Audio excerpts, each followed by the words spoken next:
Let me see if this is set up right, though. God damn it. Why did Apple Music keep coming on?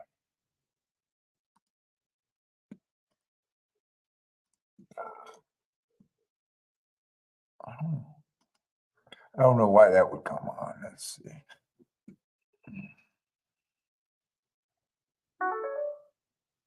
Let's see, manage videos. I want the chat room, I think, from there, right?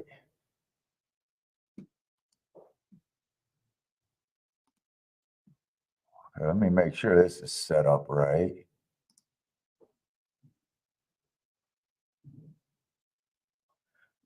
What's up, Marco Lou? If we're even on. All right, it looks like I'm on.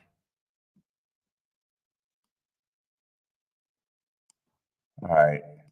I'm using that different software. Everybody, welcome to the ShakeUp. Hopefully, we're going to be able to get gas on today.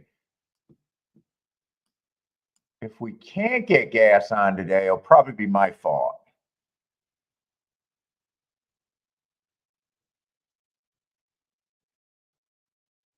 So I need to know if everybody can hear me because I'm using different speakers and everything. What's up, Turner?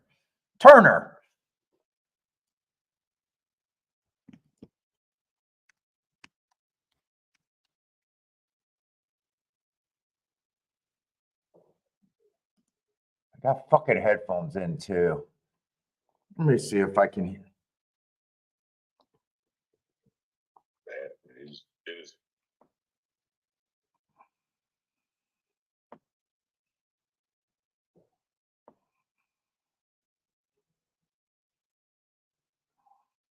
Where's my own damn channel?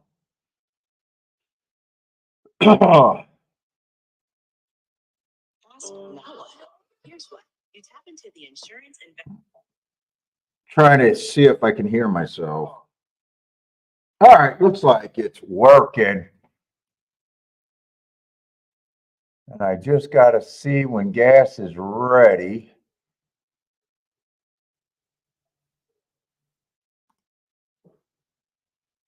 Fuck, I got to kind of have that up to know. I got to kind of have that, have this up to even know when he comes on. Oh, to use this software. Fuck, I need 3 screens. Let's see. Tony Vaselina. What's up, man? Eric, how's it going? Marco Lou. What's up, man? Robert. Speed of the Horse. What's up, Ross?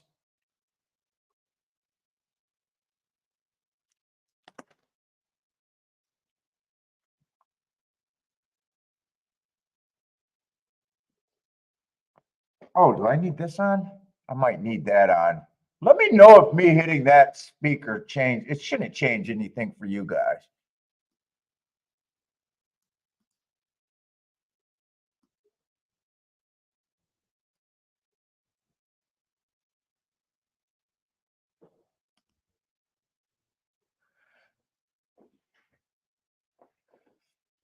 Oh, that's Ross. He's okay. Speed of the Horse. I know who that is.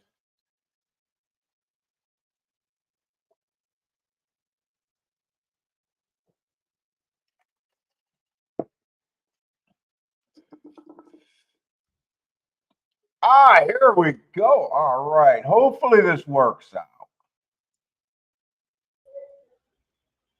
Hey, Gas. Hey. Woo. Holy shit. Can you hear me? Yeah, I can now. I had to turn my volume. But yeah, I can hear you now. Okay. All right. I'm trying to use headphones. I think the problem I always had was with the if I use the desk speaker. So hopefully this works out. So what's up, man? Can you hear me okay? Yeah, I can hear you. Yeah? Yeah, I can definitely hear you. Okay, cool. Because I can hear you good. Perfect. Okay. All right. So first time we ever got to talk, but we've been chatting in the chat room a little bit. Yes. I love the show because I love the philosophy, you know. Thank you very much. Yeah. my handicapping, I get to it a little bit differently than you. I'm Okay. much less pen and paper and more numbers, from Echo Base. So yeah, not That's Equine what Edge, but Echo Base. that's what you use. Okay. Well, Because I use 3 different things really, but maybe even 4. But yeah, everything. I don't go. I mean, I can read the form, and I did that for years and years and years. But I transitioned maybe 25 years ago over to just digital numbers. That way, I can track it better and see what works in different situations. I'm a big believer in what the ingredients to a 5-to-1 is different than the ingredients to a 10-to-1, or the ingredients to a 20-to-1 is different than a 5-to-1. You know what I mean? There's different factors that are going to work in those different situations. Yeah. So if you start out, so if you create numbers, right, like you assign odds to a horse, right, and then so if you do that, and I've been doing that for many, many years, and so you get better and better and better, and you get refined at it, right, and then you just separate those odds out, and then you figure out like what works in those types of horses. You know what I mean? Odds-wise. Because I remember seeing you on, I've known you from Jimmy and everything. It sounds like you got a software or at least access to some type of database. Yes. Is that what you're saying? And the numbers are kind of generated that way, so you're not necessarily a form player anymore? No, not a form player. But you definitely you definitely believe in pricing. Yes. So sounding from, so when you were saying you got a formula that's different from a 5-to-1 and a 10-to-1, it's not so much. If I'm just reading between the lines, it's based on like scenarios in your database. It's kind of where you're grabbing that, right? Or is it more like a feeling or a thing for you? It's not a feeling. Everything is data generated, like data based. I let the data take me to wherever it's worked, wherever the profits are and where the edges are. Right? Because I remember you saying like you hate blinkers off is not what everyone thinks, or no, blinkers on is not what everyone thinks it is. You upgrade on blinkers off. Yes, that's one of the things. Yes. But I remember, and I remember just hearing things on, when you were doing live on the other shows, there'd be things like you were like, yeah, I've got that price differently. So I get the kind of data, but it's more data driven, probably software driven for you, and then you just get prices and plays with numbers, right? Right. Is what you're looking at instead of a racing form. Right. And so you're go ahead. So you're like coder assassin when you're looking at something, meaning you're not as wishy-washy. It's the numbers, you believe in the numbers and the pricing, but it's not so, where I'm jumping around, I got off of a horse that could have been hit yesterday because he was in the 12 hole. Me, I'm jumping on my. No, it's like I said, the factor. Please don't tell me I lost gas. Okay, I'm back. Okay, all right. No, what my point was though. So if you generate a line that's fairly accurate, right, on what's going to be the off odds, okay, for a particular horse, then you can separate it out and say, hey, look, these are the factors that are, generating the profits for those types of horses. Okay. So I'm not trying to pick 3-to-1s or 4-to-1s. I'm trying to pick 5-to-1s and higher, right? Yeah. So like the bottom, like rung, I'll go maybe like from 5-to-1 to 7-to-1, and then I'll separate those. I'll slice that out, and then I'll say, hey, look what what's profitable in those types of horses, and then I'll do the same thing for like 7.1 to 10-to-1, so to speak, and then look and see what's hitting in there, and But the super interesting thing is you're not even like, it's all data driven, right? You're not even like right now at this point, like even worried about pace matchups.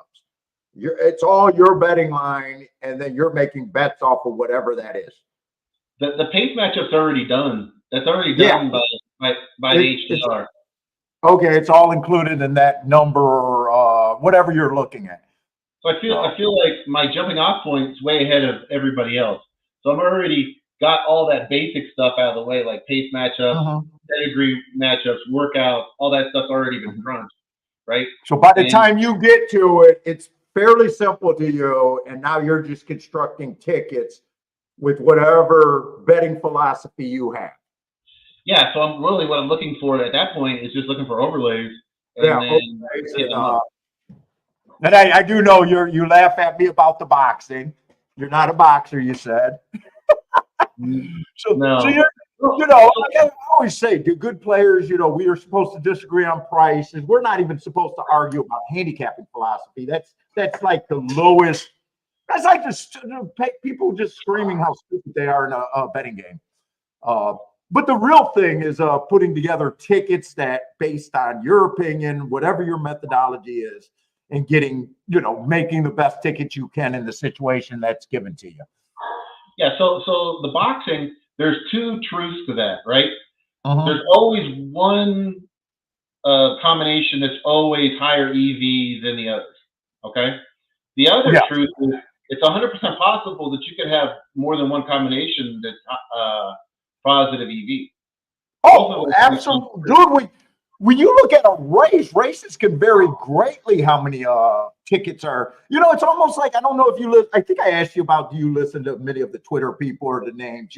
It's almost like you can take a whole bunch of bets, put them together, and in a race have a basket or a portfolio of bets where, if all your bets are plus EV, it equals to still plus EV. It's just lesser. It's almost like Dutching. Like when I argue about the Dutching, people will say, hey, Paul, you ruined that 20-1 because you turned them into 8-1. When I'm like, no, I'm slowing down. I'm doing the math when I'm Dutching 3 people or 3 horses. And, based on my betting line, all I'm trying to beat is 4-1, and I'm getting 8-1. And you guys, some people can't realize how brilliant, because it's a basket bet at that point. Right. And that's what so many people don't understand with horse racing is, even tickets where you go different directions, as long as they're undervalued by the public, EV in your opinion, right? The entire thing could be, and it's really hard to, that's why it's really hard to judge a horse player off of a few races, because we also live at that, low success joint, but the game is so good. Right. And there's not that much of like sitting around at a table at an OTB anymore, and then you evaluate handicappers. I mean, I think handicappers get evaluated now through what they do, like on horse tourneys or things like that. That's kind of how they make their name. And that's even funny because we've been okay. So I just got the I know we might miss the first race at Aqueduct, but I'm pretty sure it was a 5-horse race. Yeah, it was 5 horse. So I don't think we're that worried about that race, and we'll jump. By the way, welcome to the show, everybody. We got Gas Station Sushi on. It's harder for me to follow the chat room. I don't even know if Gas can see the chat room. Yeah. Well. Oh, okay. Yeah, I can. Oh, so you can see the chat room on whatever that invite. So you could, if you wanted to talk to the chat room. Yeah. So you can always see the chat room if you just unsign in yourself on for myself. If I unsign in myself on YouTube, then I could just click on it and then it shows everything for us. Okay. Because I'm always screwed up, so I'm going to lower you because I don't think we really got to look at each other, so I can just get the races up. Sure. and we can. I don't consider myself that handsome, where we just got to stare at each other all day, Gas. Yeah, I'm not here for it.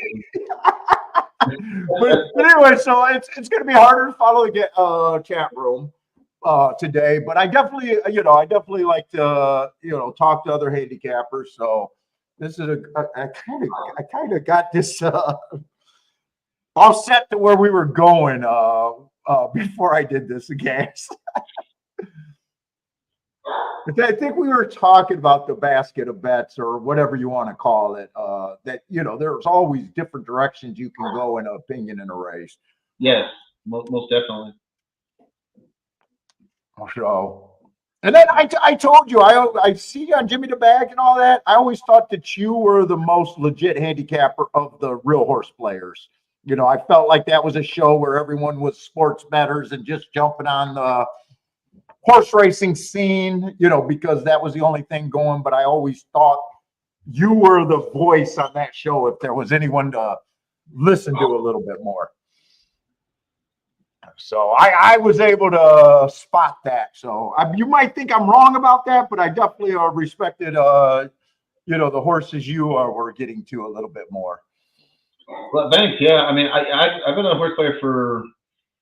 Well, the first time I really got into racing was the '88 Breeders' Cup. The one with Ali Sheba and Personal Ensign and Winning Colors and all that. Yeah, that was. Yeah, I started in the '90s, so you got about a 2-year head start on me then, huh?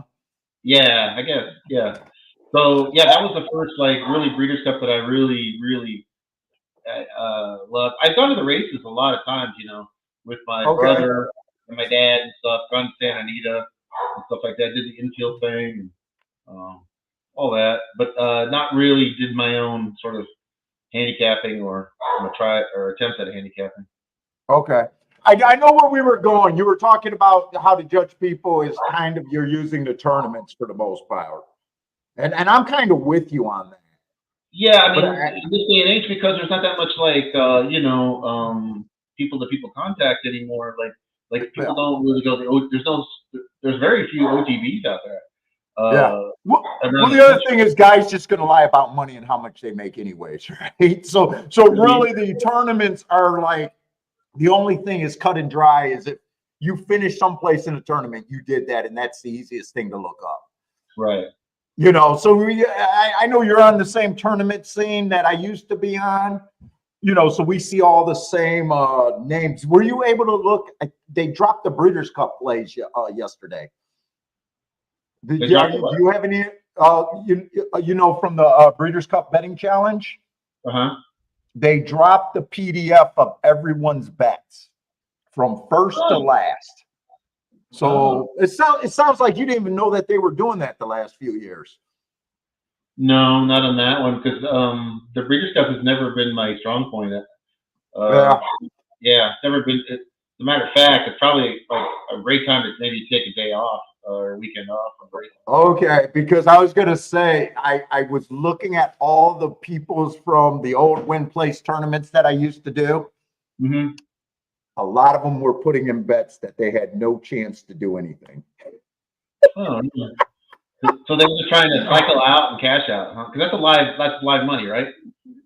Yeah, it's 7,500, and the goal is to get to 100,000. And just looking at so many people that were still doing $20 win bets and $20 doubles. Wow. Even you know about the range that I play because I let people know. Yeah. Even I knew that first day you had to be playing $100 doubles or exactas, and the next day they had to be roughly 500 to 1,000, if not more, to have a shot. So a lot of people, that was the biggest interest, was just looking at people's bets and going, "Wow, you had no shot." Yeah, maybe they were just there for action on that particular race. Maybe they had something. You know what? There was one guy, my favorite player. I don't want to put his name out, but obviously he had to be a guy that won a feeder, right? A low entry feeder, because you could obviously tell he got disqualified for not meeting a single. There's no mandatories, but there's definitely mandatory minimums. First day you got to bet $600 bets. He was like, "Hey, my goal is just to bet $1,000 total.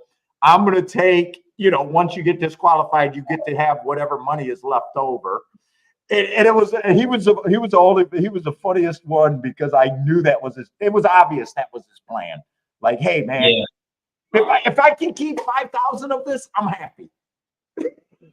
Yeah. So I'm yeah. guessing he probably won it like on a 20 or maybe a $50 feeder, and knew that he wasn't going to compete, or it's nothing wrong. I say that I don't know if I belong in those tournaments. I don't think I'm capable of going all in for the amount of money that you need. Yeah, I'm sure there's a math formula there that says to go for it or not go for it. There's a group of guys that won it the last 5 times or 4 times. And basically, it's just leveraging a single opinion, very chalky shit, but with big money. The guy had the Echo Zulu, that $5 exacta for like 16,000. Like that kind of play. It's not like when you look at it, it's like, wow, a giant bets 30,000 on White Barrio. You know what I'm saying? It's a leverage tournament at this point. Yeah, and they're not. That Saturday was super chalky. I mean, even for a breeze, right? I mean, I can't even. It seemed like maybe there was I had one like a 33 or a $30 horse, something like that. I had that one, but I went in the tournament. But I had that one for a little bit. But the rest of the race, I think, were pretty much. I don't think there was hardly any over $10, to win. Second day, other than no balls exacta. No balls. That's the ticket I had. I had the exacta that made Breeders' Cup okay. Not great. I didn't play that much, but that was the only price on day 2. Was the no balls exacta. Elite Power one, Gunite one, or not Gunite, the Gunite exacta. That was like the only 2. Cody's Wish won, the Euros all won, and the chalky Euro won. So it was a really chalky day too. It was, yeah, even more than normal. I thought. I had 2 shots. I loved Yuri Girl, but I sat out that way. Yuri Girl was like 20-1, but Elite Power Breeder, that could have been a backdoor spot, but I chose not to play that one. So I don't know if it was the West Coast that made it to where it wasn't that much action for me, or because that's not my thing. But you're probably more interested in the West Coast, being a West Coast guy, right? I wouldn't. I mean, I am on the West Coast, but I'd say I follow Kentucky probably more than any other circuit. And, oh, really? Yeah. In Midwest, because my top track, I've said this before, Keeneland, I've gotten a lot better at Churchill lately in the last few years. I like Gulfstream, and I said this before, they have a season really that kind of starts in a couple of weeks after the championship. Yeah, and then it ends on Florida Derby. After Florida Derby, you can almost hear like sound of all those. You've been around as long as I have, and I'm right about this, right? Yeah, because remember they used to shut it down and go to Calder in the summer. Yeah, remember? But I think before 6 years ago, maybe 7 years ago, it was only the championship meet. I don't remember, because I hated Gulfstream. Woodbine used to be my main track, and it wasn't until recent that I think they went to year-round, except for that short Calder meet. I think that maybe 10 years ago, I think Gulfstream only ran the champ, maybe a 2-week or 3-week summer meet, but they definitely were not even close to all year round. No, they weren't. Because they used to have Hialeah back in the day, so Hialeah took date. Calder ran a summer and a tropical meet. I kind of remember they used to run like the Derby preps at Hialeah, and that was in the winter. So like if you watch like the old like Wide World of Sports with Jim McKay, like Yeah. they had the old like derby preps. I'm not sure which ones, the Swale or some of those. I don't remember. I was real little then, but like I remember them having derby preps at Hialeah, so they were taking winter days, and Yeah. then Yeah. So. summer days. Yeah, so that changed a lot, and then now Gulfstream became like it's still solid, but that summer meet is obviously not the same level as the winter meet. No. It's not even close. No. I don't think anyone, that's probably still late level meet, but it's not the same as during the summer, Keelan, it's less than Keelan, obviously. It's less than Oaklawn. Well, no, Oaklawn runs, but yeah, I know you're trying to get me to gear up for Oaklawn, but man, I can't get my head around Oaklawn. Really? Because Oaklawn definitely has a bias, for sure. I keep gearing up for it. Uh-huh. I think if I go and did the betting line every race, because the betting line's been newer where I'm actually doing it every race or trying to do it every race that I'm interested in now that I did the spreadsheet. Maybe I can attack it a little bit more this year, but there's so much good racing at that time. Like if Fairgrounds have the huge bias, Fairgrounds is easy picking as long as they're not chalk. Like only uncompetitive fields stopped Fairgrounds from being playable last year. That was a chalky mess, even though the bias was there. Tampa Bay's always a interesting meet. But in theory, I should love Oaklawn with it only being a single surface. But yeah. I never got comfortable there. Not 1 year I technically had one winning year there. I usually run out of there and just go to another track, and the winning year is an asterisk because I probably played less than 20 races that so you can't say you won if you only played less than 20 races, right? That's not really diving deep into it. Well, the problem with Tampa is it's one of the if you took all the races, the average win price is like almost near the bottom of all the horses, all the tracks in northern, North America. Oh, you're talking about for chalky payouts? Yeah, it's a lot. It has one of the lowest average win price. Yeah, but that's playing the game, man. You know what I'm saying? Like a good handicapper. Like I know a lot of guys when you read. Do you go on Twitter and go on that cesspool? By the way. Nah, I try to stay away if I can. I think most handicappers don't if they don't need to. But they're always arguing about uncompetitive field, and it's like, hey, asshole, that's playing the game, sitting out spots. I mean, I don't understand. I don't understand how that's. Yeah, it is probably true that we have less competitive. Like I remember back in the day, like every in the early '90s, right? It seemed like there was a lot more competitive field. There was more horses. Every track had bigger fields, more competitive. So the game the landscape changed. Like, you kind of need to look at 2 tracks in a day or more to find probably the same amount of plays that you used to just be able to open up a form and play on a single track, right? But right. You got to realize that. So, I don't feel bad, like yesterday. Fuck, that's a day a real good player is probably supposed to lose unless, they're able to take advantage of chalks. I'm not that good. So, but it was an easy day to control, right? Yeah. There wasn't much value on the board at Churchill unless you had super strong, maybe if you had super strong opinions, it could have took what they gave you, but.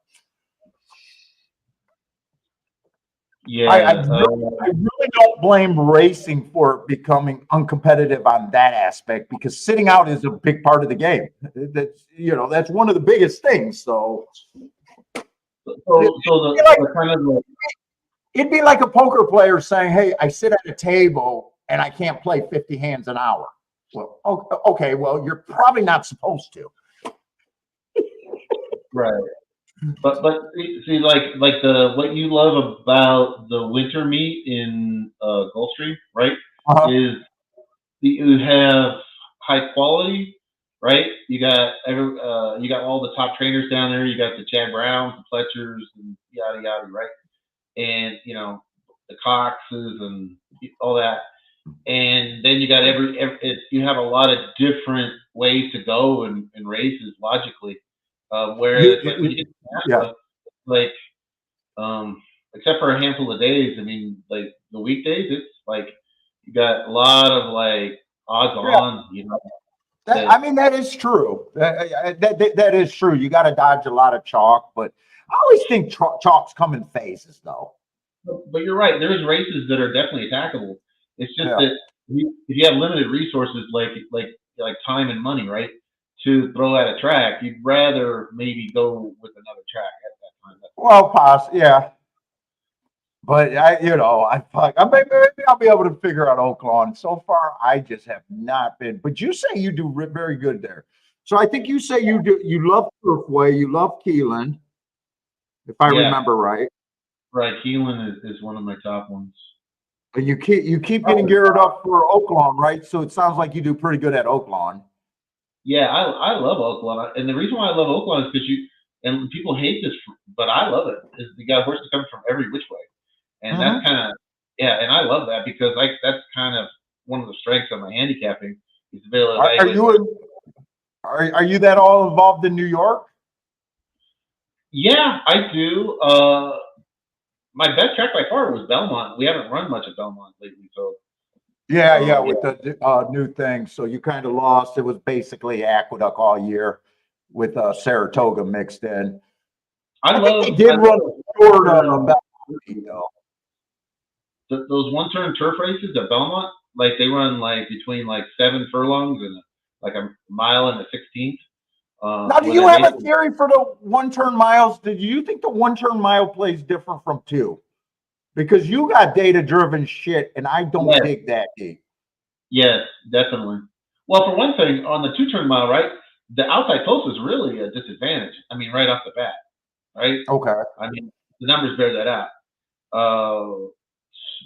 But in the one-turn mile, it's really just a sprint. It's an elongated sprint. All it is. So you fall in that philosophy of thinking it's I still look at it. I still don't have a difference of what I'm looking for between the two. In fact, to the point where I don't even know where the one-turn miles are and the two-turn miles are.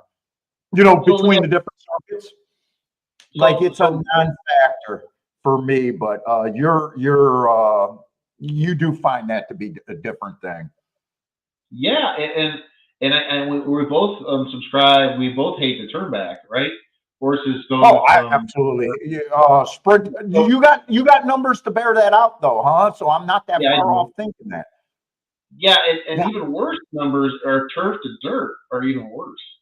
So yeah, so if you go turf yeah, route to dirt sprints, it's even worse ROI wise. yeah.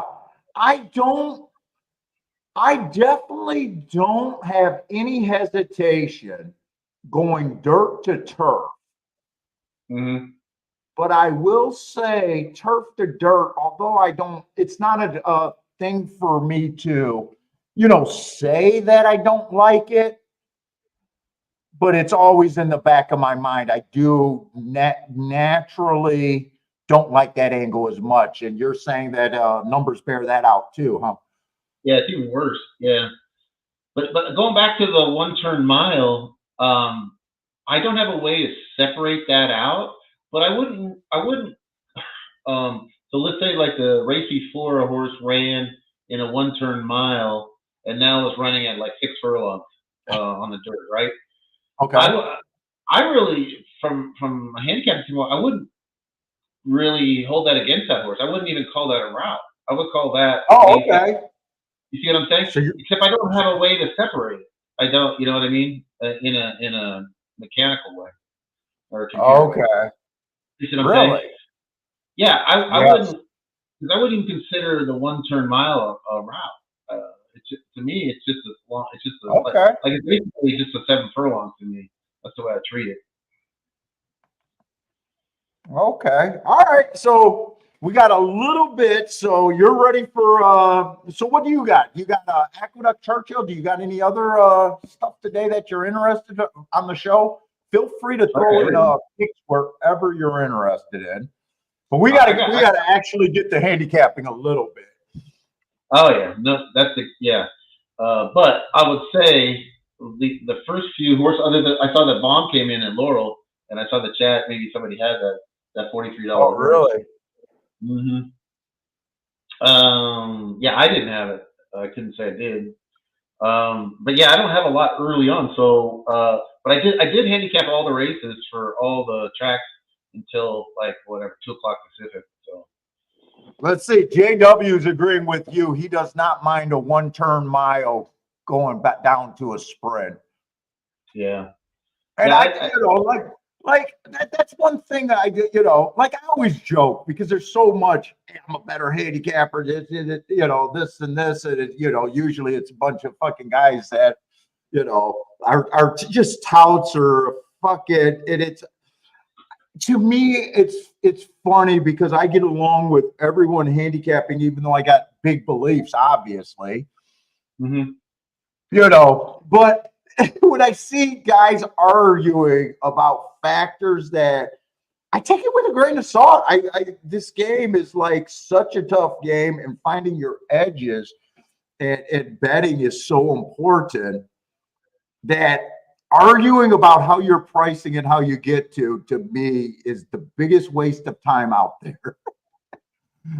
yeah, I agree. 99% of the stuff is kind of like it doesn't make much of a difference. So if you didn't know, right? If you probably know this, is if you bet every horse $2 on every Mhm. race in North America, whatever you bet, you would get back 80 cents on the dollar, right? Yeah, yeah. So So basically, they're saying that the average person for every $100 they bet should be losing only $20 of it, yeah, in yeah, theory. But we understand as bettors that that's definitely not how it works. right. That's not how it works. But like some stuff, some factors are always going to be year in and year out under that, and then some Mhm. factors are always going to be over that, right? Year in and year out. Okay. So like I mean, I just want to throw out maybe some things that maybe they can help Okay. the chat or anyone that's handicapping horses. But like vetsless horses, right? Those are always going to be way under the 80%, right? The horse on the vetsless is kind Oh, of really? yeah, kind of obvious stuff. Yeah, Okay. um, yeah. So those types of horses are going to be negative EV right off the bat. And if I have no idea where to even look at that. I think it's on Equibase. But it comes up automatically. I use HDR, so a lot of that stuff just gets screened out right Yeah, away. So yeah, that's like a big data plan that's put in a software or maybe different software. That's just pure data, right? Purchasing yeah, data, and yeah, different people can build software to spit out shit using that kind of data. Is that what it is? Or am yeah. I So or am I kind of misinterpreting what it is? Or yeah, is I that mean, also like the software and the pricing and the numbers that you come up with? well, the pricing is $119 a month, and it's all you can eat. So you get No, no, all the I mean, day. I mean the pricing on the odds of the horses, not the cost of Oh, the. yeah. Yeah, So yeah. I'm more yeah. curious about meat and potatoes. So is that a data package or is that a data and a handicapping software package? Well, the software is free. Anyone can download that off their website. Oh, okay, okay. Yeah. Is it So still data where I could take that data and build my own software because I know I buy yeah. data packages for my form. Yes. And people can manipulate that different and have a completely looking different form than me. Yes. You get what I'm saying? You export the data to like a database, and then create your own Yeah, or look up factors. So you're able to look at the vet list and be able to know that that's negative EV. Yeah, so I have a database going back a lot of years. I mean, more years than I even use, so maybe 15, 20 years. But I only really used like the last 7 or 8 years, you know. Oh, best person wants to know what is it called again? I'm sorry, I keep Oh, HTR, and it, you know, H is in house, T is in Tom, R is in Robert, and it's the okay. website HTR2, the number 2. So if you want to go and read about it, there's all a bunch of free information on there, and there's a lot of stuff. But I don't take anybody's opinion on anything as far as handicapping factors or anything like that, because there's no need to anymore, because you can test everything, you know, with it. Yeah. Back test any factor or any angle that you want to test. So yeah, so you're not a guy that's going to get persuaded by any handicapping. No, because the data's there. Does the data support it? Yes or no? I mean, it's just real, like, sometimes it's black and white, but you know, sometimes it does, and sometimes it doesn't from year to year. Some factors, but some factors are always going to be positive, and some are always going to be. What's an easy factor that you see? Like an easy factor, the vet list I can't see on a regular form.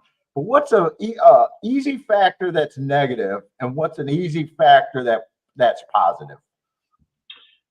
So we talked about vets list, right? That's obvious. That's an obvious one, right? Let's see what else. See, I got them all like plugged in here, so I haven't. You know, they automatically sift out.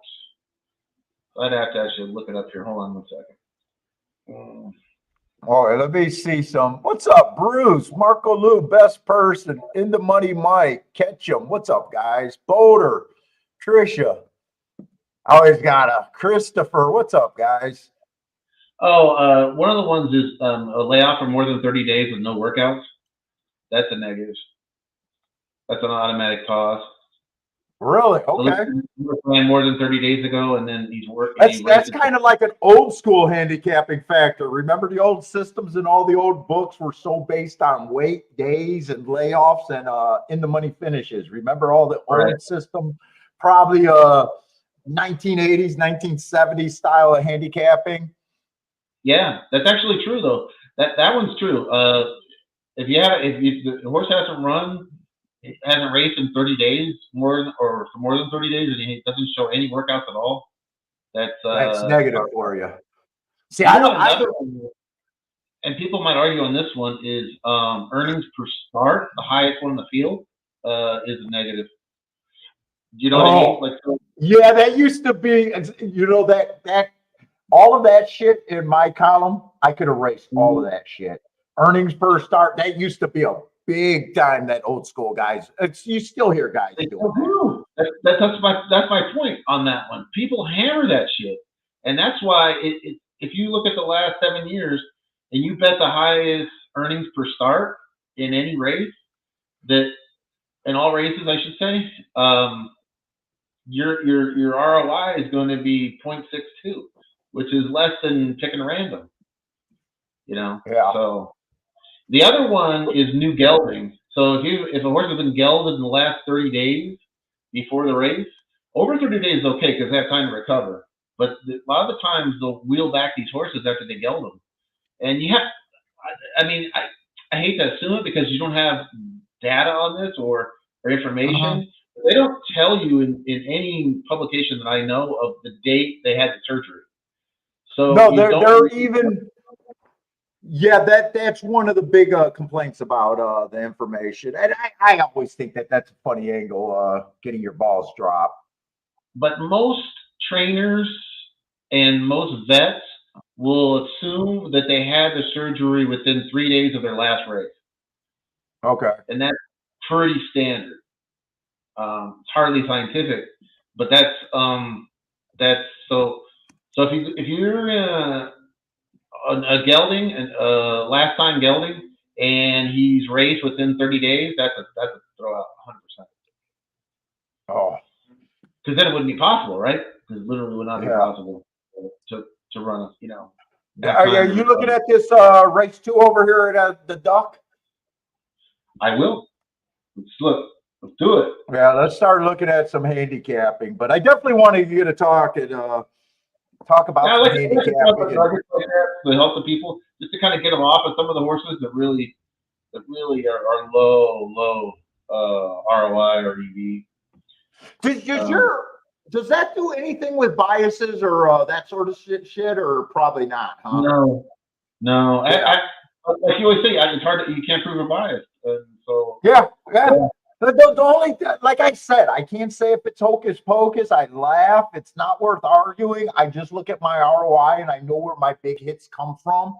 And Right. to me, getting outside of the box, you've heard all my spiel a million times if you watch the show any amount of time. To me, that's getting outside.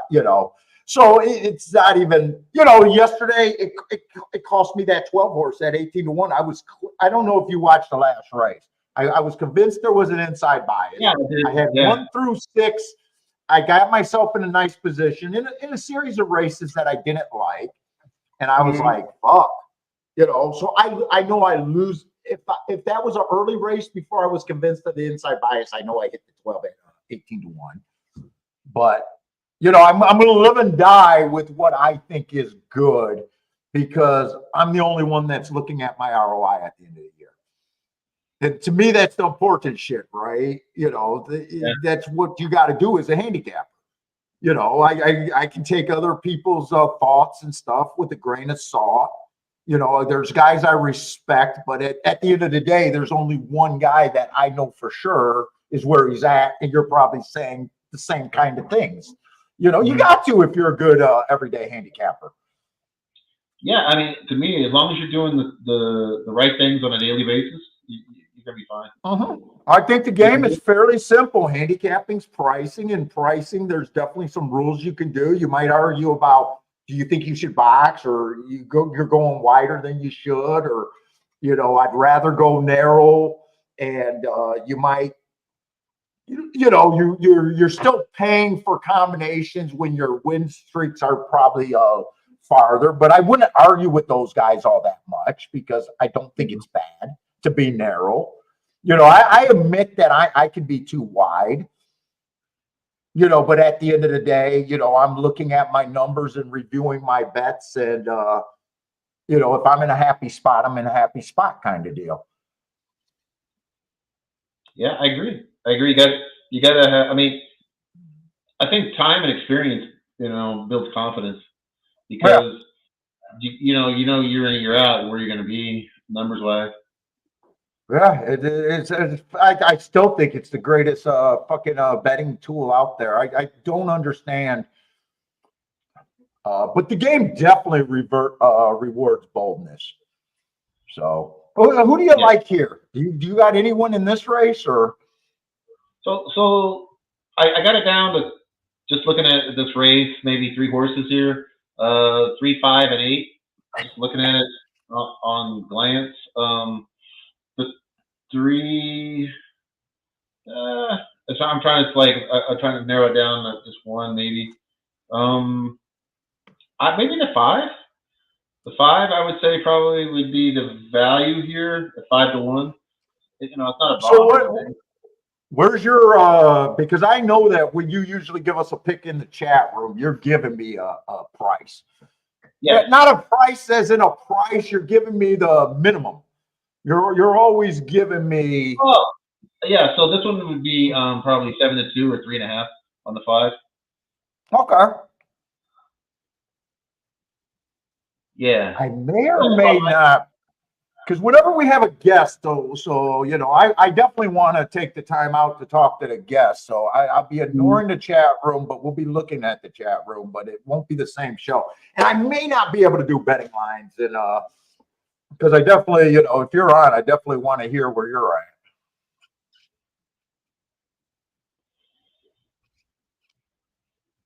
I'm looking at a race where I don't see anything where I think anything is all that much. Like, I don't have a real problem with the 1, the 2. fact, I feel like this is a fairly tough race. 4 is probably the closest thing that I'm not interested in. Right. I'll answer Marco Lou here in a second. He's got a couple questions. Yeah, So feel free, man. I'm by far more vertical, the horizontal. Occasionally I play some pick 4s and pick 5s. That was mostly because the show, they kind of wanted me to. So I can do that. It's definitely not my strength though. On the show, I got, I think, a little fortunate on some doubles that were like crazy. Like I had some doubles that were like 4 figures. When you're saying the show, you're talking about the show that you were doing? Yeah, back in the day, back in 2020. Yeah. So yeah. But yeah, why aren't you doing a show? You just got tired of it, or I mean, you were doing. It takes a lot of time, and I wanted to dedicate more of my time to the handicapping part of it and develop some other stuff. Okay. You know, because to me, handicapping is not a destination; it's a journey, right? So if you're not constantly getting better, you know, you're in trouble, in my opinion. So you got to always be improving, and I want to dedicate more time to that than I was, because I was spending more time on the show, and the shows are fun. Yeah. Those are actually the fun part. So I love to do the shows. It's just that it is time consuming, and it just detracts time that I could be using to get better at what I do. Okay. So. Yeah, see, my handicapping, I kind of stayed set. I have not had any real developments or theories on handicapping. My biggest thing is thinking about narrowing down and just pressing bets now. But as far as my handicapping, I've always been happy with where, at the rate that I get outside of the box, I definitely feel like you can only learn how to handicap so much. There's always new stuff coming up. I'll like tell people so if you want to know and you want to learn about handicapping, I'll give you a great resource. It's a website called Pace Advantage. I go to Pace Advantage. That's the joke where guys get in the chat room and they argue about fucking handicapping factors and calling each other out for one-day tournaments to prove who's better. Half of those guys crack me up. It's high level. It's not two bums, you know, at the OTB rolling around the floor. It's high level. Handicapping stuff, you know. So I like that. I will admit that their conversations are a little bit more than, most of the fucking shit on the internet is just terrible resources for learning anything about the game. But the guys that crack me up most are the feet per second dudes. Getting 2 into feet per second when we can't even time a race, and we're estimated beating lengths back, to me, unless you have both of those and both of those are perfect. To me, thinking about feet per second is a ridiculous concept. I might be wrong, but if the feet per second guys are in the minority, then I can understand that when they're right, they could be right at a higher mutual, which is more important than even if I see a flaw with the thought process. You get what I'm saying? Yeah, so the feet per second came from Sarton, right? Howard Sarton back in the day. So there's a whole camp. I mean, that camp's probably 80 and 90 years old now. But that's where all that's coming from. Is like, and they're pretty aggressive on their speed figures and their arguments. Their arguments are worth to go in the chat room. It drives me nuts, but it's hilarious. You can't win that argument. No, because they're dogged in. But the thing is, it's almost to me like, because they're a smaller segment, it's undervalued, right? When you're right, it's almost like being a bias player. When you live and die by it, right? You know the days that you're supposed to win, even though it's not provable. Yeah. And it's Well, out, no, it's outside of the box enough. Like it's not like looking at a buyer speed figure and saying, "Hey, I got an edge in the game because I'm using the most popular speed figure out there." And you just sit there and say how good you are. And it's funny that it's not, you took someone else's philosophy and it's printed where I could teach a first timer to use it in 10 minutes. You get what I'm saying? It's yeah. just funny to me. Here's the thing, like all that stuff was like revolutionary in like 1987, Yeah. but now everything, all that stuff is just already done. You can just plug it in. Yeah. Yeah. Well, yeah, it gets easier. It does get easier because there's softwares that actually do it. Yeah, you don't need to reinvent the wheel. I mean, people want to do everything by pen and paper on that kind of stuff, and it's like, that stuff's already done, and you can plug it in. It's already been evolved so far out of that. So why go back to something? Yeah. Why go back to the old, Commodore 64? You know what I mean? This ended up being a very nice race, but I think I threw out the only horse that made it a really nice race. Yeah. The 4 was the only horse that I said I think he's the closest thing to throw. Well, closest thing to throw out. Yeah. It was a cavalry charge. It was like at like 100 yards out. It was like 5 across the track. Yeah, at the finish it was pretty close. Not a bad race, but I will be 8 was not the strongest one on my radar anyway. So I kind of thought that race was above my pay grade. Yeah, I said I like 3 horses, and then I narrowed it down to the 5. So I said 3, 5, and 8, and I said I kind of like the 5 best, and the 5 came third, and the 8 won. So the 4 was a little stronger to me. Yeah, I got some. There's a little bit in the bag rail, but I still thought he was the biggest reach. He would have been an overlay. I would have probably had him at 5%, but he was also the horse that I know I wasn't going to use. But that ended up being a really nice result, so I got no problem with it. I think Churchill first race looks pretty bad. I think we got a 5-horse race there with 4 favorites. So this is actually the easiest kind of betting race for me. It's like, hey, can you get to the 3? I think a little shot here. PH Factor at 7-1. Okay, so then that's the only horse that matters in this race. Any order of the rest of the horses, first and second, to me is a no-go. Yeah, so the other 4 are all the same odds basically. They're between 2-1 and 3-1, right? So if I was going to take one of those horses, I would take the 6. So I go 3-6 or 6-3 if you had to have action in this race. Yeah, I'm completely off. This is a mile race. I don't like the Pin National on the 3. I do like the Hearts 4 back, but I'm kind of unforgiving once you go to Pin National. But that's the only horse that I need to handicap. That's where dreams end. Wait. Let's say Maurice said, yes, this is gas, and he used to stream from fucking Red Rock. Yeah. And I may in the future. What is that? Is that probably the closest casino to you to be at Red Rock, I imagine, then, being a local and not having to go on the strip, right? That's probably the... Yeah, that's right. I live right next to that, so yeah. Okay. I've been to Red Rock twice with the NHC. Back in the day, so they put me up in that room twice.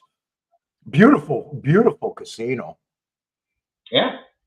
Yeah, you're living in pretty good luxury when you hang out there. Yeah, it's nice. Can't complain. You know, the new place they're building, I guess, doesn't have a race book. Durango Station or Durango. From what I heard, they're all getting rid of the race book. Yeah, unfortunately. And are limited to just the big days. There's just no interest in keeping horse players. Yeah, even your fellow Michiganders, I guess, is that the term? Derek Yeah. Stevens, he didn't even put a race book in at the new Circa. So Oh, that Circa is a Michigan casino or Michigan-based ownership. Is that what you're yeah, saying? Derek Stevens, yeah. Oh yeah. Yeah, the only day they take action I think they take action for the Breeders' Cup and the Kentucky Derby, and other than that, they don't have a sports book, from what I understand. Oh really? I didn't even know they did that. Yeah, I thought I'd seen a press clipping that they actually take bets on at least the Kentucky Derby. I'm pretty sure I seen that. Hey, fuck it. I mean, Vegas has lost all its. We usually go 3 times a year, and this is the first year that I said no every freaking time. You know, if I were a person coming from out of town, and you didn't want to come to Red Rock, which is kind of way out of the way, and I get that. Yeah, that's the South only. Point, That's South Point is like a casino in the '90s, like where they had a race book, you know, and they have a great comp system. And let's say you bet 2,500 a day in handle, you can probably get everything comp. South Point is where where I won, came in second to qualify in the NHC under my wife's name. We bailed out of the Orleans, and they had it. So I was doing nothing at the Orleans tournament for the 3 days, or 2 of the 3 days. I put my bets in early, and we booked over to South Point on that Saturday. They had a 1-day tournament, and we handicapped our ass off, put up an insane score only to win second. I think we got like $7,000, $7,500 for that second place cash, and a trip to the Red Rock again. Yeah, if you did that now, I think that's a capital punishment. Oh, Maurice lives 10 minutes from Red Rock too, so he's your neighbor over there. All right. I'll yell out the window, Maurice. Well, tell him where you're going. Let's see, but Churchill is coming down the stretch, and this just looked like a race where if the 3 can't get first and second, I'm supposed to be out. Looks like the one's got this, right? Yeah. Yeah, one's long gone. I mean, maybe 1-2, but you know, that probably going to be about 20 to 1 at the. No, it's only 16 to 1. Do you have a cutoff for exactas and stuff like I do?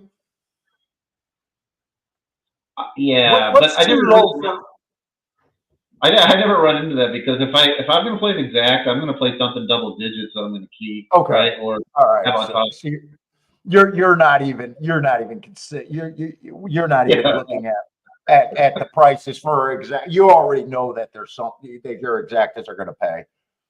Yeah, if I'm going to play an exacta, that means I really love the race, and the only way I'm going to love a race is if it's, you know. So are you more of a win ticket guy? You said a protocol. Yeah. So yeah, I'm more. So win. I'm 90% win. Oh, okay. So wow. Okay. Yeah, I used to be a win-only player, but now I think that just getting a little bit farther makes the game easier. I'm not a big win ticket player. I'm able to do big win tickets, but I'd rather have a bigger basket and combinations. You know, let's just say if I got to betting $400 in a race, it's easier for me to do 400 in exactas or doubles and spreading than it is for me to do 400 on a win ticket. Yeah, you get what I'm saying? There's definitely a point of win bets where it's not scalable for me because I can't function correctly. And you know, for an everyday player, my threshold is not that high. I never willingly did I never even did a $400 win bet in my entire life. Put it that way. I used to do $200 win bets, but even that is uncomfortable for me at this time. Yeah. So.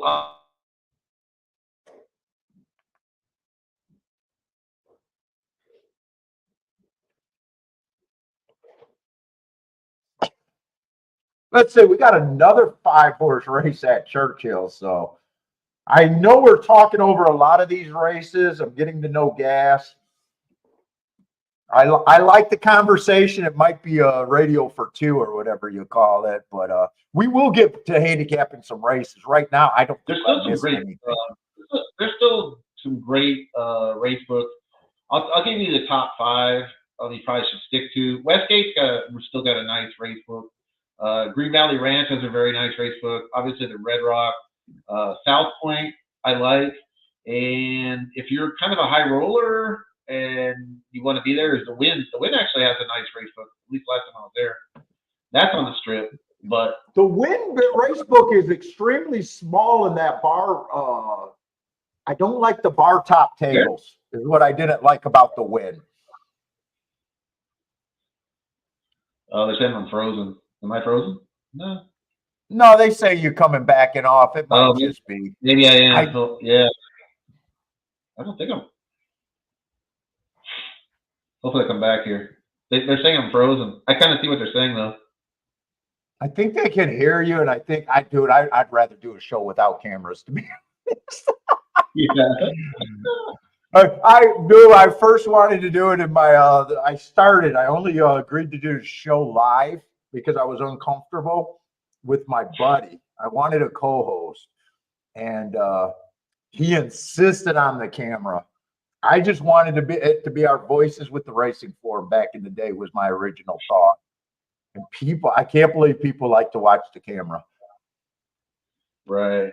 Marco Lou's asking, can you bet every track in Vegas? Almost. There's some little tracks that they don't do. I know they don't do Fort Erie when it was running. And some of the other really small ones they don't do, but yeah, I know a couple years ago they had it also depends on when contract negotiations. Sometimes they'll be behind.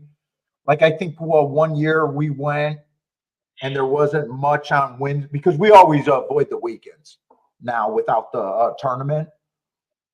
And I think Parks was having a dispute. Turfway used to have disputes, but that might have been worked out now that they're Churchill. Yeah, that's all been resolved. Yeah, but there's a lot of little tracks that you probably never even heard of that aren't there. I mean, they don't take like that. There's like the Nebraska tracks. They don't. Yeah. Like Columbus. I mean, or something like that. You know the tracks that if you're playing, you're sick. You're just sick. Asbola Downs, baby. I've been watching the Asbola stream because some Twitter, some other people on YouTube been doing that, and I'm like, oh man, this is just sickness. They're looking at every race 6-5, 9-5, 2-1, and it's like, oh my god. Yeah, well, it's the kind of track where if you bet 20 to win, you turn a 5 to win into 1-5. Yes, you're the takeout. You're the CAWs at some of these tracks. Yeah, I told the story before. I went to Elko. Elko has a race meet like in the summer or towards the end of the summer, Elko, Nevada, and it's just one weekend. And I did I was just screwing around. I did like a 3-horse box for $3, right? And I'd give them a 20. That had the manager come over, and to make the change. So yeah, that was a little. Oh, really? Yeah, that was a little track. Press style handles a little bit of money, but I realized that I was the big fish with $20 doubles. I'm never the big fish, but they were handling about $2,000 in the doubles. Yeah. Where if you're trying to shoot for an 80 or 100 to 1 double and you put a fucking $20 on it, you become the CAW. I mean, you're the one cutting that in half. And I had to make that adjustment at press style. Yeah. Yeah. Also, to get in, but did it cost $1 to rent a folding chair? Yeah, that's what. Let's see. Let's look at this third race. So to answer your question, the only Canadian track they have is Woodbine. So Hastings, no. Assiniboia, no. Century Downs, no. Century Mile, no. There's some other ones I can't remember. Yeah. Canada. The only They yeah. So that he lives by Elko. He says, huh, he's a country guy. That's definitely because there's nothing much for miles around there. I go to Those are like college there, so solid D level tracks. yeah. Yeah, they don't do not Portland Meadows. I almost said that. What's the one in Grant Pass? They don't have that either. Oh God, Idaho, yeah. I don't know what they handle, but I know it's not much. Yeah. Let's see. I don't know if there's anything at Aqueduct's third race really. You got anything for Aqueduct's third? Oh yeah. Oh, you do like Aqueduct's third? Yeah, I got something. Let's see. Let's take a look.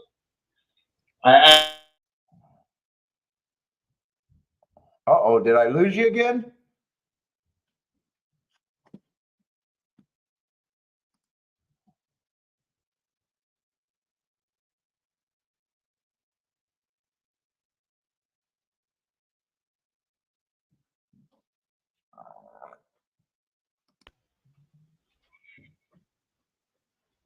Yes, I think I lost you for a little while.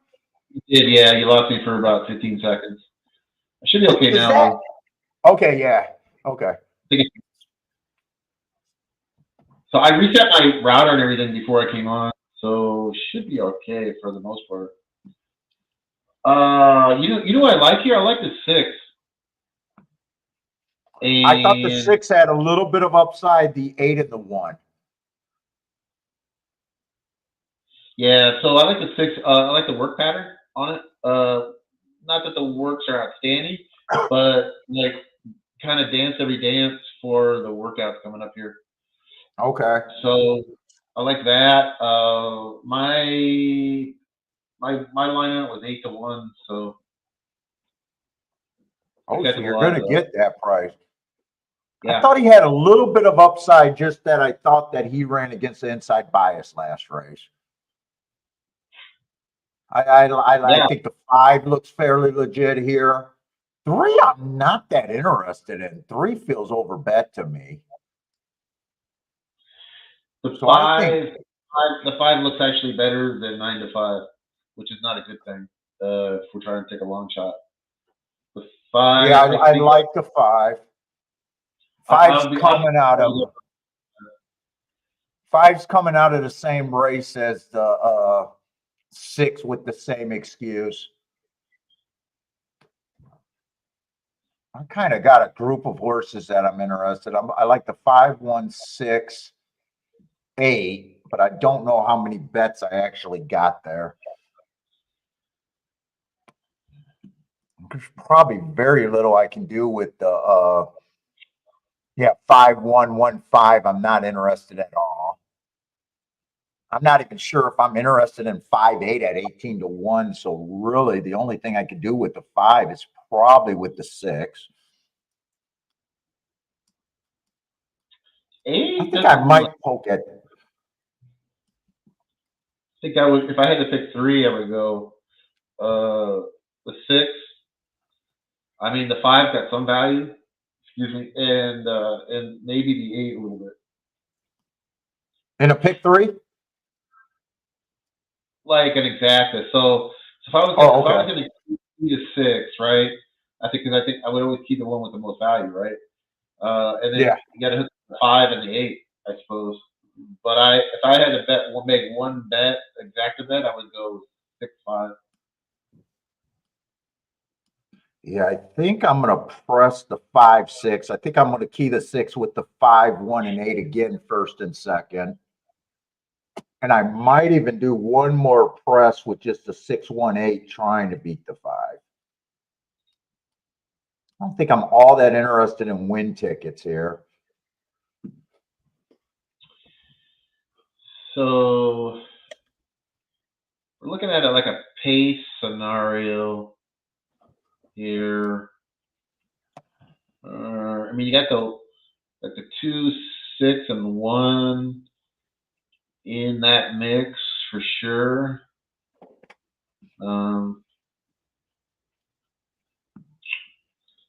Two, I don't trust. Two, I don't trust that 48-4, but he wouldn't shock me, but I don't trust that second call on that turf spread. That was a one race sample, so you can't really judge that to anything. But man, that seems abnormally slow over there. So the one looks like he's got some speed. But my exact odds on that horse was 6-1. So right now he's 7-2. So to me, he's not a bet. Yeah, he's anti-value for you. Yeah, he's underlay. He certainly has a shot. I like him a little bit better just because I thought the rail was bad, but I also thought speed. He was at a disadvantage for not being a speed horse. The Equibase is saying the pedigree on the 6 is tops in the field. Yeah, 6 is my main key. But What's up, Christopher? You got Matoli, which is a brand new sire, freshman sire. So you don't have a lot of data there. Hey, Yeah, Rocket Red! You look at a lot more stuff. You look at the breeding and all of that. I look at everything. I wish they would publicize or print, give you the weight of the horses. That would be interesting.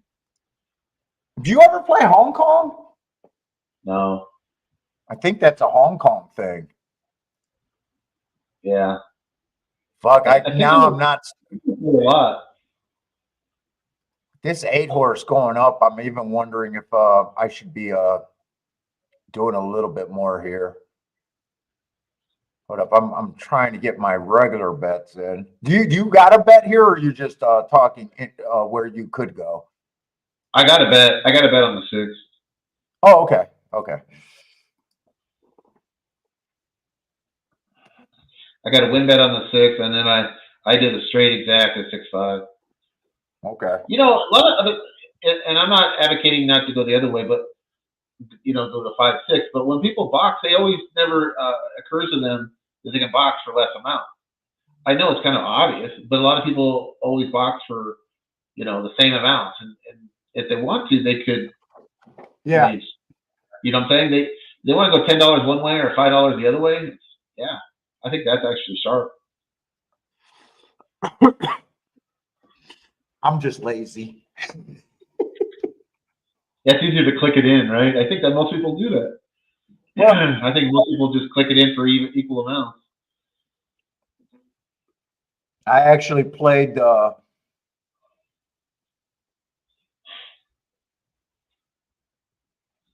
got good hits everywhere, but I played. When I got less combination, so I'll play the 5-6 box for more. And I played the other 2 bets for the same. So I got $10 on the 2 bets, and I got $20 with the 5 and the 6. But if it comes in 5, 6, 6, 5, I end up with it for $30 on the 2 different tickets. Right. That's been a game changer, and I never thought about the pressing and narrowing it down, and what I really, and to me, I will admit that I could go wider than most, and it works out. But my ROI has been exploding. It's not even funny with the pressing. Same opinion, just narrowing it down a little bit. Yeah. And I'm probably still too wide. I probably, maybe in a few years I'd even get down a little bit more. What's up, Lloyd? How's it going, man? Thaddy. Let's say Thaddy likes a 2-8 here. Oh, Attila likes a 6. He's looking at the breeding just like you were.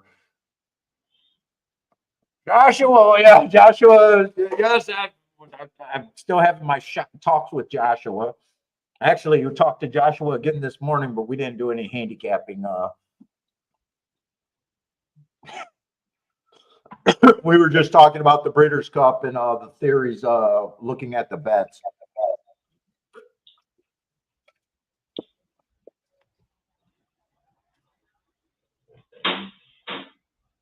I'm hoping that 5-6 is still decent enough.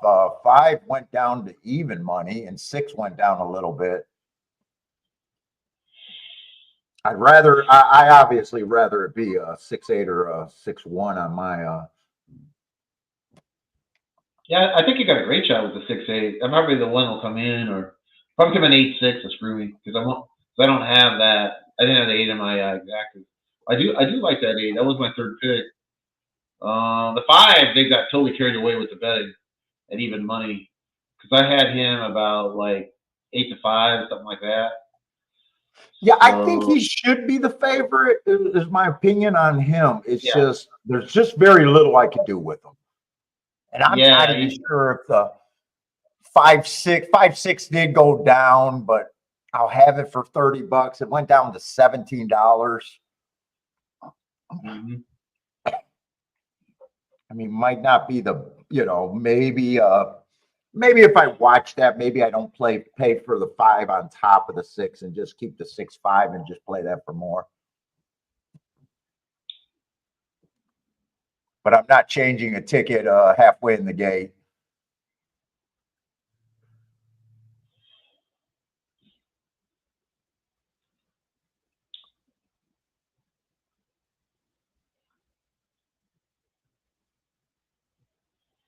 Well, 3, that's either the 3 or the 3 completely are nowhere near the front end.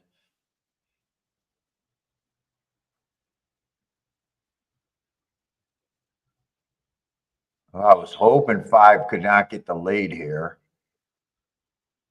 Yeah. He looks tough.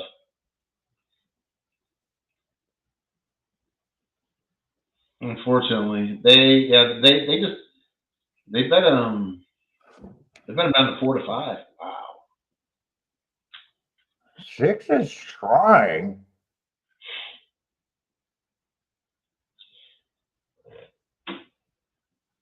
We're definitely getting a run out of the 6. 1's still active. 7's going away, so come on, 6. I need this 2 not to keep coming. Come on, 6. Just bring a nice 6-5. Yeah. Bring a nice 6-5 to start us off. Oh, come on, 6. Change leads. 5 just, they're coming out of the same race, and I did think 5 ran the better of the 2.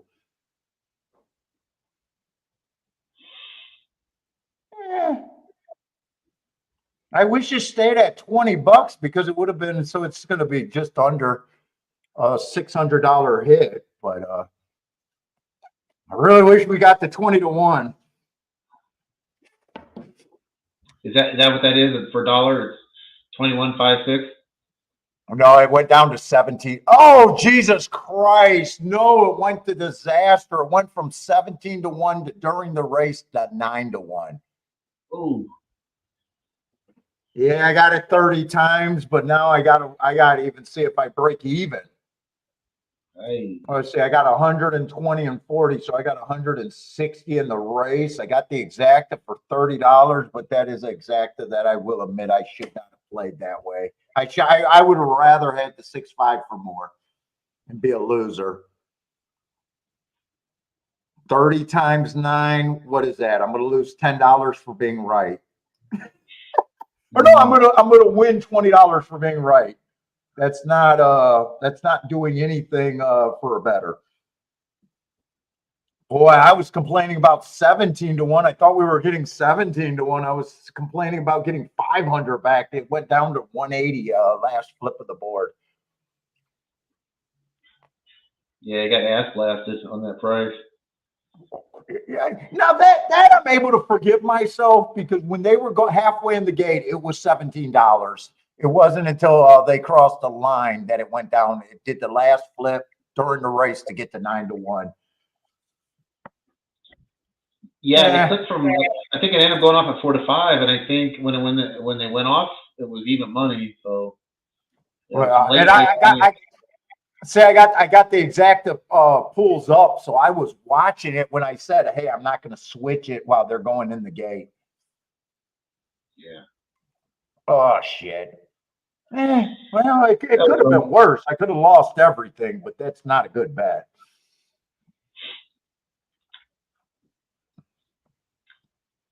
And 6-5 when last flipped to 19-1.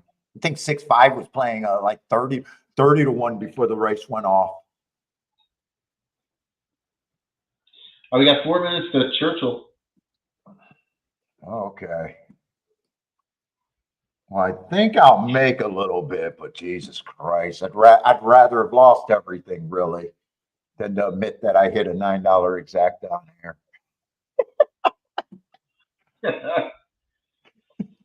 I guess you can't. I'm not going to jump up and boom that one. No chest bumps. No, I can admit that's a bad play by me.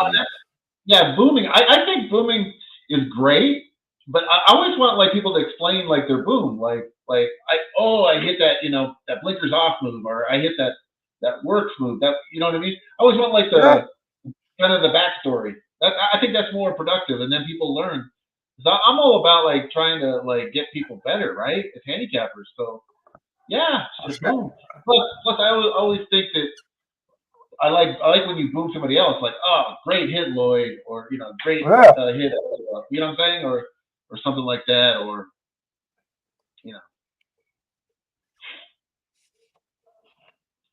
I just think it's that's what I think.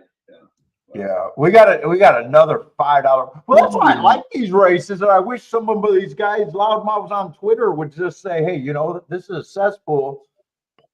Some of these guys are right. We got to play against in front of people if we're going to grow. I honestly believe that will grow the game if people actually see people having a good time and winning and explaining their thought process. Yes, right. To me, that's worth more than winning, actually, because it can help you win in the future, which is even I mean, we might have a new person going, wait a minute, he hit that exacta for $30 and he's saying it was a terrible bet. It was a terrible bet. It was a terrible bet that I did. I'll own that. Yeah. It wasn't worth the hit. It wasn't worth it. It was, not to disparage it, but like it was kind of a miss that you ended up winning $20 on. So yeah, hell, that's not bad, right? No, it's bad. better than, I mean, you can look at it one way. It's better than what I did because I didn't cash a ticket on the race. But no, I think you did better. Your bet had upside. All right, so Churchill second. What did you have anything here? Okay, they're just coming up so quick. I always look at the board first, and I see 3 favorites in a 5-horse race, and automatically. The only thing I'll say is I don't like the 5 at that price at all, which in itself isn't a great bet. A great reason to get involved. But it's a start. I mean, to me, if you want to like really nitpick on this race, you could take the 1 and the 2. But I think they have a better shot than the 5. I just don't like the 5 at that price. Could you bet the 2 at 3-1? I have the 5 at 4-1. So I got those other ones closer. I got especially the 1 horse. Well, I got the 1 horse pretty much like 2.5 to 1, and then I got the 2 horse at like 3.5 to 1. So that's not terrible bets. You're at your minimum of what you can do with the 2. Yeah, it's a pass. Now, are you willing? Okay, I was just ready to say, are you willing to do that, knowing that late switch of the board, he can end up being 3-1? Yeah, it could switch. I don't think it will though. I mean, we're at Churchill for number 1, so you got a fair amount of money in there. Well, 3-1 right now. The see, I don't 5. Well, see, my action kind of, if I had action, would be kind of a play against the 5. So, anyways, we're off. Oh, JW said, yeah. Well, no, I thought 7. He just took 2 big hits. He went down from 19 or 20 to 1 to 17 to 1. 17 to 1, I didn't love it, but I already put the bet in. If I was seeing that exact at 9 to 1, it's not out of character for me. But you know, at 9 to 1, I don't play that exacta. Oh, that 2 went. Your 2 went down to 9 to 5. Oh wow. Yeah, he was at 3 to 1 a second ago. Yeah, Or a horse that matters is gonna got a chance to be first or second. One kind of rebroke on him, so it looks or like the has line to get first or second. Oh, 6 will help. 6 is another horse that could help if he gets second. Nah, this ends up being nothing again. 1-2. Looks like 1-2, Yeah, right? 1-2. Like I said, the only thing that I could really say about the race, I didn't like the 5 at that price at all. Yeah, you did not like the 5, so, and at the same time, the horses that you could get to didn't end up being you said you thought the 1 and the 2 had a better shot at the 5, but still not a good ticket. No, that was a good. That ended up being a real good set out. Yeah. What's up, Superman? See, I still try to give my opinions, even though I'm not going to bet the race, because other people are betting the race, and maybe I can kind of steer them off or on. You know, like I always say, I'll be the first one to talk you off a favorite, but the last one to talk you off a long shot. So, you know. My advice for people when they ask on the show, what do you think of the long shot? I always look at the price, and I'll be like, look, soon as you get a horse 10 to 1 or under, and you know that, you know, if he's 10 to 1, he basically has probably 8% minus the takeout of the pool, right? Chances are your buddy's not going to agree with you, so why even ask? You know what I'm saying? Like why get off of prices if you like them? Because asking around is probably the biggest mistake. More people probably talk people out of decent horses. See, I hang around people that think like us, Paul. So yeah, so you know what I'm saying, that are price players or looking for value. I don't. It's not that I won't hang around an ABC better. I'm just saying, like, I tend to hang around other people that have the same sort of like mentality. That's all. Yeah. Oh, see money. I did see that. I think ADW left the windows open and people were betting during the race. I think that was that tote delay. I think someone was doing $200 supers, all, because from what it sounded like on Twitter, people were putting in bets and they realized that it wasn't deducting out of their account. So like one super, they had a big tote delay and I had to figure out what the problem was. Talking about Churchill yesterday? Yeah. Okay. I think it was Churchill. They were past posting, but they figured it out. Or maybe I don't think they were past posting. They were betting and the money wasn't being subtracted. So they were basically getting free bets and realized it and they were hammering tickets. You know, and the money wasn't going in the pool. Yeah.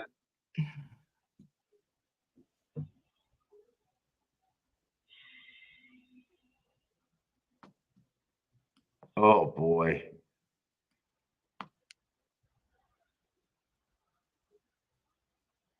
Let's say Aquatic Nuke said that's what happened yesterday. I got $50 worth of free win bets at another track. So I think that was an ADW problem or something.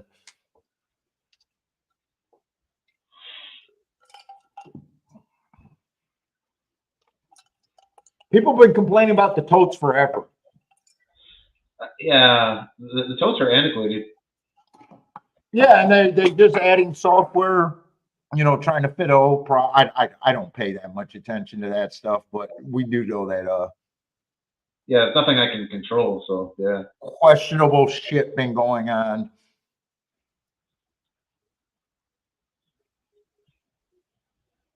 The next race we got, it was Aqueduct fourth in 11 minutes. We got enough time to look at that race. Yeah. I'm gonna grab some water here. I'm out of water. I'll be right back. All right, cool. Let me catch up with the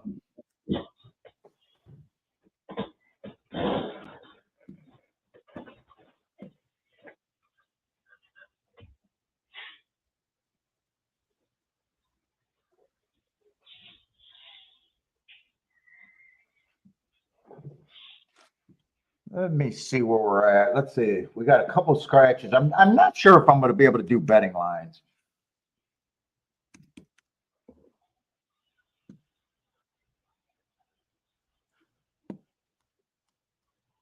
This might be a race worth looking at, though.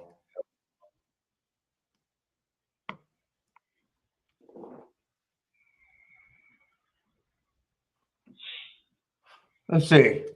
Oh, shit. Hold up. I just realized we got a 1 and a 1A in the race, and I scratched horses without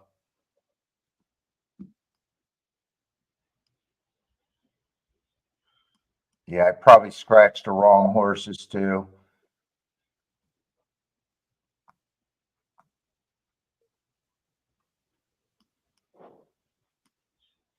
I definitely scratched the wrong horse because I thought that was a 6.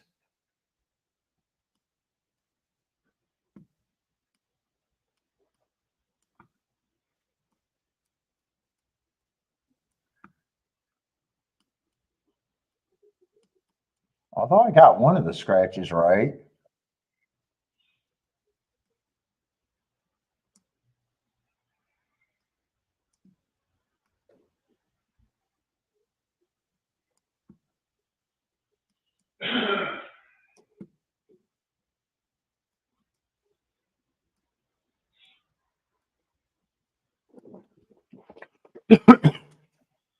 Let's see, but we got two. The entries are favorites here. 35,000. Let's see, that's Delaware.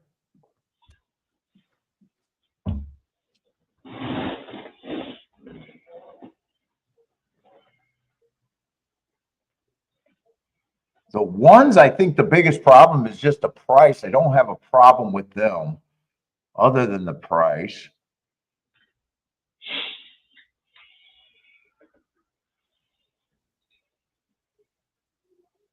Fuck, I like the 2, but he's not much better in just game theory. Me trying to beat an even money to get to another favorite at 5-2 is just not good thinking.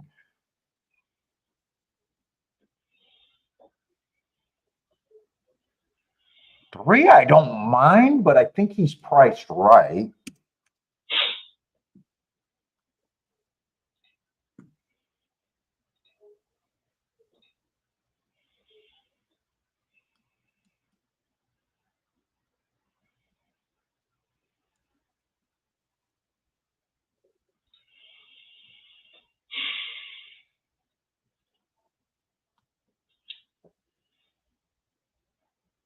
Let's see, 5 ran with the favorite. Didn't run that bad. If I'm right about the inside of the track, he might have been at a little disadvantage breaking from the 4-hole.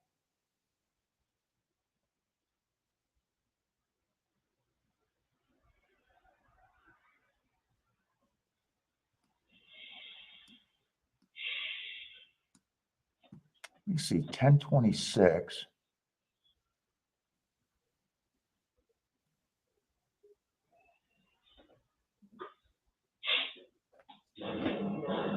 I can kind of give you what my numbers are as far as odds Yeah, for each horse. Yeah. If you want, if that's you want. Okay. Yeah, go ahead. So So the entry I had at 9-5. I Okay. had the 2 at 2-1. Okay. I had the 3 at 5-1. Yeah. I had the 4 scratch, the 5 horse. Ooh, the 5 horse I kind of like. The 5 horse I have at 10, and the Okay. 7. Let's see, 7 I have at 30, and the 8 I have at.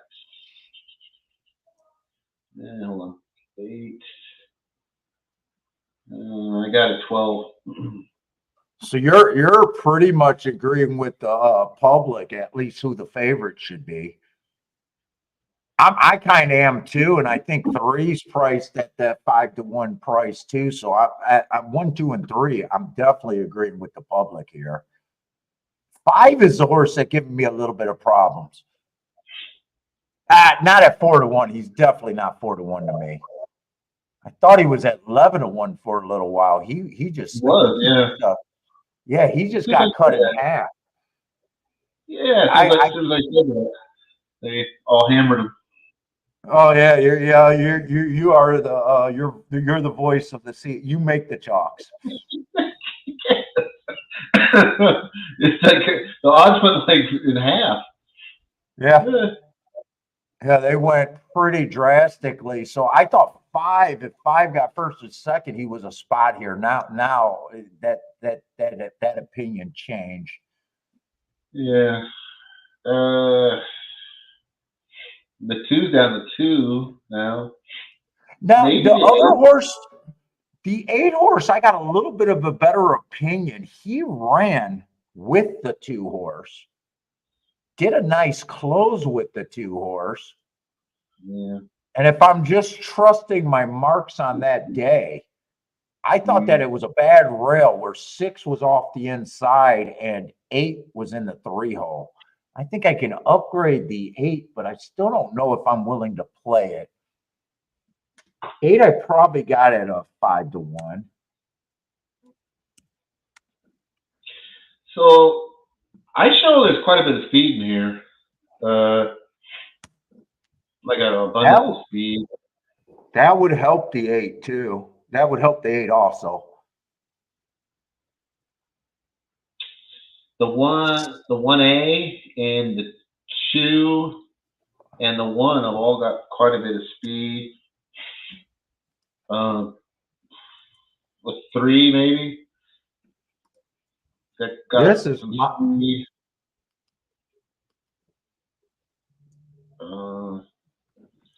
This is my the 8 is the closer. It's like he's kind of dropping in class too, which means that he's probably going to get some action just because of that. That's kind of an angle that a lot of people look at. Dropping in class, it's going to attract us some money. Yeah, 8. This is my betting line. I'm pretty stuck on this betting line here. I got the 1 and the 2 both at 2-1. I think both of them should be the favorites. I got the 3 at 15% along with the 5. Both of them are either priced right or a little over bet. 7 I got at 19-1, and 8 I got at 4-1. Your betting line does that readjust with the scratch? Yeah. Yeah. Okay, so your betting line, and do you know if your betting line is based on 100% or is it based on more? That's 100%. Yeah. Okay. So your betting line is a little narrower than mine. I do the extra 20% on there. Mm-hmm. 8's definitely would be the horse that I would have to key off. I'm just deciding if I really want to.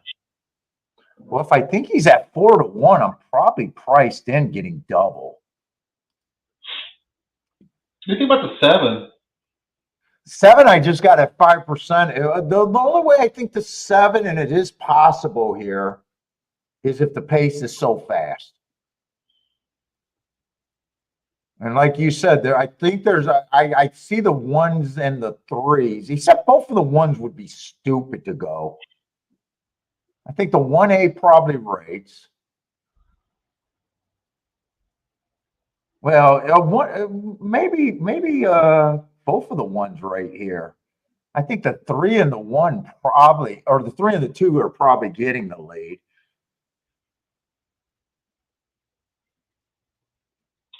You know what? I think the 2, it ought to be the favorite over the entry.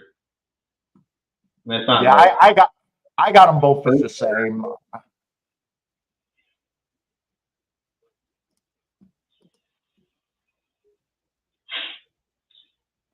In The 7's fact, got a little bit more speed than the 8, I think. 8's done it at a higher level. See, but the 7 kind of likes to run, last early. It's kind of his thing. Like they don't even try to like hustle him. He just like in a gallop and then runs at the end. But I'll tell you, it looks like the 7 is getting better, like healthier. It looks like because his work pattern shows like less holes in it, and he does have the top pedigree in Equibase, so he has potential to get better here. What is this, a mile, right? I think I am going to play this race. I think I'm doing the 8 to win, 8 on top of the 1 and the 2, and then 7 first and second with the 1, 2, 8. I think that's one of the hardest things to figure is like when the pace is going to back up or not. I you have human element there, Closers to me, even with a closing bias, I'm always wider when I think closers are going to run. Yeah. Because I agree. It's closing to me is a positional game. And just, you got that jockey that he's so far back. Sometimes you feel like he gave up and that now he's coming and he didn't. You know what I'm saying? I think that closing is like like speed is easy to handicap. Like when you think speed is good, it's easy to handicap. They go to the lead, it's fairly simple. Where I think the human element and not thinking I'm so far behind that I don't get my horse in position at the top of the stretch, and they can lose it by thinking that they have no mentally checking out early. Yeah, I noticed that even with big closing days, like I'm willing to go wider with closers than I am the other way. Yeah. I think the only thing here's another one. I think I would talk people off of the entry, at least like from a value standpoint. But my line says it's got the best chance to win of any horse. So it's kind of one of that dichotomy where you're saying, yeah, these horses have the best chance to win, but they're not a good bet at all. Yeah. And I'm willing to do that and lose all day. Yeah. Because to me, long-term tickets, like I'm willing not to hit if 1 or 2 wins and the 8 gets second. Even though the 2-8 exact, I think, was 20 to 1, I'm willing not to take that exacta. Where I'm willing to throw in that 7 who, if the pace is fast enough that I barely like. Yeah, so but he's good for my ticket. So I'm going to use your term. I'm going to make a play bet on the 7. Yeah, and I didn't even do a win ticket on the 7 because I think he's overbet for the win, but I was willing to play him first and second with the 1, 2, and 8. And if I get the 7, 8, that would be my best scenario. 7, 8, or 8, 7. Yeah, I think the 2.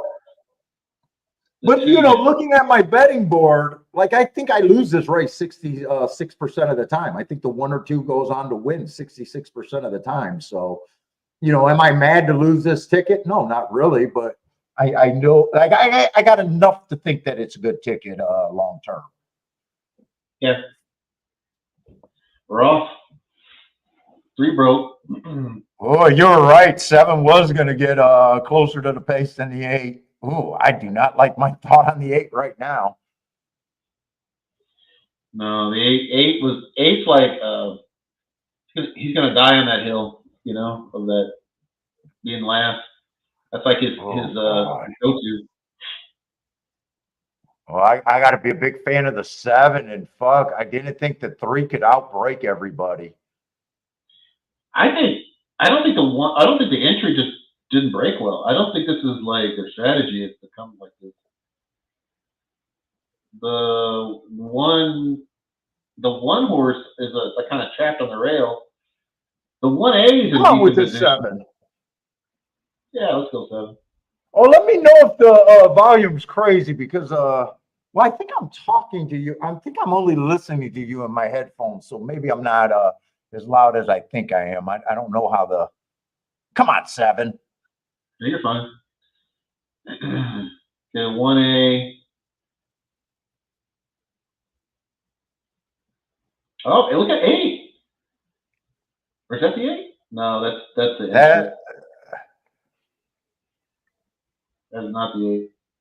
That is the entry. Come on, all I got to do is pass the 3. Yeah, no. It wasn't a bad, but yeah, it's 1-1-3. 1-1-3-7. So if the 3 would have just died a little bit more, I would have backdoored into that exacta. The 2 didn't fire at all. I should have checked the prices. Actually, I thought the 1-7 would be paying a lot more money. Oh boy, I got to check these exactas. If it came in 1-7, it was only paying 21-1. 7 the jockey got him in position at the top of the stretch. No. Oh, yeah, I can't argue with. I got the ride that we wanted out of that race. We didn't quite get the speed duel that we wanted. Yeah, and the 7 never did change leads, and that would have helped too. Maybe get him into 3rd. I think if 2 goes to the lead with the 3, I think 3's not around for 3rd. Yeah, that's my only criticism of the jockey on the 7. He didn't get him to change leads in the stretch. Yeah, I don't know how to ride, but Well, and at the same time, that payoff wasn't as big. I thought that payoff would be at least 35-1 if it came in chalk 7. Yeah, well, the 7 I went off at over 20 because I think that's how they break it down. It's between 20 and 25. Yeah, they stop. It's not exact. Oh, we really wanted that pace still there. It did not develop. The 1A and the 1, I don't think that was their plan, not to break. But it worked out for them. So that came in 137. He broke slow and just gave up.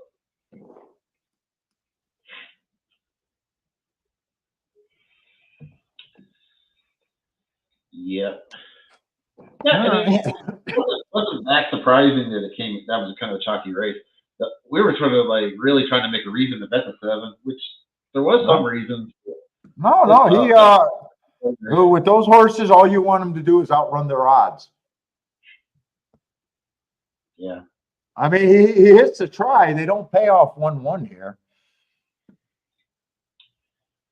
Actually, the try is probably going to be pretty useful here. You got the 2 completely out.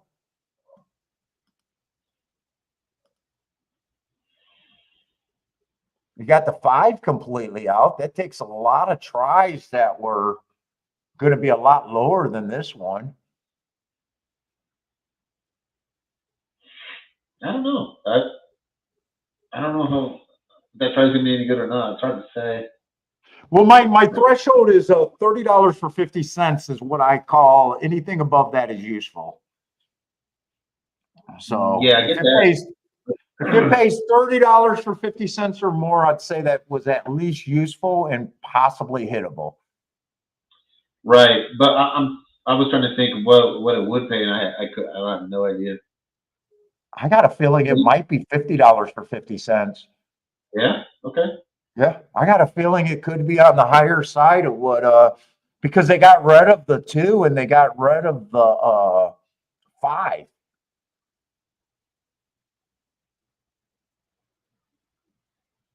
Put it this way, 7's the only horse in third that could help that try.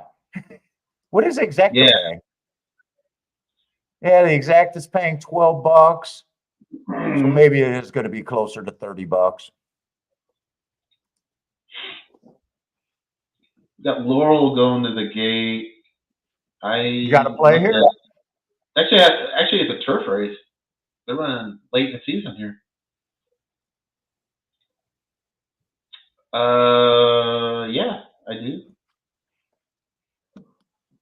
I kind of like the 5 a little bit, 19-1 or 20-1, because I had him set at 18-1. Not tremendous value, but it's a little bit. I do like the 7. He's the favorite at 7-2.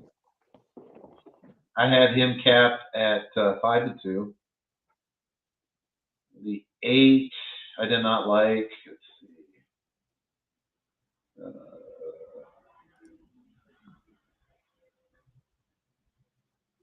And the 12 I do like. The 12 I had capped at 4.5-1. So I would take a look at 3 horse, maybe Dutch here. With the 5, the 7, and the 12. That might not be a bad Exacta box even. Had some value.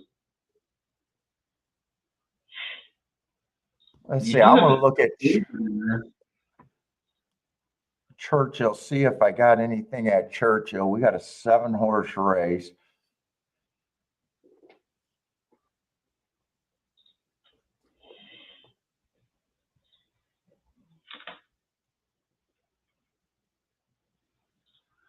Three favorites again.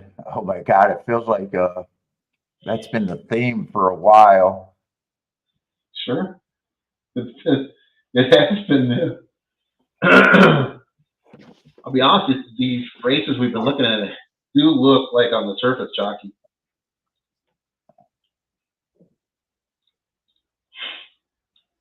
You dig into them, you can find a few things here, but I like the 2 a little bit. I think the 2 is a horse that offers me a little bit of value at Churchill or at Churchill. Okay, let me take a look here. Over there. Churchill. Let's see. Yes, 100%. Tis wicked You strong. like the 2? Yes. Yeah. Yes. Now that's our best bet so far today. I mean, like he's the horse that right now a little bit churns my stomach that he's 15-1. Yes, which is a good way to turn it. Yeah. Better than sauerkraut. I think the 7 offers, and the problem is when I get 2, I like the 2 and the 7 a little bit here. The problem is the 1 and the 4. I don't like the 5 as a favorite here. I hate the 5. I had the 5 at 10-1 on my line. Now this is a problem. I have the 4 at 7-5 favorite. The 4, yeah, I can see the 4 being the favorite here. Yeah. But 2 and 7 are definite. I don't think either of them should be that price. The 5 is in the ballpark that I'm thinking. In fact, I'm keying both of them in the exactas with the 1 and the 4. And I really got to think because I've been trying to get a run of Dutch bets and pick one or the other. But man, at those odds, I think I actually do the Dutch bet here too, 2 and 7. You like the 7? Okay, I'm not against the 7. I just think I think the 2 is the bet, and the 4 is actually probably getting close to 35, 36% chance of winning. Not. I wish I would have looked at the exactas though, because I've been putting in some exactas that I thought were paying more. Mm. You know, I wasn't expecting that 1.7 if it came in to be $21, and I definitely did not like hitting that $9 exacta. No, that's I you can't know, defend it. right. So That Laurel, bothers me more than anything, Gas. I'd rather lose everything than cash that ticket and get, you know. To me, it's almost like poker. If you watch a lot of poker players, they're so concerned about making the right move, whether it works out or not, based on their thought of in a hand. And to me, that's what I want. yeah, that's my second worst like painful situation. My number one painful situation is when I'm trying to get my bet in and I really love the bet and I get shut out and it wins. That's what stings the most to me. Well, that's tough now that we're playing from home. It's like it happens, and it's like no excuse. Yes. My 2 and 7 are way too far back here. 4 is getting an easy lead. Oh, I didn't think either of those horses would be that far back. Churchill just does not feel like they're coming from that far back the last 2 days. It looks like the 4 and the 1 are going to fight this out. Looks like the 4 is going to hold on. That was a terrible opinion for. Well, I had the 4 really high. Like I said, I had him at 7-5. Not that I said I thought I got no problem with him winning. My terrible opinion was liking the 8 or the 7. I thought they both could be a little bit closer to the finish. I didn't see much of the race, honestly, because I was. I thought the 4 and 1 definitely deserved to be played. I thought that was I thought the 2 just had a ton of value, and that was a bad opinion.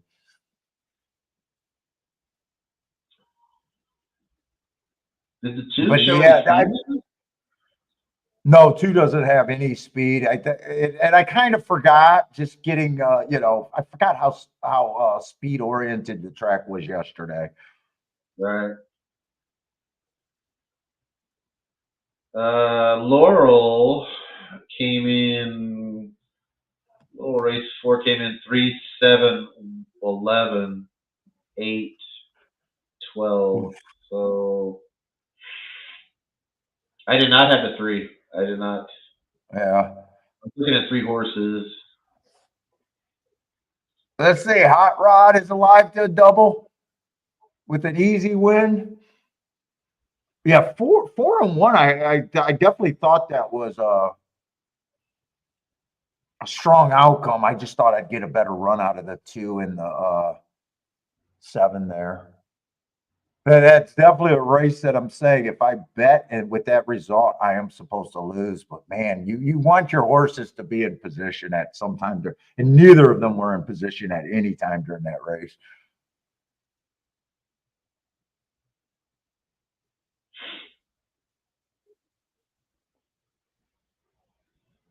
Falls off this game with a 9. Come on, the exacta was paying 17-1. Come on. They're giving me shit for hitting that $9 exacta. I deserve it. I deserve it.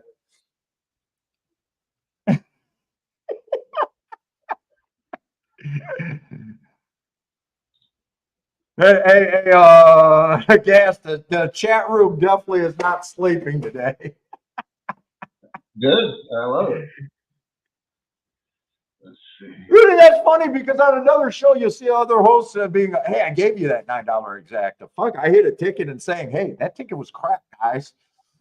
If you hit, Yeah. if you're going to hit 20% of your races, there's no way in hell you want to bet 180 to get $20 or 160 to get 180 back. It's the win is not a win, please. Oh my God. I was complaining when it went down to 17-1, but I would have been way happier with a $400 and some dollar hit there. I would have been able to move on, but when it, look, that happened in the gate, guys. That happened in the gate.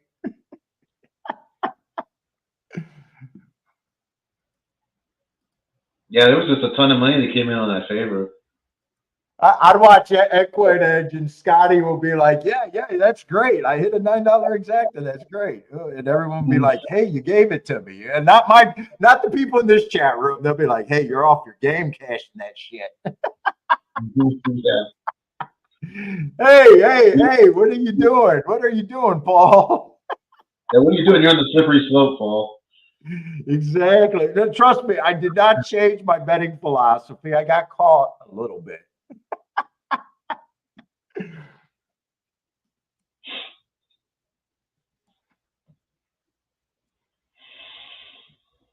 All right, so the next track we're looking at is Aqueduct. Yeah, looks like. What's up, Gizmo? By the way, I hope people are enjoying the guests. I don't have guests for often. I do like talking to other handicappers. It is nice change for me. I know the show might feel different,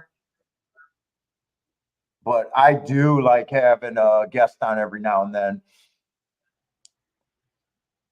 Yeah, I enjoy it. Yeah, it's definitely harder to follow the chat room. The betting lines. It's harder for me to do, but I'm still not trying to cash crappy tickets. I don't think I've affected you in a negative way for being chalky. Hopefully, No. I was staring at that and I was complaining about it going down to 7. I thought it was a good bet when I did it. I thought we were going to get away with that thing. I didn't love it. No.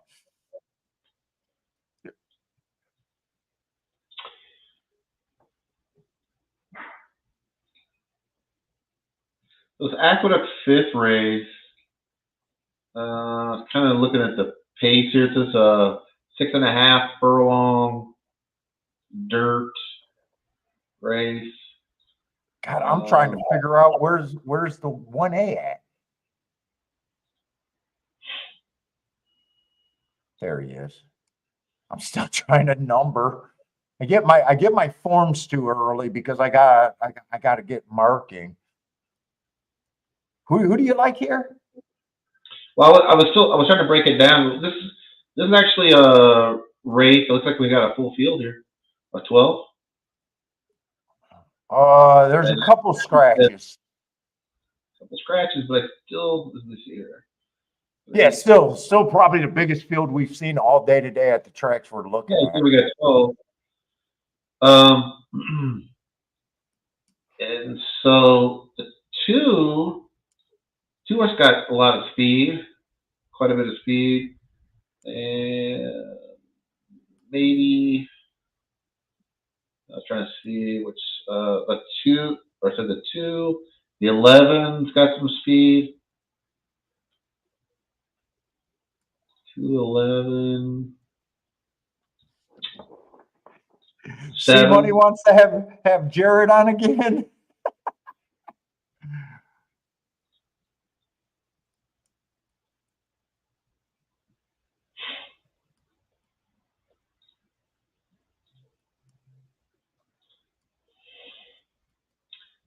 Do you break it down from like a speed standpoint, Paul? Like see like there's too much speed or not enough speed in this race or in races in general?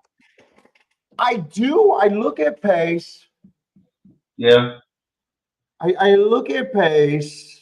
I got my marks about who's fast, but I'll tell you what, as a guy that looks at it, I do find kind of hopeless in a way. You get those races where you think four horses have to get the speed. The jockey's kind of looking at it the same way. You're like guaranteeing almost in your head that you think it's going to be a meltdown race. And then the jockeys, you don't get that speed duel. Someone misses a break, or jockeys decide to, they don't want to get involved in that speed duel. I have a tough time on meltdown races. I tend to like closers and predicting meltdown races when I think the track is favoring is when I feel best. But in long term on just normal tracks, it just feels like speed is still the dominant factor. Like you're better off, picking the value in what you like and not getting caught up. I mean, every once in a while, I'm successful at predicting that meltdown pace, but it just seems more times than not, I think it's almost the wrong move. Yeah, I never assign negative points for speed. I can assign some positive points for speed for sure. In fact, I bet looking at your database, you probably realize that front position overrepresent itself to winners more than not. You know what I'm saying? Like being close to the front is generally good. So like at the quarter pole, within like 2.5 lengths, 80% of the winners come from that area, Yes. right? Yes. So you got to look at it that way, which goes along with your theory. You don't like to bet closers as short prices So I think that's the worst bet in racing. I don't mind closers, but at short price, it's like, I bet if I could do the data on that, you'd be way ahead of the game just playing against every race where there's a 2-to-1 or under a closer. Right. I bet blindly playing and making a whole day of just looking at races where the favorite is going to come from all races. In almost all races, unless you have a track profile and that track is just anti-speed. I would, right. But most dirt races in North America, you'll just find most of them are just favoring early pressing days. I think the only maybe exception to that is maybe artificial routes, and that's why artificial routes are so like explosive, because you can't really eliminate horses based on pace. Yeah.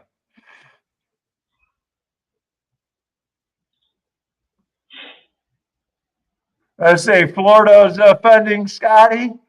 Oh no, I like Scotty's show. Don't get me wrong. Yeah, he did hit 1.6 million or whatever, pick six.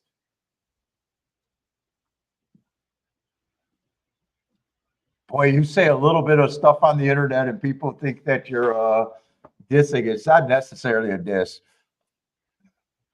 I had a chance to talk to Scotty at NHC. Oh, he's a nice guy. Dude, I would love to handicap with that dude. Yeah. The only maybe criticism I would say is, like, if you ask him questions about equine edge, he doesn't really know the answers. He just says it's like built into it, Yeah. So I feel because the main question I have is, how do they come up with pace numbers on horses that have never run before? And I think he's doing a breeding and but he didn't really have an answer. He just I feel like somebody else kind of like programmed the thing and he kind of uses it, which is fine. I'm just saying, like, that's always been like a mystery to me. Like, how do they?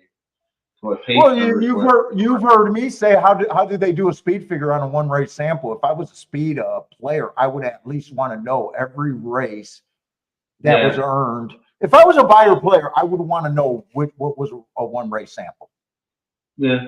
Because if you read Byer's book and his philosophy about the variant and comparing times, how can you compare time for a day on a one race sample? Right. It's a fair question, and I never got an answer from it other than we got experience, And or maybe they just fill in, well, he's an 80, he's an 80. Okay, we'll give that an 80. I don't, you know, I think it's a fair criticism if people are putting their money. I asked that question, and it's to get speed figure guys to think, oh, that might not be a good thing. Mm-hmm. But I mean, the only on his show, which I haven't watched a lot of his shows, honestly. I don't hear him really talking about like value on horses and things like that much. No, actually, when you look at his thing, he'll have a horse at a price, and then he'll come on Twitter. And I gave the horse a 33% chance, and it was a great because you could have singled the horse, which is true. But the horse wins at 6-5, and it's like, well, yeah, that's anti-value. Even though if he wins, to me, it's wrong. But I get it, you know, he's selling a product, and the product got you on a winner, and a lot of handicappers think that that's important. I'm not fooled by that. I think that's a silly way to look at it. Yeah, because I think what, a lot of people get in that trap where they already made their picks before they got to the track, and hell or high water, they're going to bet that horse, even if it's, if they think maybe it's a 5-1 and it goes up at 6-5, they're still betting it. I think a lot of people on the internet are all guilty of that because they don't know what price they're going to get until it goes off or even close to it. Oh, I think the shows where they're doing live handicapping 3 days in advance is just silly to me in this day and age. Yeah, I agree. It's like playing. I always say it's like playing poker with no money. Yeah, I can make all the calls when the $1 million is not $1 million. Who can? Right. And it takes the emotion. You ever hear a live handicapping show 3 days in advance, how confident the host feels? And people criticize me that, hey, you're wishy-washing. Yeah, you got a nice hit, but you're, I'm playing with emotions. I lost 7 races in a row. When you just say, hey, 3 days ago, I gave out these horses. I don't know if you're getting your ass kicked for 7 races. I don't know if you hit that 8th race. I would assume that those people are YouTubers who are trying to get content so they can get more views. I get it. It's not playing the game. It's like, yeah, okay, I get it. People want background noise. I get it. But they're not playing because every play should be price dependent, right? Everything. So, actually, every bet you make should always be price dependent. And then you'll have people saying, well, math doesn't matter if you got the winners. Well, the math tells me that I'm not going to have every winner. Yes, if I can hit 100% winners or 80% winners or 70% winners, yes, math does not matter. But I can't. So math is everything. It's almost like the story. Why doesn't on a blackjack game, why doesn't a natural blackjack pay fucking 50-1? Because everyone that plays blackjack would be a winner. The house would no longer have an edge with that one change of a rule. Why does roulette play 36 or 34-1 instead of 38-1? Because everyone could be a professional roulette player. I mean, to not think that math matters in a gambling game is the silliest thing on the planet. It is math. It is literally math. Yeah, you get paid out by math. So as a handicapper, the best way I can explain handicapping and betting is basically you're trying to price and you're trying to become the casino and EV bets, and we look bad doing it until you have a nice ticket. But that's all you're trying to do. You're trying to get ahead of math. It's almost like when you watch Andy Sterling, right? People say he's good. Well, he gives 4 horses out of every race, and when he's talking about I'm using, if you listen to him carefully, it's like, wait a minute. He gave out 4, but he said he's using 6 in a 12-horse race. What does that mean? It means nothing to me an hour before the show. I mean, if you look at their bets, it's 6 by 6 by 4 by 4 by 6 by 8. It's silly. And people, I mean, look at how many views they get for that show. And people think that that's helpful. I think it's hilarious. All right, I mean, so if this I race, just if I just gave out 4 picks every play, and then after the show came and tell you how great of a dad, all I got to do is connect the dots after that. It's the tout game. so we got 3 minutes. I was looking at the overlays I saw in this race were the 11 and the 8. The 11 is at 9-1, and I had him capped at 6. And then the 8 horse, he's at 9-2 or 4.5-1, and I had him capped at 3.5-1. So those are my two that I was rolling with here. Aqueduct race 5, Commerce Comet, and Capri. Yeah, I got so distracted. I'm lost in this race right now. I'm just lost. It's a little. Let's see, the chat.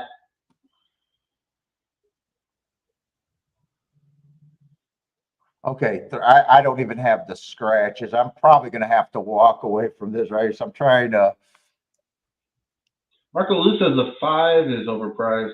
I thought the 5 was around where it ought to be, but it's probably going to go up. So I guess what I'm saying is I thought the 5 was around 30 to 35-1, and he's 33 right now, but I have a hunch he's probably going to go up to 40 or 50. So yeah, I'm not going to talk you off of that. I just got him chasing the slowest paces. I accidentally had him scratched, so I don't even have the right scratches here. Oh, It's High School Crush that was supposed to be scratched. Okay. 5, I don't have marks. 5 is just route to sprint. This is a sprint, right? 3 and 4. Yeah, I don't even have the scratches right. yeah. Ryan said he thinks there's going to be a lot of speed here. On paper, it does look like that. That's the first thing we were talking about. I thought there was a lot of speed in here.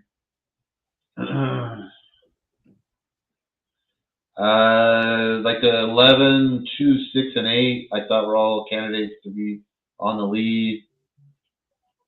I thought the 11. Yeah, I like the 11 a little under the radar. I like the 6, 8, and 11 here a little bit, but yeah, I kind of lost with the rant and just bullshitting. I kind of lost position in that race. It's all right. I'm rooting for the 6, 8. I'm rooting for the 6, 8, 11, kind of the speed, but I'm not doing a bet. Did you do a bet here? You bet the 8 and 11? Is that what you did, or? Yeah, that's what I did. I did 8 and 11. I mean, the 10's actually, I have him capped at 3.5-1. So in my capping, he's actually got the best chance to win is the 10. But I didn't play him. I tried to get a little. I thought there was value on the other ones, on the 8 and 11. 10, I don't have a problem if he wins, but that's a horse that I'm trying to beat, mostly route to spread. Ski Patrol, I would be trying to beat here. That's exactly what I'm trying to do, but I recognize that he's actually. Yeah, like I don't mind recognizing he'd probably get points here, but. Yeah, there's some pace here. I was completely wrong about who got the lead here. I thought the 8 would go up there. I thought the 1A was speed. The 6 I thought might show some speed. The 11's not. I don't know where the fuck the 11 is here. 6 is getting a really nice trip here. If he's just there's 11. Enough. So the 2 is on the lead, the 12 is chasing him, and the 11 is trying to make up some ground. The 2 looks like he's tired, but he's moving away. Oh, the 2's gone. Yeah, 2's gone. I think 10's going to get second, but that's what I expect out of a route to sprint. That's why I hate route to sprint, even when they look like they could be fast. I don't think I have a 2.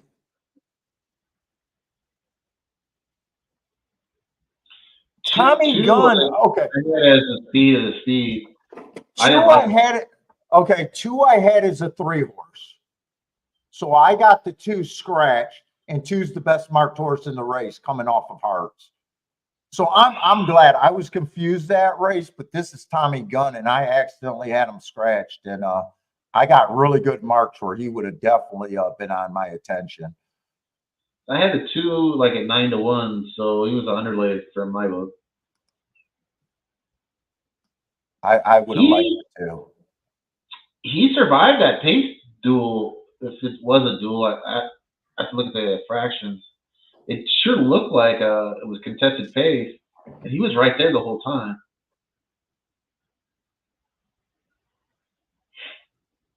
And I tell you what, if I like the 2, I still like the 6. 10 I just thought was over bad. 2 probably could have been played on top of the 10, but I will be honest, I don't like the 11 as much. Because 11 to me is a fast stalker that's just coming off of, but I scratched it too, so. Yeah, that's kind of how 11 kind of made a move in top of the stretch, got up in position, and then just didn't have it. And 8 I'm still gonna like, so my numbers would have definitely changed there.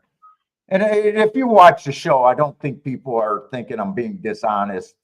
They've seen that I scratched it too, and he has hearts everywhere. I guess I marked my horse. I marked my horses like a 12-year-old schoolgirl with those damn hearts. You know, it's pretty obvious. You know what I might like. You got X's and O's there, and yeah, I got hearts, X's, O's. Yeah, I'm like a 12-year-old schoolgirl. That's all right. I didn't bet that race. I don't think I could have played a 10-2 because I don't like the. I'm actually going to get rid of this. That who I was rooting for, because I thought the 2 was a 3 the entire time. So, but still, no bet. So this was on the turf. Now it's off the turf at Churchill. The next one. Does this even become a betting race? It's not. I don't think it is myself. No, it looks like a 5-horse field with a 2 to 5 in it. Yeah, it's a hard pass for me on this Churchill race 4. What's up, my stocks? Brian, how's it going? Who else? Jared, how's it going, Jared?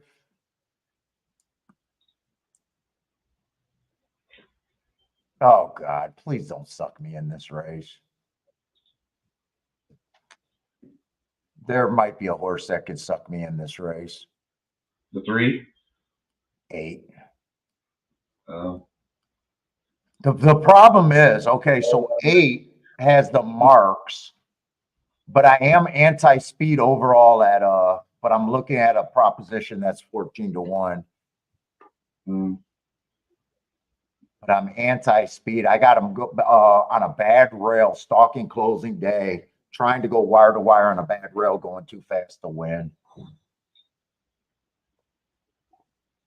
If I had the proverbial gun to my head, I'd take the 3, I guess. Churchill.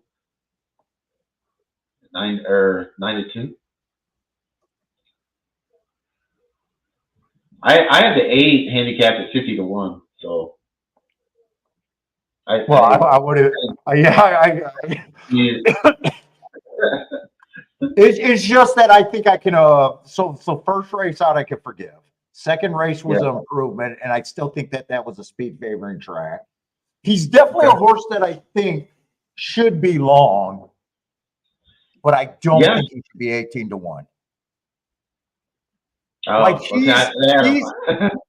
he's probably between 5-1 and 10%, or 5-1 and 9-1. I'm having a hard time, but either way, he's an overlay in my head. I would not talk you off of it because he's a long shot. In my opinion, I didn't have him. I didn't see the upside in him.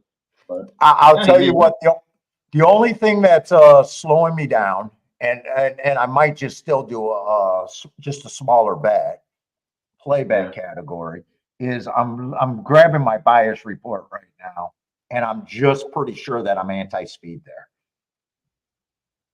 See, I Okay. only got them going to wire 20% of the time. Some people would say 20% is not bad, but just me building my profiles for as long as I'm doing, 20% is not a speed conducive track.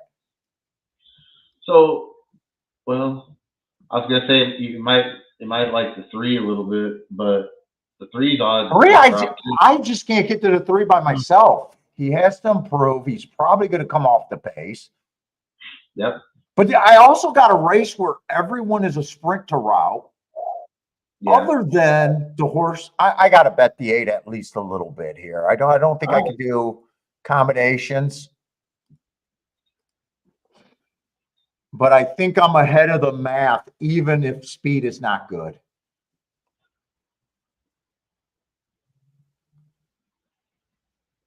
And these bets, I always say it's better to reach for something that you can get to that's a price.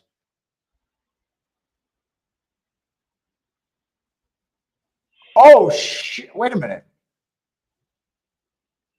I was looking at an Aqueduct turf. I was still looking at the turf bias. Yeah, shit. I don't know why I was thinking that was Aqueduct off the turf. It's Churchill off the turf. Yeah. I don't know why. I don't think they got any rain lately. They let out a thing that they're not happy with the turf course. Churchill Downs released a thing. Well, that's not good. Yeah, they're not happy. They can't grow grass in Kentucky. Shit, I guess not. You notice they can't grow grass anywhere. Florida had to stop turf race, or I think I'm not sure if they widened it. My 8 has no shot in hell here. Luckily, it's a $20 bet, and I did that. So luckily, it's not going to be painful. No shot. Fucking hell.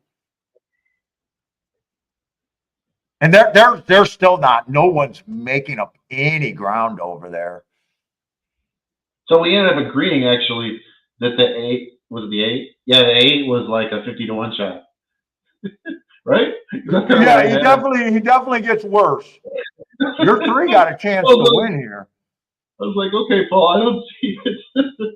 Well, I still like the excuses and the marks, but it definitely wasn't what I was thinking.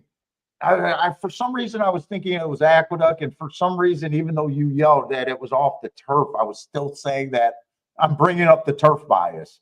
So obviously, I am not thinking too good. Although I still think I would have had him at 10-1, and I guess a $20 win bet's not the worst thing, but he didn't run at all. Well, the 3 made a race of it. Just you couldn't get by the 5. Yeah, the 5 kind of got. 5 should have been the favorite there. Well, yeah. 3, I couldn't naturally get to the 3, and 3 actually ended up not giving you that 9-2. No. Yeah. All right, I made 2. Okay, so right now I can't number horses correctly, and I can't even focus what surface they're running on and what track. So I got to get my I got to wake up and get my shit together. And I cashed a $9 exacta. So this is they might have cloned me and put the wrong person doing the show today.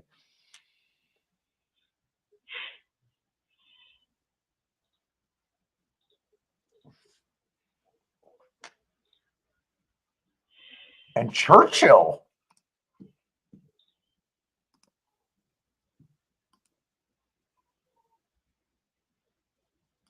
You know me, I like to go back at the races just to make sure there was nothing that should have even been hit. Yeah, Churchill's just been very chalky.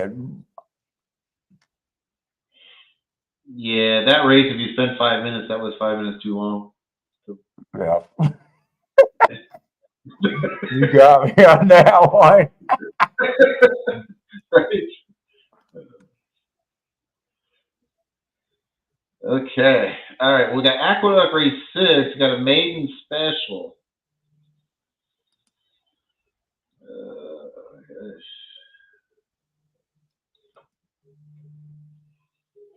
And Aqueduct honestly hasn't been much better. First race was unplayable. Second race, I know we didn't play. That was a nice ticket with that 4-horse getting second. That was at 8-4 exacta, that 4 at 34-1. Yeah. Then I got to crush a $9 exacta to look bad.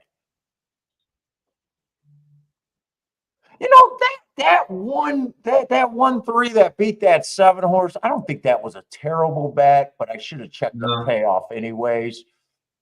I think if the 2-horse would have ran a little bit, I think the 3 would have got beat.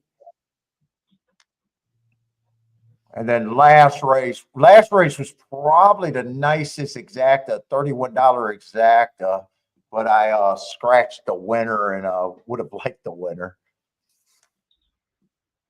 What's up, Torpy? How's it going today, man?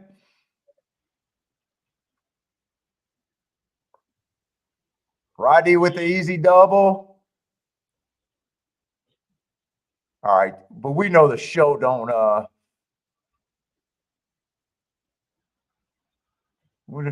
start until halfway through the program at least. Mostly today. Let's see. And looking at these results, there's not much at the tracks that we're looking at so far.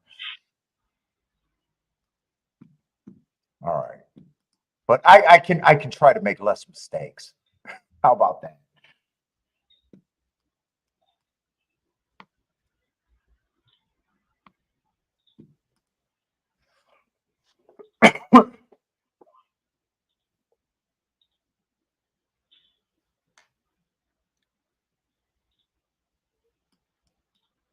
You know what? Aqueduct, I actually want to bring out that dirt bias report. Sometimes I just got to go back to basics. Just speed and stalkers over there. You don't do anything with track profiles though, right? That doesn't do anything for that, right? Well, I mean, I look at different tracks and different surfaces and distances at those tracks, okay. And I'll make notes about, you know, whether or not the speed's been profitable or unprofitable. But I mean, speed's always good everywhere, so kind of like redundant. It's kind of like the same. You kind of come with the same results no matter what. Okay. So yeah. But again, remember we were talking about, you know, the different odds, right? So if you're looking at a 5-to-1 shot, you're going to be looking at different factors than if you're looking at a 10-to-1 shot or a 2-to-1 shot, right? You're going to be looking at different things because those are the things that are actually going to be profitable for those types of horses. I don't really concern myself with too much under 5, so I'm only just going 5 and up and looking at the different ingredients that are involved in those types of winners, and it kind of comes with the same sort of thing. So a profile in that way. So you got something you're looking for, but not necessarily. I think that speed's dominant here or at this track. I'm only looking for closers because I think that might be the dominant factor, and just starting your handicapping based on that. Yeah, which I do a lot of times. But I mean, and you've seen on the show, I can identify bad favorites, and that's a good place to start. That should be the. Yeah. If you go, we were talking about Pace Advantage website, right? Mm-hmm. The guy that runs it, that's like his go-to move is he doesn't even play races that don't have a bad favorite in it. Because his thing is, well, the math is bad on that horse, right? Yeah. So consequently, everything else is going to be much higher, which makes sense. But it's still half the equation. You still have to get tickets on the right horses. Yeah. Well, I tell you what, since I've been doing the press tickets and talking to Joshua on the phone about our bets and stuff, I have found myself being a little bit doing too much. If I got to point something out that's been a little different. I've been starting with the favorite and what could be played with the favorite.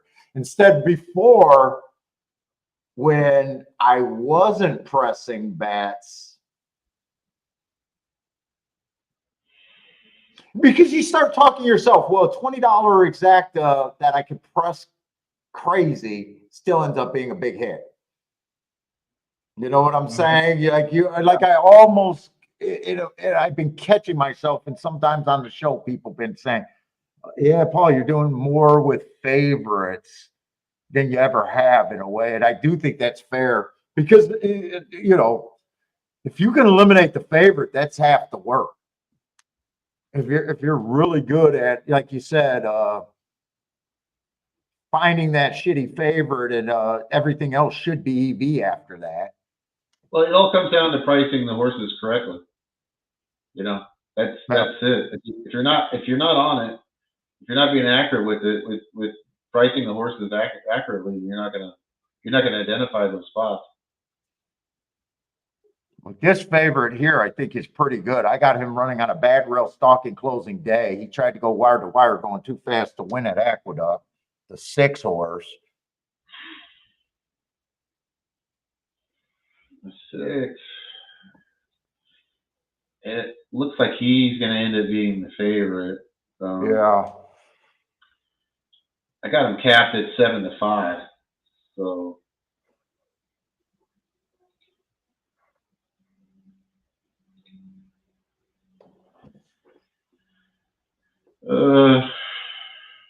Four. I'm capped at 2.5. Well, but if you want to poke holes in this favorite, even though I love the marks that I got on the first race, that's a December 15 run right there. He's been inactive for that's a pretty solid hole right there.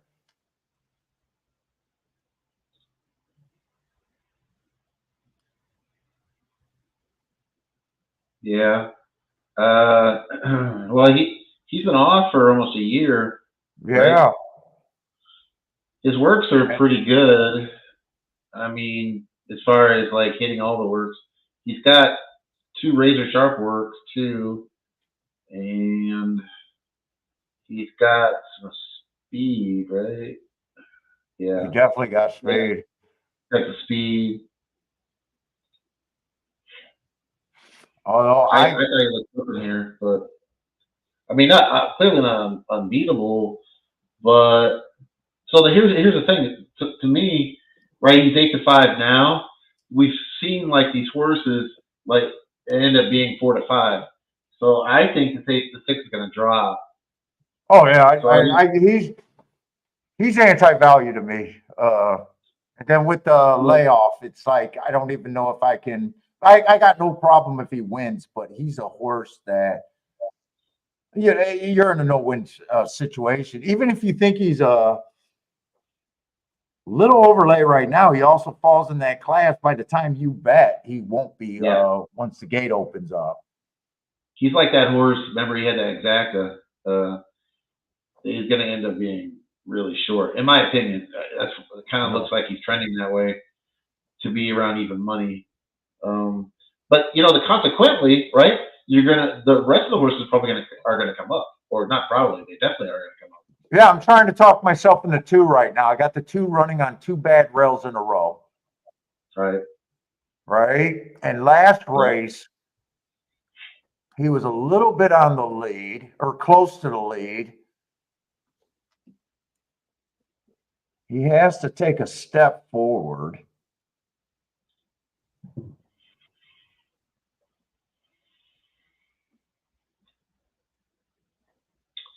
I was thinking about the 1, but he's been off for a long time too. Yeah.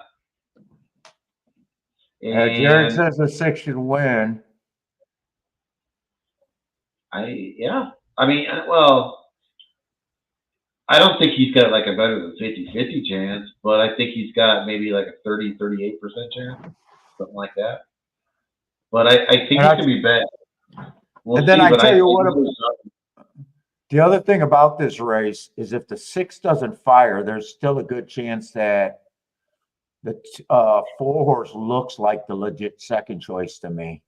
2 races ago, I got another bad rail, and that's a very nice run. If I'm, I got to be right about my calls on the bad rail day. And then he tries a turf route race, which you could excuse a turf route race. He probably looks like he's going to be pointed to be a sprinter at the very least. So I got 2 chalks in this race that do look scary, but I still can get to the 2 that's at 6-1, and it's just and the 2 and the 4 ran together. They were both, when I say bad rail, I'm saying bad inside, and they were both in 1 and 2 post positions. 2 would be. Well, yeah, I mean, part of the 2 to 1 on that 4-horse is because IRAD's on it, right? Yeah. That's part of that.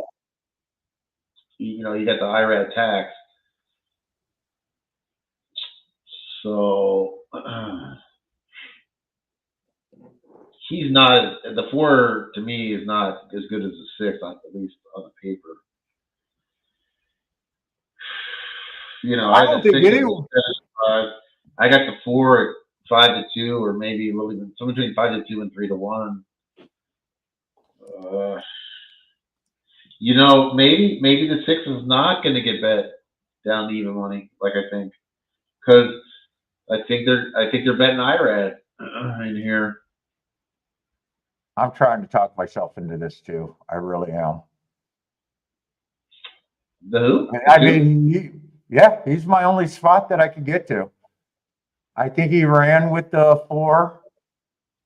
6 is off the long layoff. He does not have to fire, even though he does look the best on paper, but that's how you get prices. If the 6 didn't look so good on paper, the 2 would not be 6-1, is my belief. If the 6 didn't look so good, 2s would have been bet here. 2's kind of not being bet. It's just, do I want to pull this trigger, and for how much? Well, I had the 2 at like 9-1, so we're disagreeing on what we think the fair value is, and I always say that's fair for handicappers. Yeah.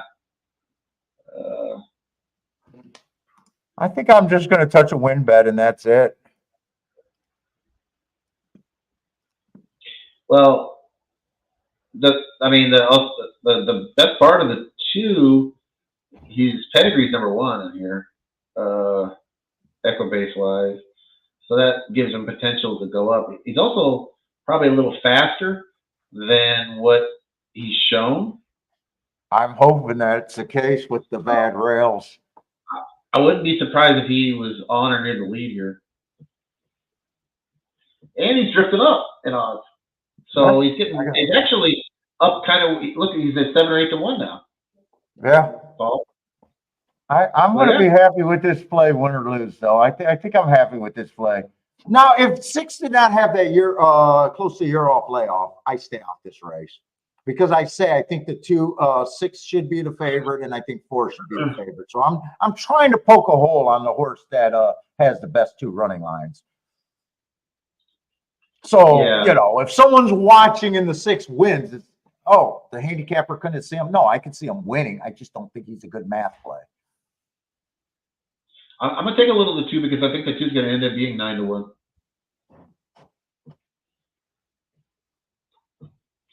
Because I think they're still hammering the 6 good. And if I was really being brave, I would try to do something with the 2, 3, and 4 here. If I was really being brave, I would try to get that exacta 2, 3, 4. Yeah. But I think I just sit with the win bet. So. And the old adage is when you have 2 favorites, you don't have a favorite.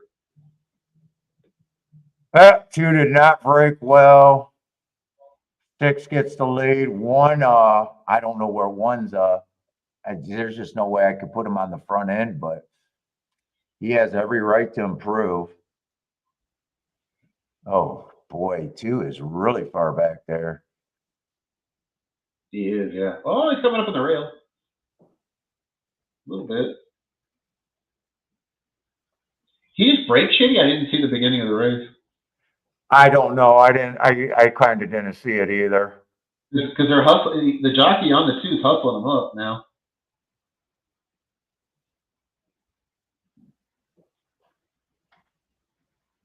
Looks like the year off horse might. I think it's going to be 6-2 unless the 2 just completely flattens out, which he might.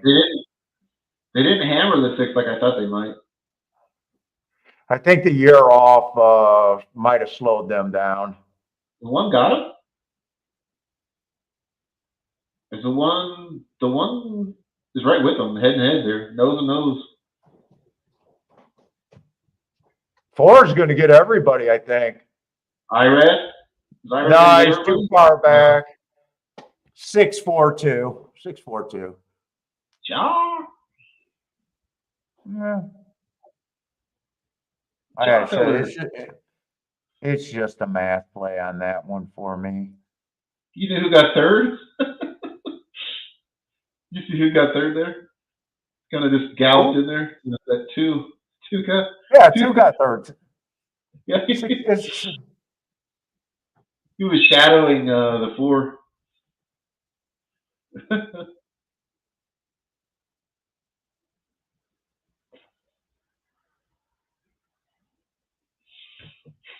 One, I just could have. I mean, one showing speed. I got no problem with that because you can't trust the horse after one race. But as a handicapper, I could have seen that. I knew you said you liked the 3 a little bit. I was looking at him, yeah. The 2 would have been interesting if he would have got out of the gate because he ended up being pretty damn close at the end.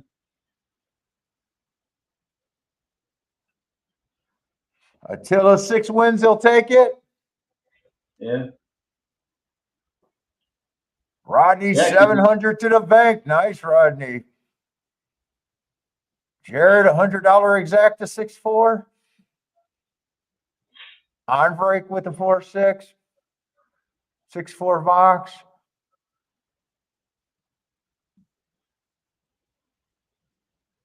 It looked like the 1 was gonna maybe go by the 6, but then stop. Wow, he really shortened up.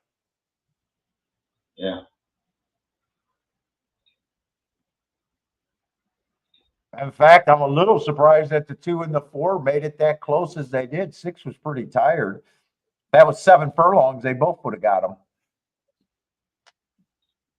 Maybe even 6.5.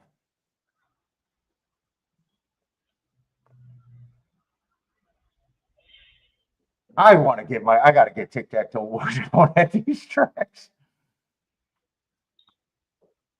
We're getting late in the day. We got to come up with something.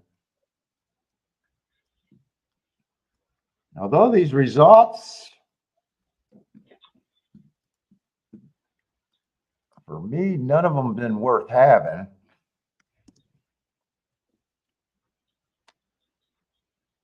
Let's see, 6 would have went wire to wire there.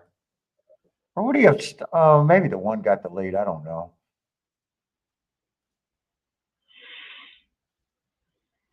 Let me get these up.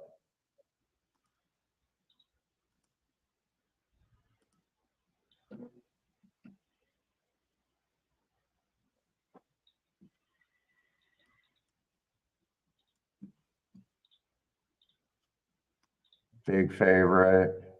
I guess he was over even money.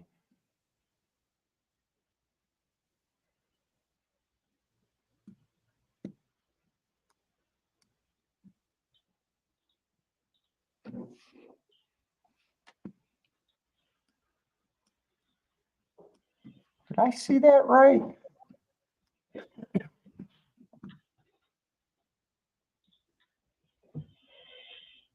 No.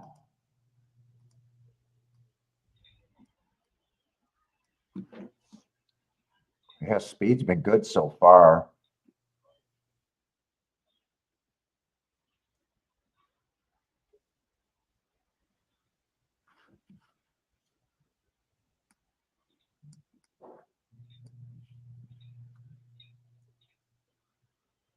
fact, that 2-horse last race, I think, was by far the biggest price we've seen, and that was only a solid 5-1. Yeah.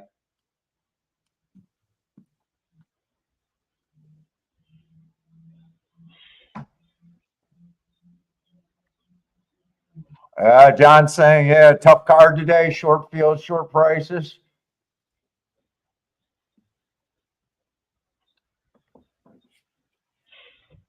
I want to, oh, I haven't, they got the replay. I want to see if the 2 missed a break or not.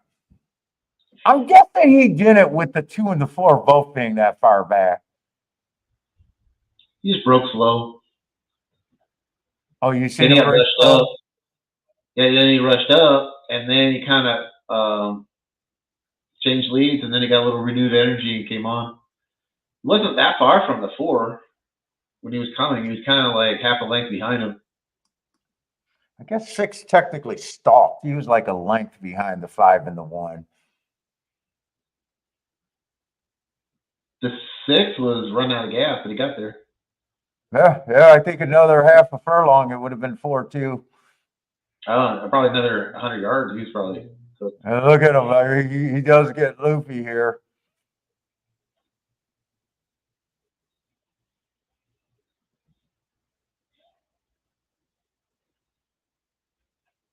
Definitely shortening strides.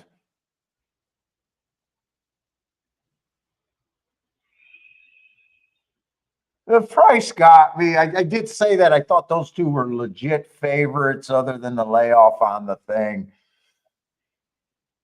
I just think that 2 at that price I had to make the play.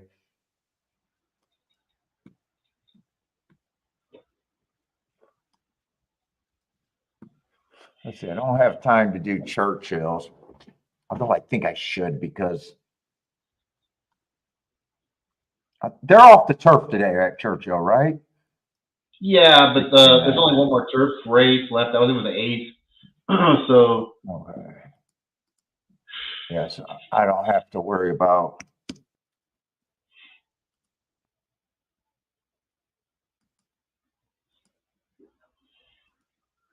Churchill, it seems to be pretty much front runners today, or at least you got to be within 2 or 3 lengths of the lead.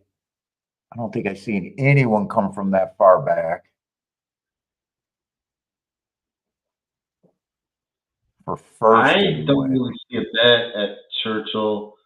The only thing I would say is the 6 looks like a bad favorite or a bad 5-2 looks horrible in that. I haven't capped at 7-1, but 7-1s do win. But I just think that the 6 is a terrible bet, but that's not really a play. I thought the 3 had the best chance to win there. Maybe the 1 a little bit. So I'm kind of. Yeah,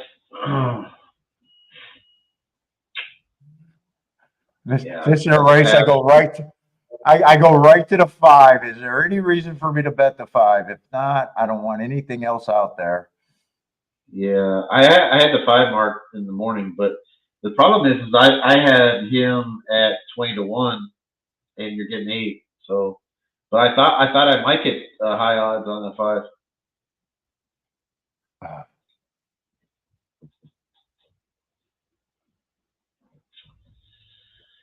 Let's see. I'm not crazy about the 4 because other than last race, his last race, he's been a closer.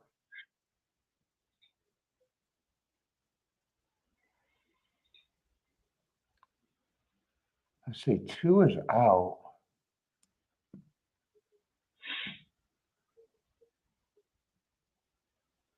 Three might actually. 3 doesn't always go to lead. Actually, he's only been to lead once.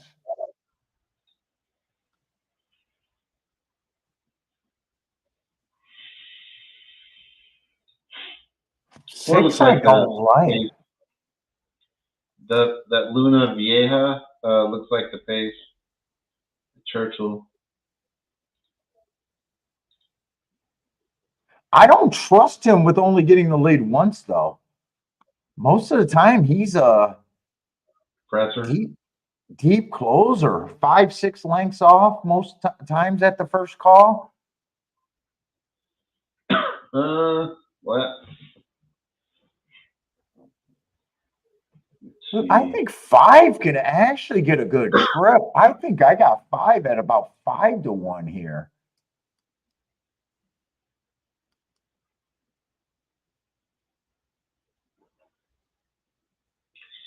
Yeah, I'm not gonna talk you out the 5. I just had him a little higher than. Yeah. Well, no. I mean, I always say that we're supposed to disagree on prices. That doesn't bother me at all.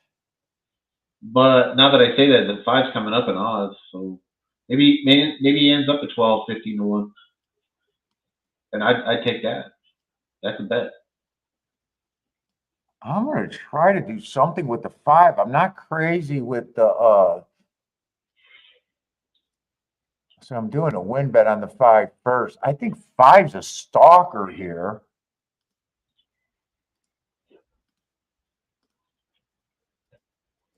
I'm playing them with the 3 inside horses and trying to get a right for the. I probably could have went 5 all actually with it only being a 5-horse race. I think 5 gets a fairly good trip near the front end. 4 jumped out and got the lead. Luna Viejo. Wow, I just didn't trust that he could do that twice in a row. Did it pretty Probably easy. a good. That's probably a good heads up ride by him.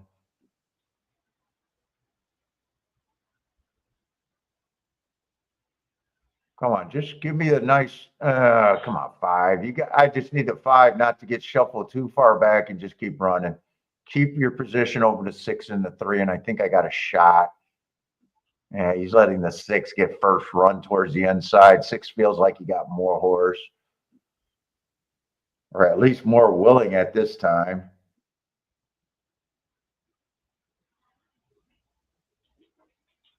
He's still within 3. He's still within 3. I just want the jockey to ride like the wire's going to be at the top of the stretch and not at the finish. All right. The 1 is coming up alongside the 4. Everything I need is a 5 to get second. I just need the 5 to get second. No, 5 can't even keep. A 5's in dead last in a 5-horse race. Oh God. 1 looks like the winner, right? Well, They're all good run coming together. back a little bit. Everyone's Yeah. rallying. No one wants to win the 1, race, but one's going to win. 1-6. 1-3 or 1-6. Oh God. Yeah, I didn't like the 6. That was the one I thought was over bet. Yeah, 6 was the one that I was willing to leave off. Yeah, I didn't like him at that odds.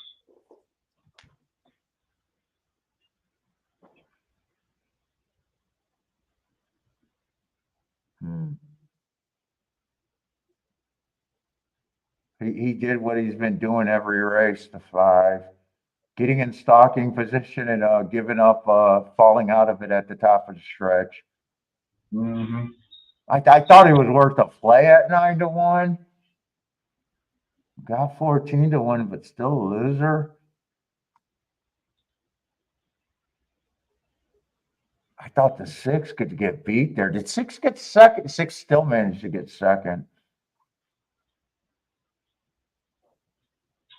Yeah, 6 got second, and then the 3,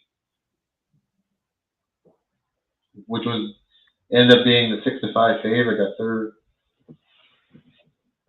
And 4 went to the lead and fell apart.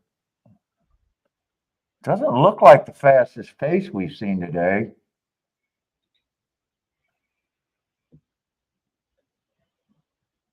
Oh boy. All right, I just got to trust that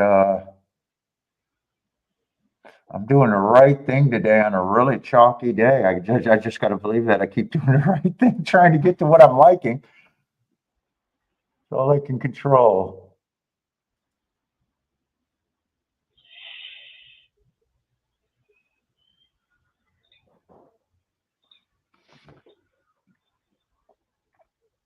I feel dead in the stretch every race so far today that I played. Just dead in the stretch. Other than our first race with that 6-horse. Yeah, I mean, it seems like we kind of have made the move, like to get in position, and then we kind of hang in the stretch. Or some of them that I've done a few more bets than you. I'm not even getting in position. Yeah, and then we had that horse that you liked at Aqueduct the last race where broke slow and hustled up, and then actually kind of got third wind and then made a run and got it in the money. All right, we got a full field over there at the Duck. Is this going to be on the turf? This is on the turf. All right, I already looked at my bias report. I'm anti-speed on the turf, I think.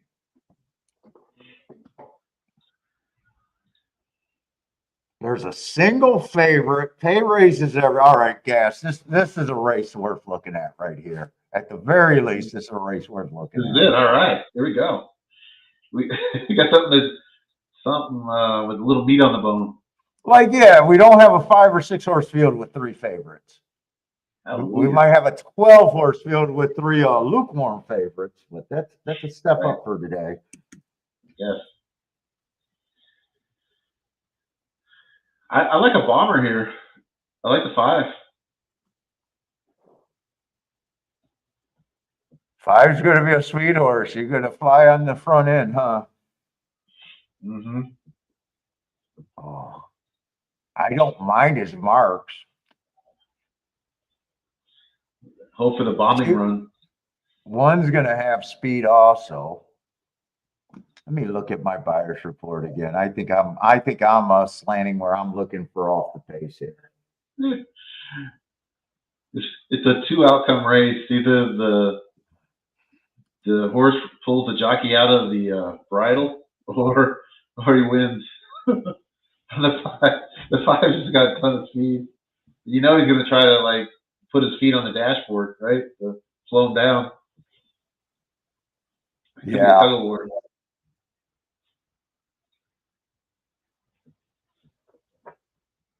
I like, and we do got another sprinter stretching out trying turf. Well, I can't say he's a true sprinter, but the 9's probably going to add a little bit of pace to this. Did we just lose a horse? Scratch? Did we just scratch? No, I don't think so. No? Okay. Well, it looks like we still got 12. Yeah, okay. It flashed like it was, didn't it? The 1 horse? Any takers? They like that one? I do. I got that horse capped at right at what the number is, right? 7-1. So. And I'm trying to get enough speed in here. Yeah, maybe a little lower, maybe 6-1 on the 1. I think. That's what I capped the 1 at. The 3, I'm capped pretty high, 25. Man, I got to do a betting board here, Gas. I have a betting board. It's all on my screen. Yeah. Let's see. The 8 I'm not interested in. Off a year. It doesn't look that good off a year. Yeah, he's got the least chance to win. The favorite got the right running style, but he's also close to the front end. I'm not sure what I think of the favorite. The favorite is the 10 horse.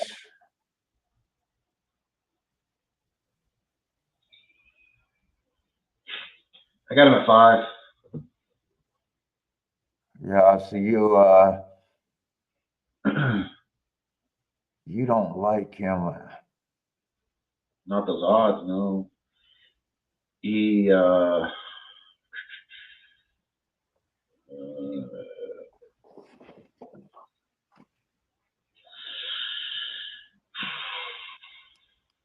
You should I'm a little interested in a couple horses here. 7. I got some interest in for sure. I'm interested in a 7, but soon as I seen the price, I just don't think he's going to be an overlay to me. What do you think his fair odds are? Start with that. I think his fair odds are about 5 to 1. And so Okay. so when I do my betting lines, I got to be over by a few points. Okay. So that's kind I of got a little less than 4, like 3.8. So yeah. So he's still a little bit more interesting for you. he is. 6, I don't think 6 should be I think 6 should be long. I don't think he should be that long. 6 is one of the shots that I'm interested in. I have the 4 right at 4. Or slightly, actually 4.1.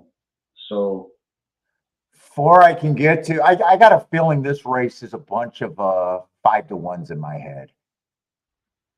Is almost where I think this is a good race, because when you have that thought, so I would be saying that I think the 10 is definitely beatable. I kind of agree. I just had them like some of them at 4 and some of them at 4.5. Those horses you said are 5. I have them just a little slightly better than that, but Yeah. that's probably because I have a 100% line. You have a 120. That's probably what. Yeah, that's just my first thought. Like, the only horses I got marked down right now that I think I can say what I think the odds are is the 8 at 2% and the 6 at 10%. Other than that, And I got stymied. those 3 horses, right? The 4, the 7, the 9, and the 10 are all like around between 4 and 5 to 1. I think I'm going to be harder on the front speed. So I'm actually going to be pretty hard on the 1. I just am harder on your 5, even though I think he's an overlay. I just got him at 5%. I just don't think speed's wiring there.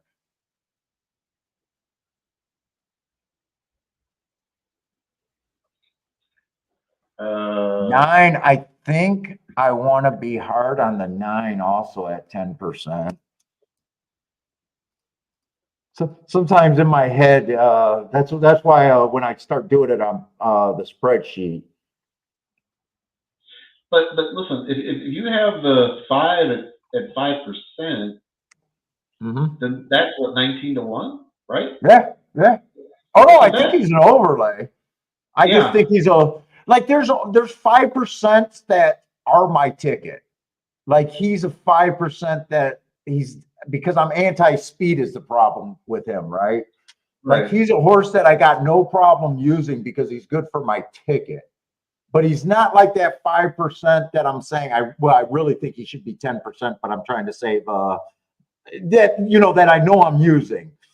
Right. Like, he's one that, depending on how the rest fan out, I might use him and might not. I just got an opinion that my real opinion in this race is I think that Stalkers and Closers got the best chance to win. 6 right now is the only horse that's keeping me in the race.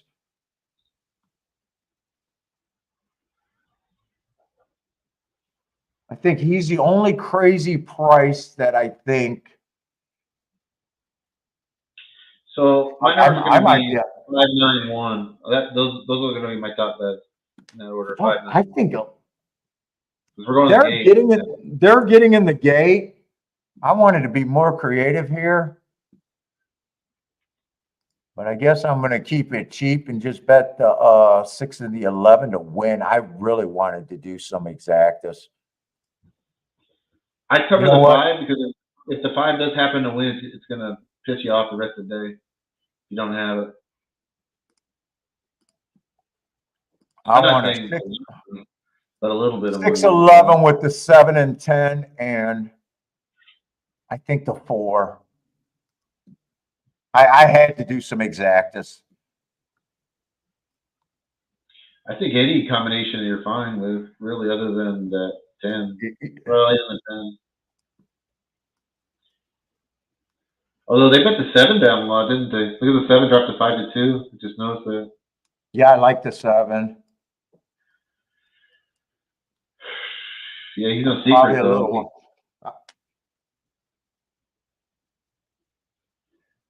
Yeah, but the 5 and the 9. I think I want to even press that 6 and 11 with the 7 and the 10, and just the 7 and the 10. I might not be able to get that bet in. I probably won't. No, I won't be able to get the press ticket in. And they're off. 5 went out to the lead. Let the wrestling match begin. Yeah, this is what I thought. I thought there could be 3 horses across. We'll see if speed holds up. You got a really nice price on them. Yeah. He actually is getting turned into a stalker. We'll see how fast this pace is. Doesn't seem like he's pulling the jockey completely out of the bridle or out of the saddle.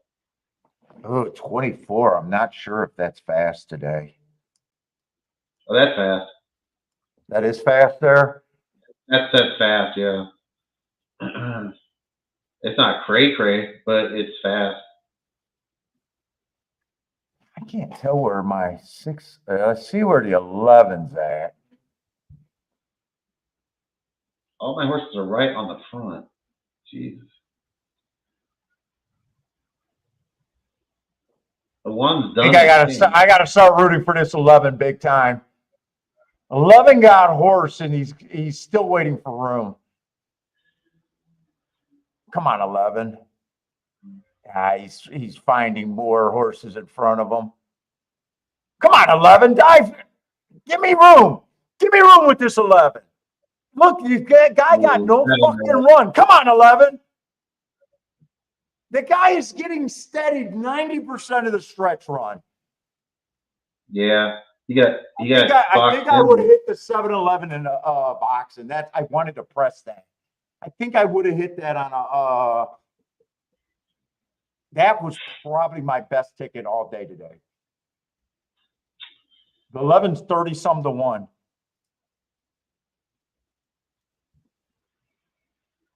Late money was sharp money on the 7. Yeah, we both like the 7. I just thought I thought the track. Look at this. Am I wrong? Did this horse get steady to 90% of the stretch run? Yeah. Well, he got boxed in. Yeah. He's still boxed in. And he's still getting steady. I think I could have hit that exacta there.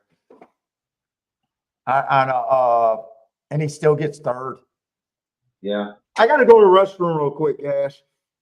Okay. All right.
Oh my God, that's so frustrating. Are you still there? Yeah. You hear me? Yeah. Ugh. What is this objection on? Is there any objection on the 3?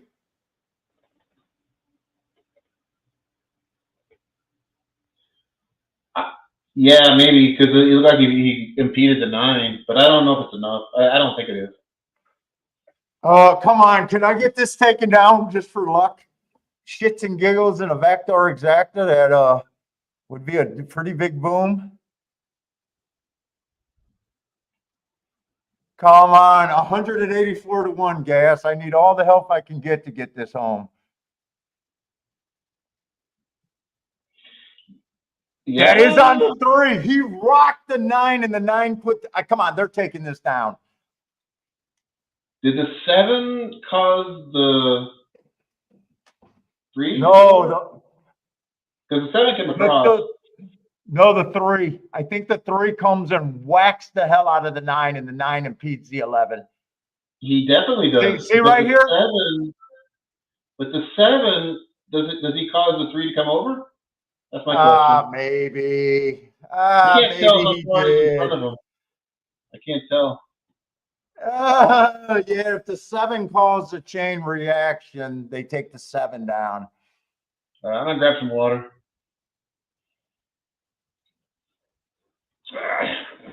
That's my first nice ticket of the day, though. That is my first nice ticket of the day.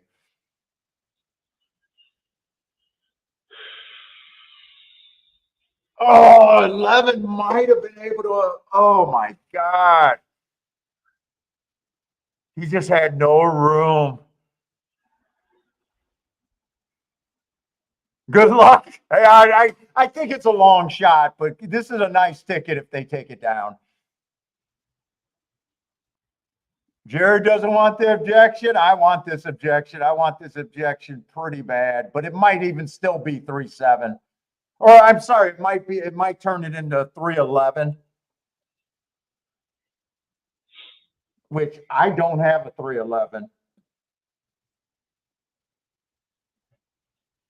And I wanted to press the 7-11 some more.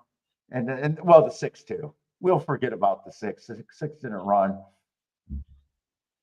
Come on, take this 3 down. Do the right thing. Can I call Aqueduct on the line?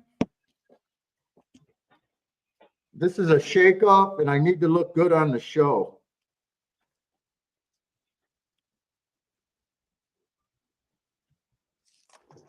Well, let's see. A lot of you guys think if they take anyone down, it's going to be the 7.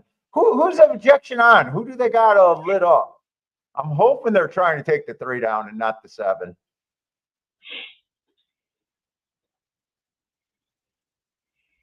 It was a brutal ride because 11 had no room and was steadying the entire stretch run there.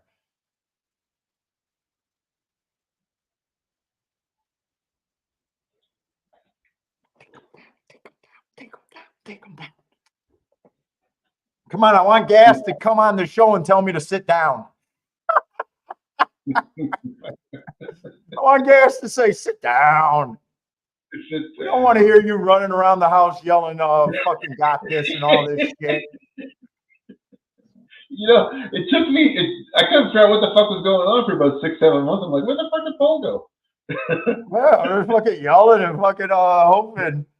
I can't watch. In fact, I'm watching more races a day just because I got the earbuds on and I got to sit here. I think, they might turn this into 3-11, but anyway, they can take just the 3 down.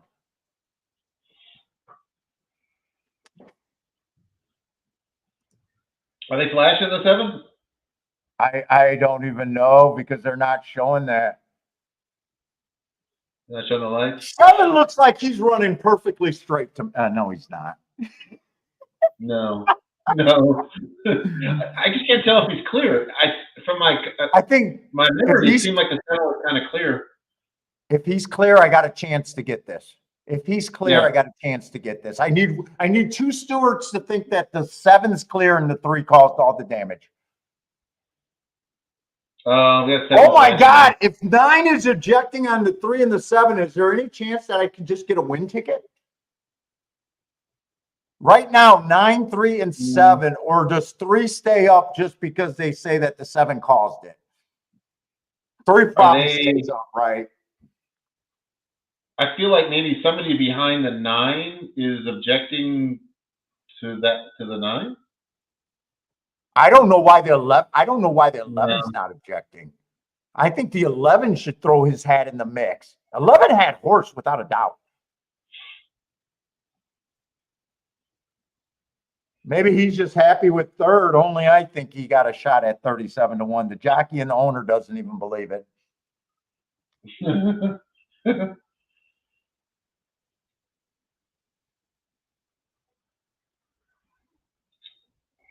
Leave the 7 up, take the 3 down, put the 3 behind the 9 and the 11. Do the right thing, New York Stewards. Right for me, wrong for Jared. I have this visual in my mind of the stewards wrestling on the carpet here. Oh, I would love if this just came down to a coin flip. We got a coin flip and then just televise. I would love it if they televised this, like the actual discussion. I think they should. I honestly think they should. We should hear that. They should be mic'd. They should be pointing at the television and arguing amongst the 3, and I could live with that. Emerald Downs does that. And what's stupid is they want to come and explain to it after the race. We should be able to watch the process. It's theater. Throw up the theater. Give us theater. Yeah. Marco Lou says only the 7's coming down. Really? So Marco Lou is saying the 7 wasn't clear of the 3. Yes. Yep. Hector saying it's going to be 3, 11, 9. Could I have got to the 3? Who was the 3? Oh, I was 17 down. I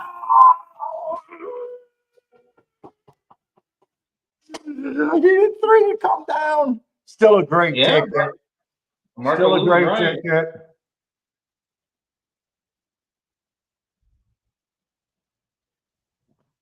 Son of a bitch. I could have used the 3 because I like the 3. Yeah, I kind of got betting late. All right, I seen the 11. Fucking okay. That's honestly a ticket to be proud of, even though it's still a loser. And I think with the 11 being steadied and waiting for as long as he did, I think he had a chance to possibly even win that race. Oh, yeah, we got some controversy.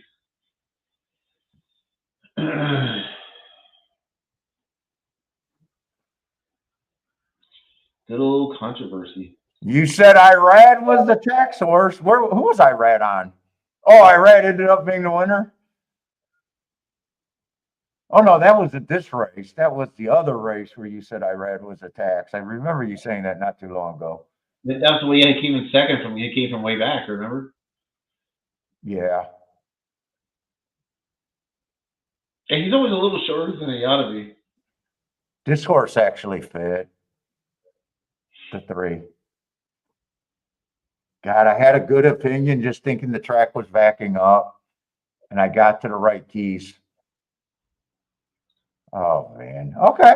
All right. I can't be mad. I don't do place bets, so.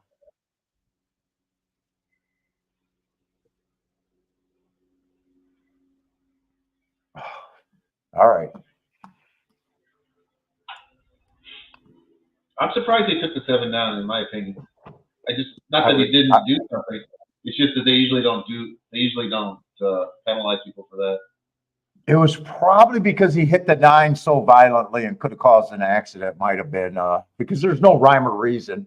They've never been consistent anywhere. Well, it's because the 7 never actually made contact with anybody, and the 9 or the 3 made contact with the 9, right? Yeah. The actual contact wasn't with the 7 at all. But the 7 caused the chain reaction. Yeah. But no actual contact. Because if I was hoping the 3 did it himself. If the 7 doesn't come over, I think they take the 3 down then.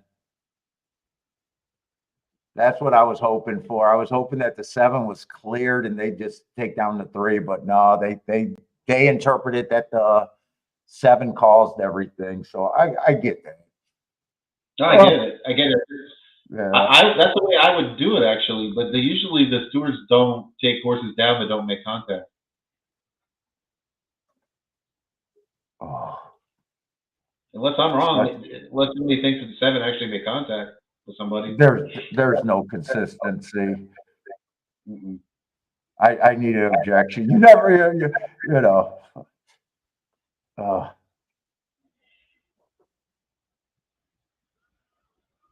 Trying to look at Churchill real quick, but I might myself need a breather after that one.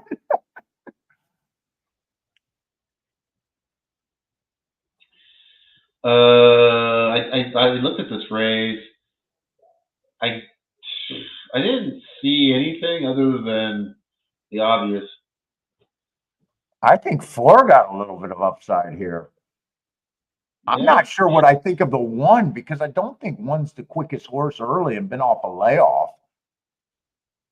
The horse that the 7 I didn't like at all because that's a 7 capped at 7-1. He's 5-2. I had the 1 capped at 2-1. So, and I had the 3 capped at 5-2. I'm not betting this race, but I think I would have been interested in a 2, 3, 4 box. But that could just be me. The 1 got left being a little steam right now. So I'm rooting for 2, 3, 4 in a box, but I don't have a bet here.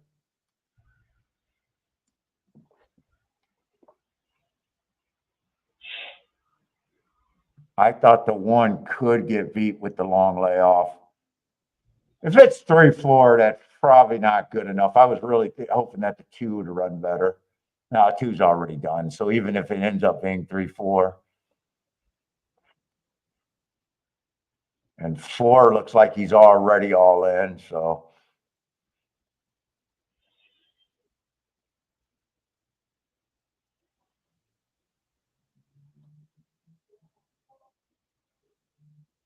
What was 3, 4? The 3 got out nice. The 1 got hopped out of the gate, and that's a big difference in this race. In fact, if I would have had time to look at that bet, I wouldn't have even said that I'm rooting for the box because if it comes in 3, 4, it's 15-1. So I can't box 3 horses to get the 15-1 payouts. It's second favorite over first favorite over. Yeah. Can't tell.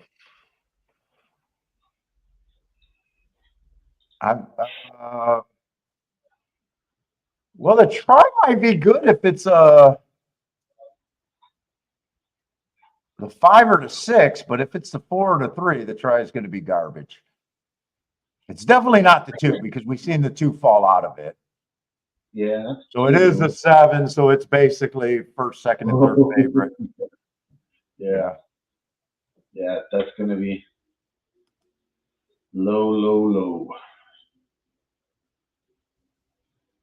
No spice in that suit. All right. What's up, Mo Nose? How's it going, man? I feel like I'm yelling when I address the chat room because I'm not used to having speakers in my ear. So I feel like I'm yelling at the chat room today. Like when I'm just talking to you, I don't think I'm being too loud, but whenever I talk to the chat room, I think I'm on the urge of yelling. No, I think your volume's fine. I can't tell if my volume seems to be low. No, your volume's fine, and I wanted to have the speakers in my hair just so the speaker doesn't pick up and get that extra echo sometimes.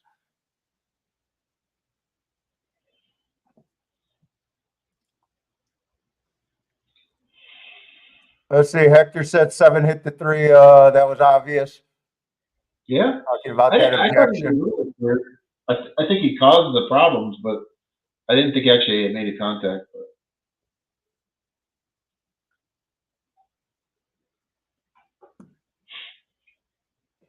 Let's see, that was a $24,000 try for $2. Oh. All right. Well, hey, we were right. That race was worth handicapping at Arlington or at Aqueduct at the very least. Well, right now, I wouldn't mind having a place bet. He paid $34, but I think I make the right move going for the exacta. Then Hector says, you're right, no contact. Yeah, I didn't think it was, but obviously it wasn't clear enough to come on over. Oh, man. I was hoping that they could argue that the 7 spooked. He was clear, but he spooked the 3. Yeah. The 3 was the culprit. And then you would have had to tell me to sit down. Sit down. You would have had to tell me to sit down because that would have been a nice $184 at $10. Yeah, I'll be happy. Grab some pine meat. So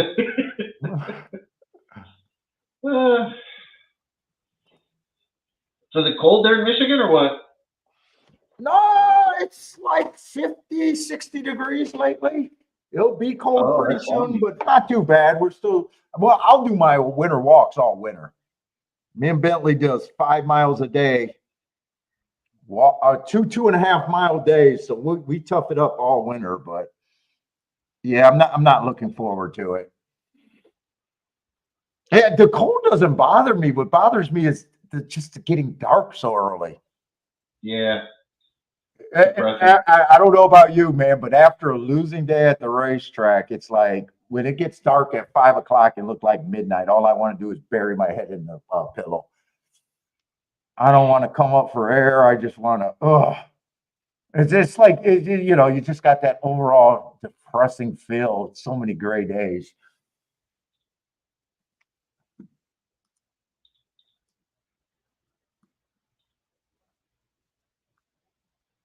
Winning days aren't a problem. But yeah, cold doesn't bother me, but fuck, I want to move Florida, but I had a wife not gonna do it. No? No. And we were looking for condos at Vegas for a little while, but we stopped talking about that. She works for like a food distributor, right? Yeah, US Food. Oh, that's big out here. Oh yeah. They probably supply that because they're a big old food supplier. I think their They got a number. warehouse, like, I believe, like it's like 300 yards by 200 yards. Yeah, they're like the Cisco. I think is the biggest company. They're either second or third. They were second for a long time, but they might have dropped down to third. So she does good there.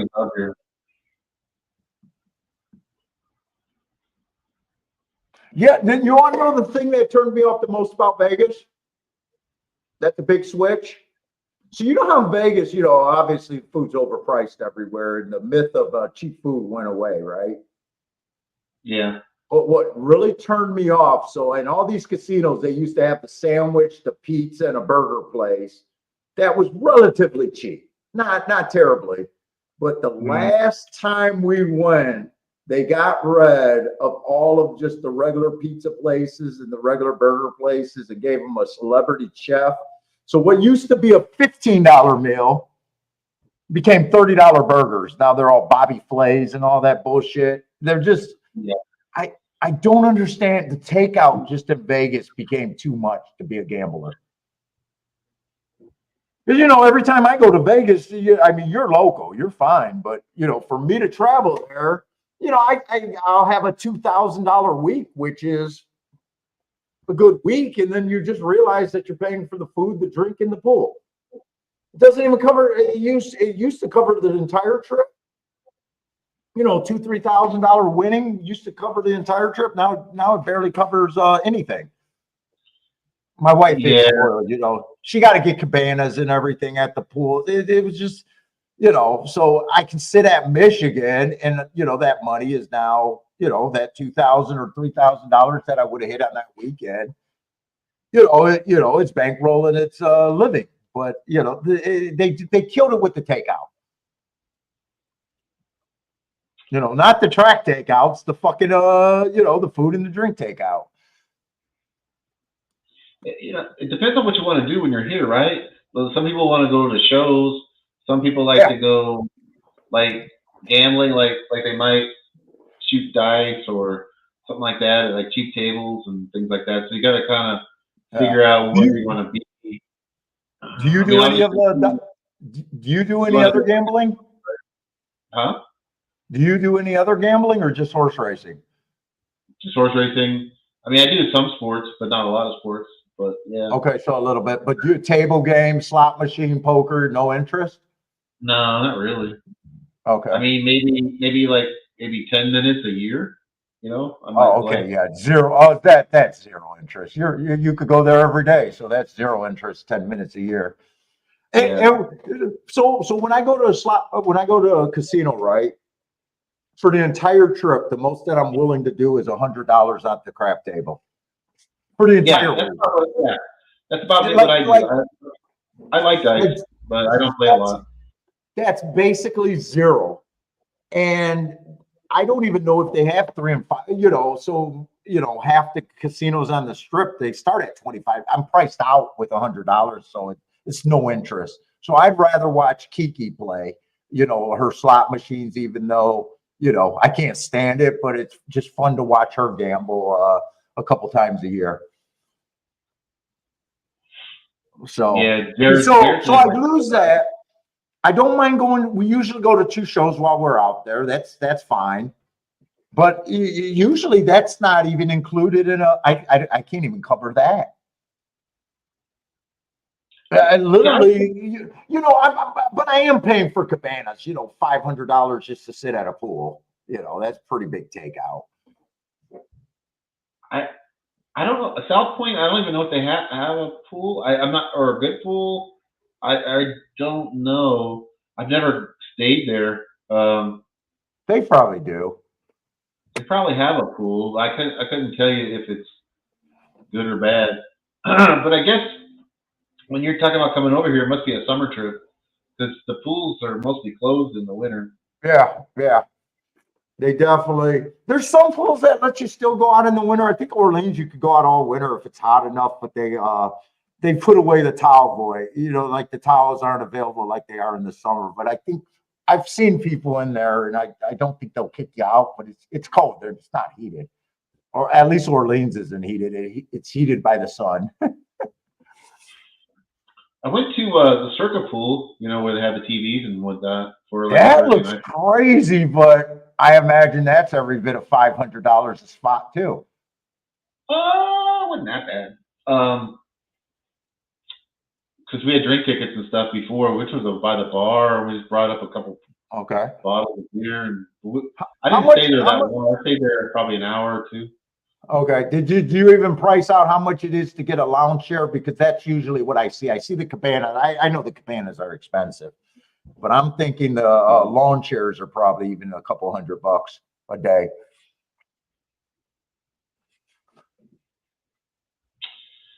I didn't price it, honestly. Because I think that's a pretty happening scene. But we usually go to the Caesars pool, Bellagio pool, and the cheaper pool we go to is what is it, the Flamingo pool. The cabanas for the Flamingo, I think, are like $200 a day. Those aren't as bad. But I just, it's like, fuck, if I go there and I win $2,000-$3,000, it's like, you feel like you should at least break even. Pay for your trip and have a good time, but it stopped being that. But I have because I go to Red Rock, I got the chairman card, which doesn't take much to do on racing, and you get the pool all free with 2 guests, and then you get the VIP, the high limit room at that bar. You show your card, you get any kind of top shelf drink you want for free. That's at the perpetuity. So that's all done, and I can do that at any stations if I wanted to. But I don't like to and then have to Uber real far. So let's do it at Red Rock.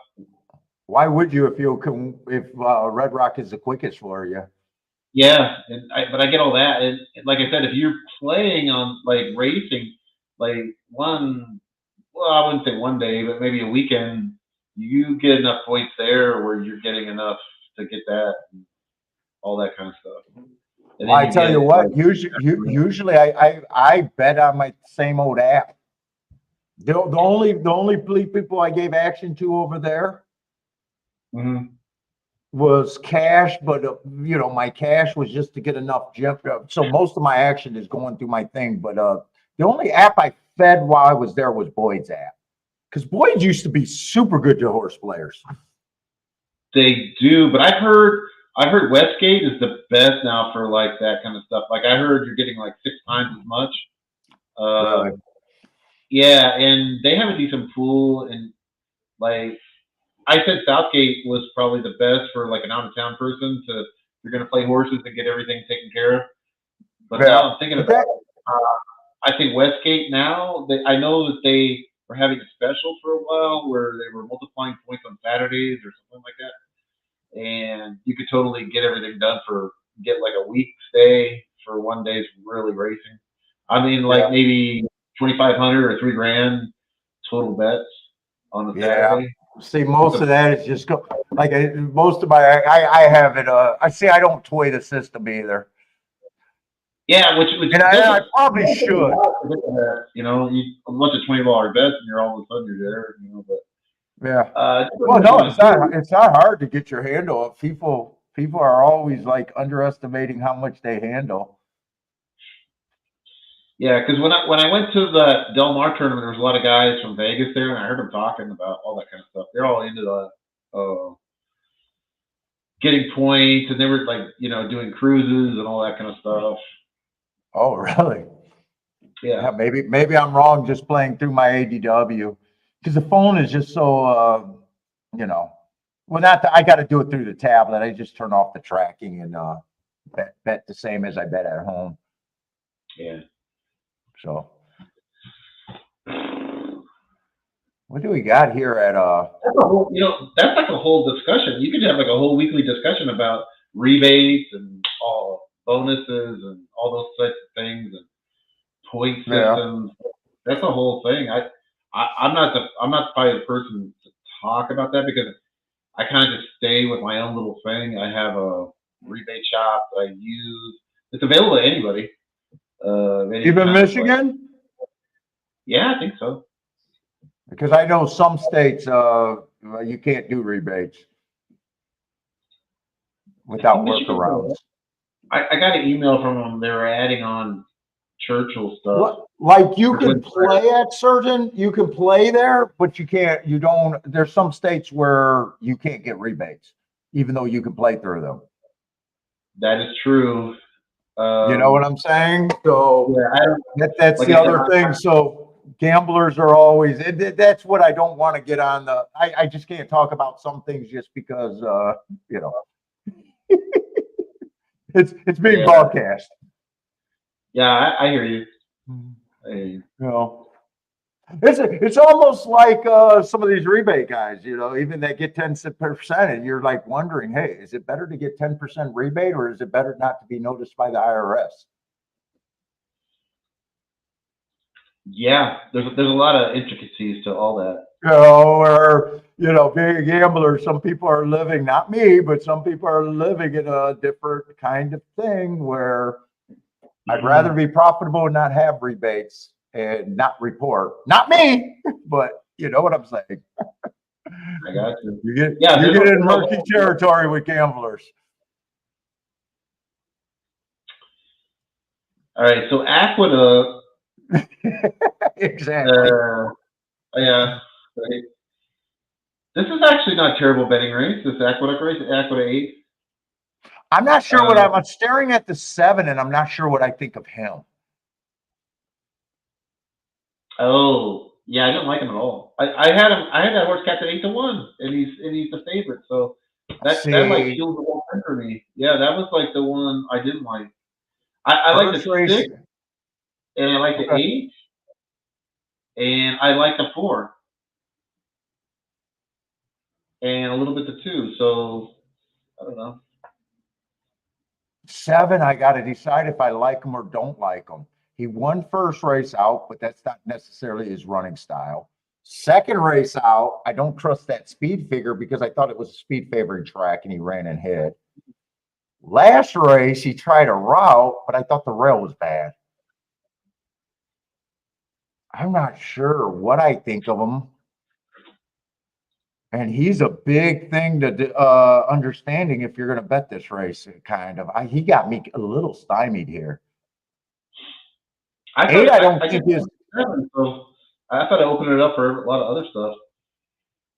Yeah, 8, I don't think is as good as his last race. I thought that was a speed favoring track. I don't have a problem if he wins. I just don't think he's as good as that race. 6, I'm worried about his position.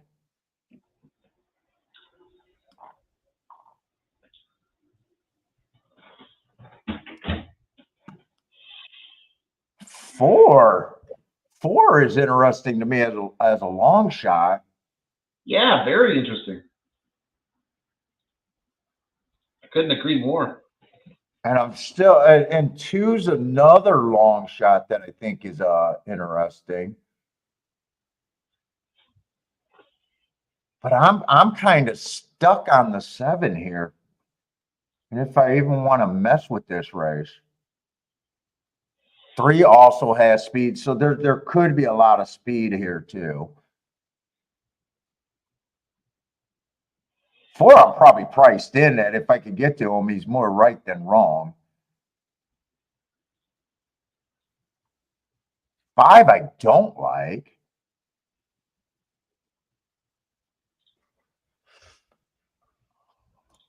I probably am priced in on this 4 and maybe even the 2. Maybe I just A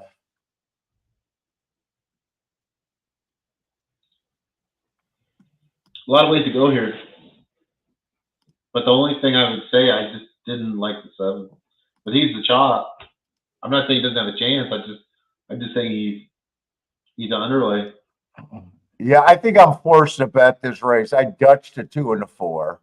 I'm just keeping everything down in that play bet category. But I did a 2 and a 4 to win in a 2-4-7 box because I'm really not sure. 7, I either think he's the winner or I don't like him, and that's the problem.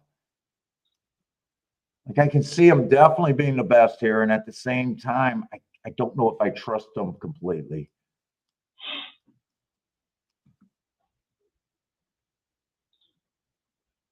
8, I don't mind, except I don't completely trust the last race. If he runs to that last race, I think he's a real player. But I just got to note that I thought that was a speed favoring track.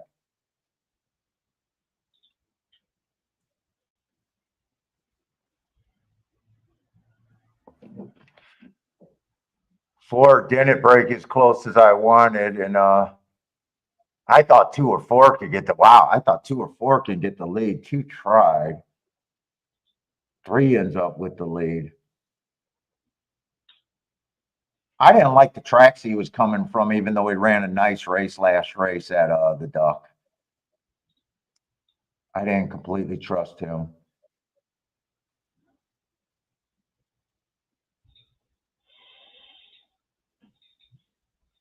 Oh, 4 got nothing.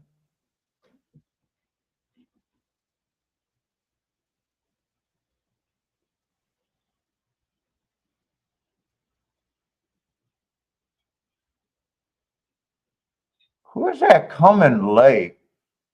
That must be the 6, or is it? That's not yellow. No, 4 is the gray. It is going to be your 8. Well, no, if the route to sprint horse. 5. Yeah, 5 I did not like. Dude, is that like the second? We're starting to see some horses back up. You didn't like the 5? What's that? You didn't like the No, 5? I didn't like the route to sprint. I was still thinking that speed was decent. I mean, he's not a bad. I don't have. He's not like a horse that I'm upset that he won. Mm-hmm. Because, you know, the pace was fast, the two horses on the front end. If someone's going to close, I got no problem. But he's just a horse that I probably got at 10-1 and just not a big enough. You know, if he's 10-1, I'm looking at him if he's 15-1 or 20-1. But yeah, and the reason I got him at 10-1 is just because I don't like Ralph to sprint. And I'm not even sure because I didn't do a betting board there, but that's my thought in my head.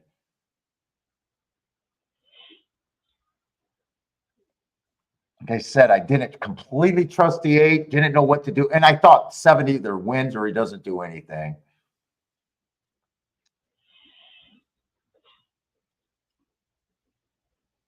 Three I seen as a speed, but I just I didn't like the races that he was coming off of other than the last race at Aqueduct.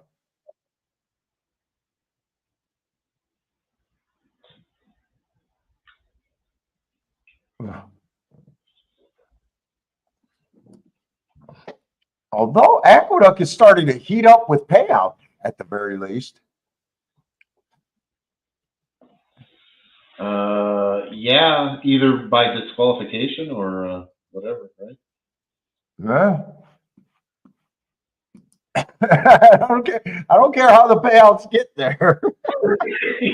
we just don't want to see favorite over favorite like the first 2 hours of the show was. Right. I did not like that favorite in that last race at Aqueduct. I still couldn't hit it. Like I was trying to. Did you I thought like the 8 was.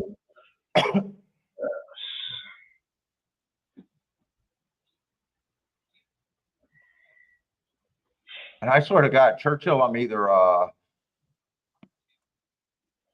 might have to do another tic-tac-toe board on Churchill. Churchill, it seems like this year I've either been zeroed in or clueless this last meet.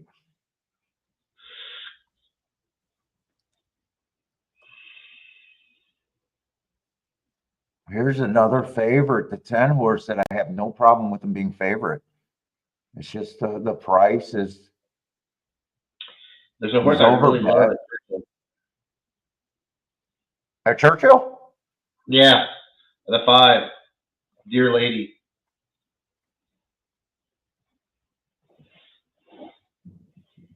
This is a stretch out move.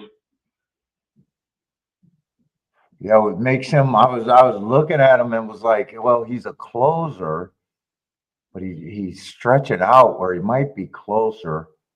Mm-hmm. Churchill, I feel like no one's really coming off on the dirt today.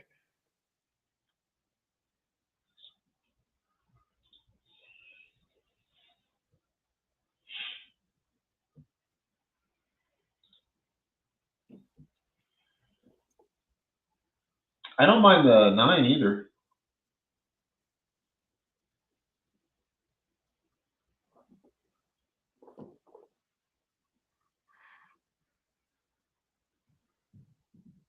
Nine probably keeps the 10 honest. I got to decide what I think of the 10. 10, I got no problem. Other than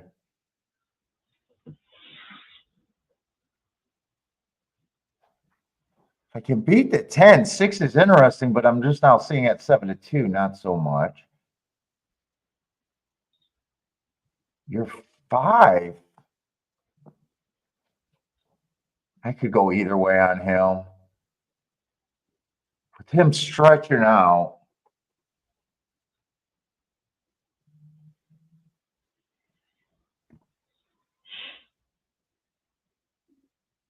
Four, I don't have a problem with. But last race, I think he had a good part of the track and he gave it up. But then again, that was a pretty decent layoff. But I probably just think he's priced right.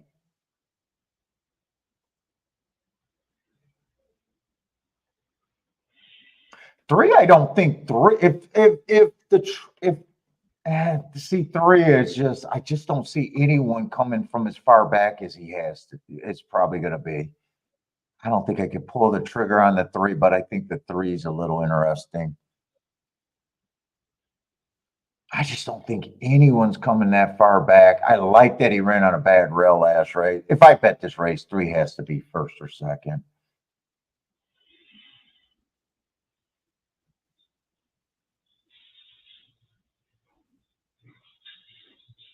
Yeah, like 3, 4, 5. 3, 4, 5 would not be a bad ticket here. Yeah. Fuck. Yeah, I like your three now. I'm looking at it. I'm sorry. I must have skipped over it, but I do like the three also. I like the five the best, but I'm gonna box like that 3, 4, 5 for a little bit. And then I think I'm gonna try to get the key box, 3 first and second, with the 6 and the 10. So I'll have everything that I think I can get to. Good call on that three. Oh, unless he have the same energy if he runs dead. Good call if he runs dead last. No, I mean he's definitely a lot better than his odds. Yeah, at least I feel like I'm in front of the odds. You are. I like the 3, 4, 5 in a box because I do think the 4 is priced right. I could see the 3 or the 5 being there with him. 6 ends up getting the lead. 3 is definitely coming off the face. I can't tell. I think right now, I think he's too far back. Him and the 5 are going to have to make the same move if they're good enough. They're both coming, though. Their chicklets are fast. They're the fastest moving chicklets so far. Mm.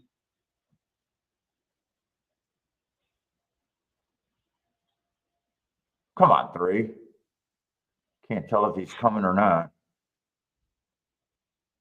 Yeah, 3's rolling. Let's go 3. Hey, Dale, Give me 3 5. Did he flatten out? Yeah, he's rolling. But who's that on his out? Oh, the 5's coming.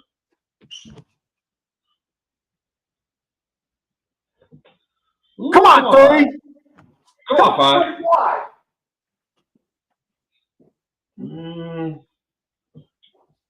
3's got his nose in head. Come on, 5, keep coming. Here comes a 2, 3, baby. Nice. What was that exacta? Nice. 3, 6, right? I'll take it. I'll take it. That's a good one. That's a good one. That is. No, no. Oh, sorry, Gas. If I'm blowing out your ear, I can see that the 3 went to 25 to 1 to 11. No, good call. No, I told you that was a good bet. No, you fucked it up. I forgot you made I forgot you made the favorite. God damn it, Gas. You should have just put it in and said, no, that's a terrible bet, Paul. We would have got 25 to 1. So gas moves the fucking line, man. You move the fucking line. Yeah. It's the gas tax. Oh my God, Gas.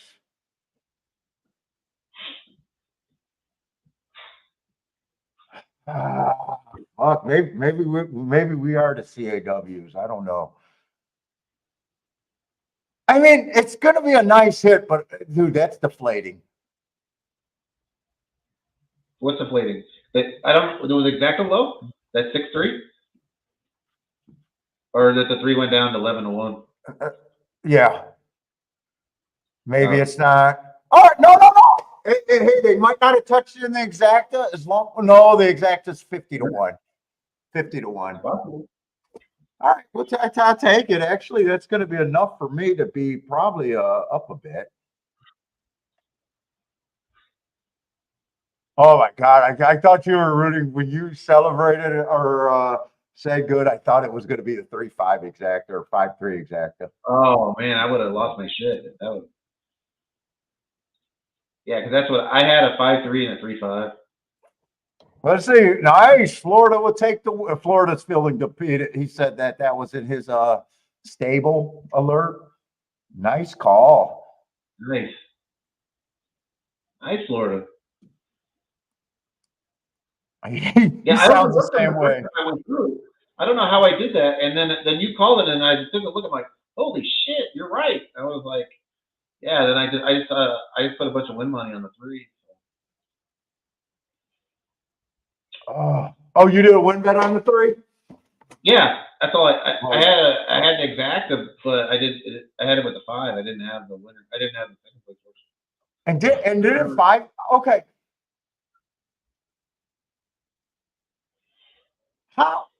How could the 10, who was always the favorite,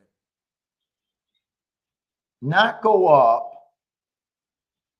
3 went down in half. The 5 went down in half. Your 5 was 15-1. The 3 was 25-1 in the gate. I think 6 went down, or the 6 must have went down too. It just feels like Oh, all right. I'm not going to complain about a nice ticket though. Yeah, it was definitely a nice ticket. Yeah, I did not do a win ticket, by the way. So I'm probably lucky that I don't got a 3-2. I decided not to do a win ticket. But I'm actually happy because when I don't do a win ticket, I'm able to put that win ticket to a little bit more on the exacta. So I played the 3 with the 6-10 for more, and the 3-4-5 would have been the bigger hit. Well, the exacta should be around 60 or 70 bucks. I think I seen just over 50-1. 55, 58-1, something like that. That's about right. That's about right. What it ought to be, I think. Yeah, that's for $2. I always do my exactas for $1.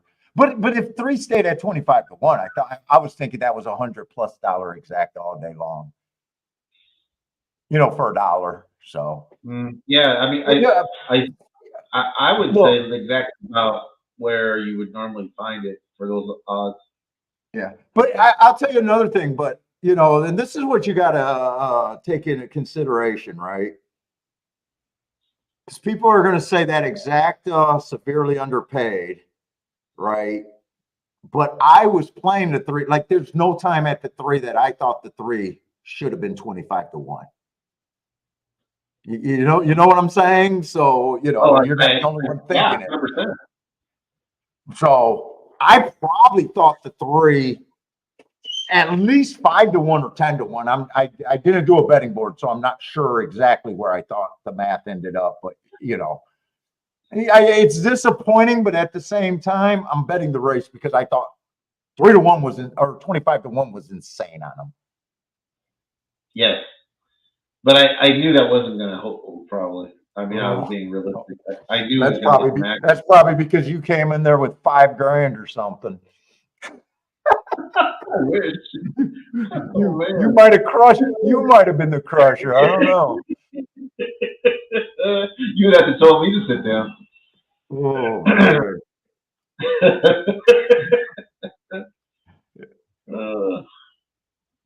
All right. All right. Well, we got Aqueduct, but they're still in the. They're still in the state, not the stable, but the paddock. So they're not going to run this on time.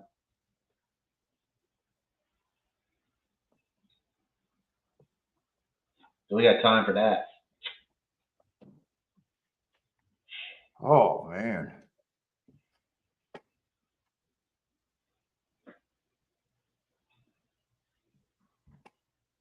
Okay, Aqueduct.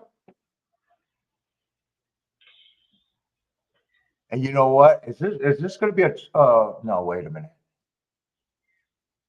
I thought that might have been a turf. Oh, that's turf route. I thought it was a turf sprint.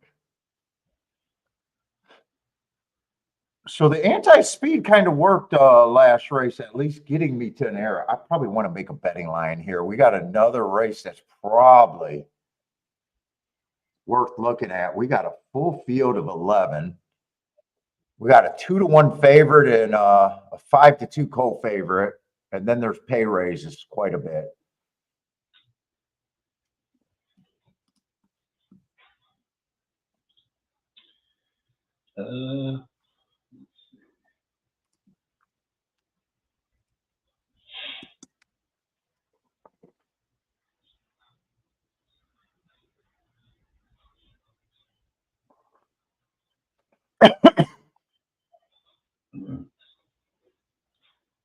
Although we do got some lightly raced, oh shit, I don't have the 5 marked. I probably got to look up the 5. Although 5's probably going to be a speed horse, and I'm anti-speed there.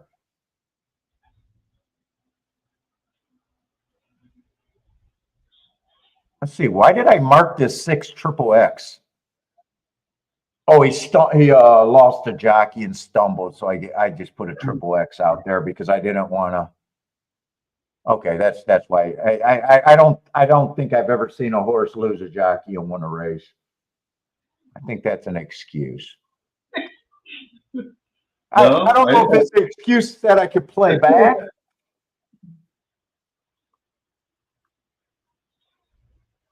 All right, this is my breakdown of the ones I like in this race. So I had the 12. I thought the 12 was the best bet right here in the race, and then Really? I like the 8 and the 1. The 8 and the 1 I kind of like about the same. Those were the what are your prices on all 3 of those horses? Because what do you do here? You got nice odds. So the 12 I had priced at 7-to-1 was my break. Actually no, I'm sorry, 6-to-1. Okay. I had 6-to-1 and 12, and then on the 1 I had at 8-to-1, which is right on the number right now. And then the 8 horse I had him at 12-to-1. Okay. So little overlays, but not huge, like 2-point overlays and price strike. Right. What do you got the 9 and the 10, 9 and the 11 at? The 9 I have him at 4.5 on the 9. Okay. What was the other number you said? The favorite, the 11.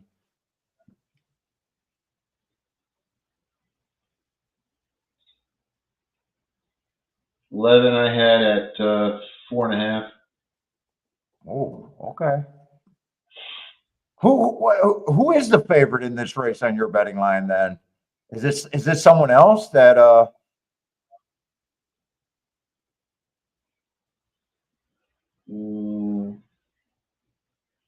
or is everyone just super lukewarm here, wide open? Yeah, it's kind of like that one race where I thought everyone was between like 4 and 4.5, or not a lot of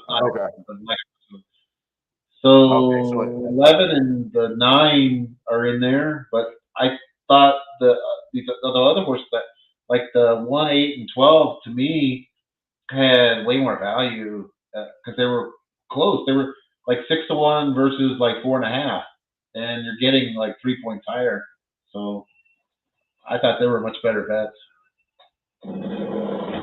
So I think you're 8. If I'm right about the track backing up, I think the 8 figures. Yeah. I just don't 9 figures, but I don't like the year off. So 9 is just anti-value to me because I'm nowhere near 3-to-1 on a horse off a year, even though I think he has a good running style. 11, I think, got the right running style. Because my first thought is I think I'm anti-speed here. 7 almost throws himself out if I'm anti-speed.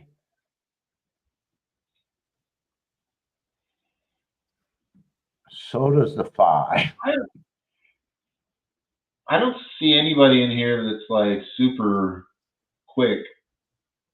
I like the There's two's definitely. first race out. I think he Uh-huh. ran a bias going too fast to win that day. He might be super quick, but that's just based on the way I do my notes. I don't think it's like a kind of race that pace is going to be a big factor. I think everyone's Really, gonna be you're pretty close. predicting a. See, And I don't. I And think that's what I'm saying. I'm saying a lot of people are going to be within striking distance, and also it's not going to be super fast. So I wanted to do a betting line, but it's post time, so that's out the window. I think 8 is probably the highest price horse that I can get to. yeah, more and more. But this odds are drifting up. He's at 15 Yeah. now. But Yeah. I honestly think I'm sitting out this race because I think if I'm anti-speed, I think he makes the most sense just because he's probably the biggest overlay. Yes. I think 11 kind of, I got no problem if the 11 wins. I think everyone else that I can see is kind of chalky. 9, I don't like the layoff, but I think he fits. And if they did a good job with him, I wouldn't be shocked. The more the way this odds are developing, the 8 and the 1 seem to be the better bets. Because the 12 was originally my top pick, but I'm kind of shuffle those numbers, the same numbers, but in a little bit different order. Go 8, 1, 12. One is tricky for me because if he runs those turfway races where he was coming off the pace, I like him, but then there's some races where he was close to the front, and he's just a tricky call for me. I guess if I'm king off the 8, he would make the ticket. But I am sitting out, but my opinion here is I'm just anti-speed. I'm sitting out. What did you make a play here?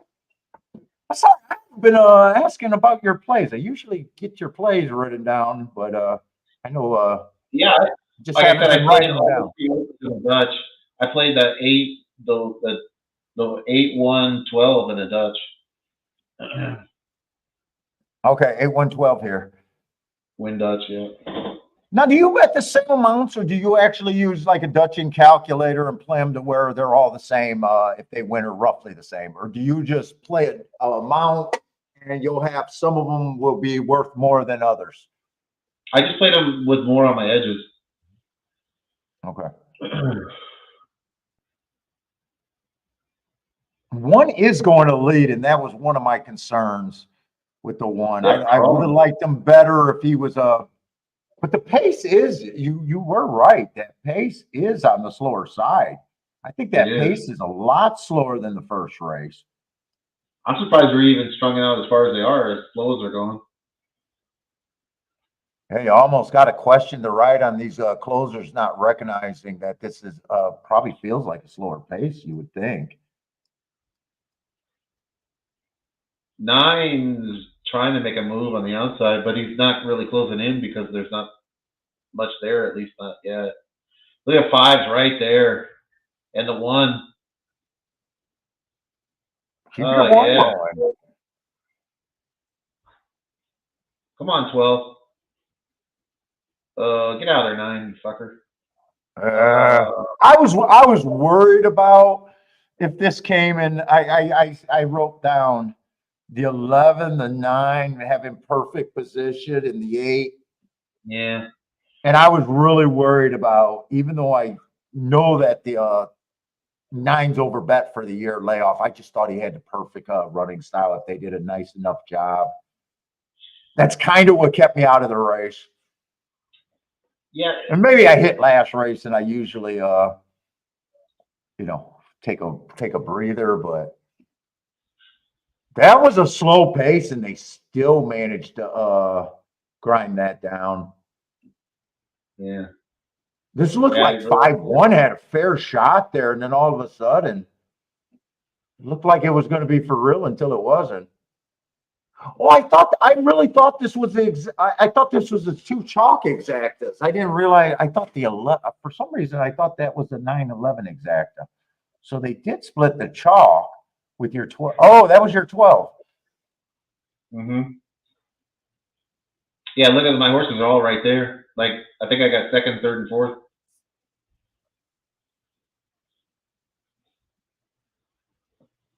Yeah, you had a nice ticket if the year off horse.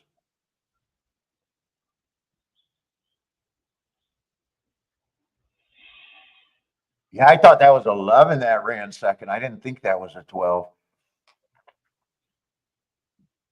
They still had a slow pace and they still came from I think 9 was 4 lengths back pretty much the entire race, wasn't he? Like a deeper kind of stalker there. Yeah, you lied though.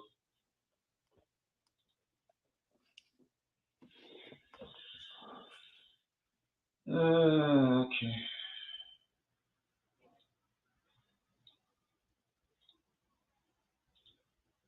All right, I'm gonna run the restroom real quick. We're right back. Okay.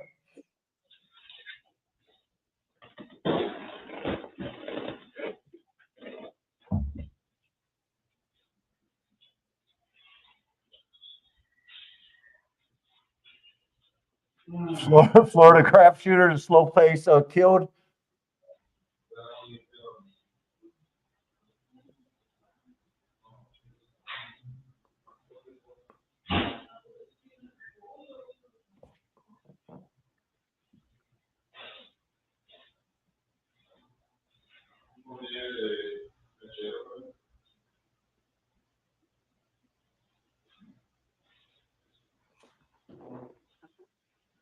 Oh, that Hard Rock in Florida, they don't have live crap tables. That's a nice casino out there. I discovered that last time I went. I don't know how I missed it because we stayed right down the street, but that's a nice casino.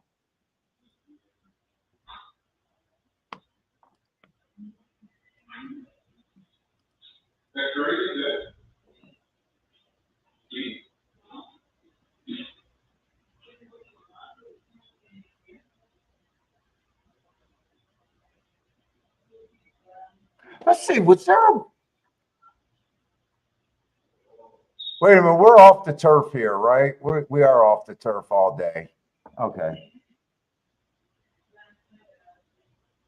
I kind of got behind on this. Let me get this tic-tac-toe board going real quick.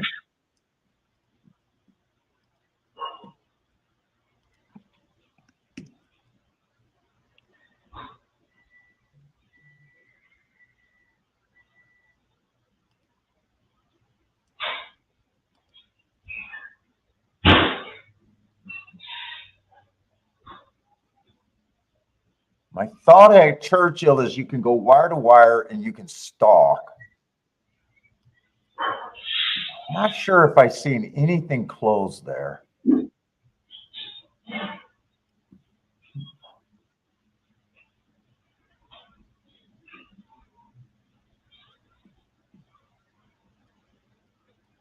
We've seen quite a few favorites there today. I think Aqueduct's been the better track today. I don't even think it's been close, really. Although Aqueduct's been kind of chalky a lot today, but they kind of picked up.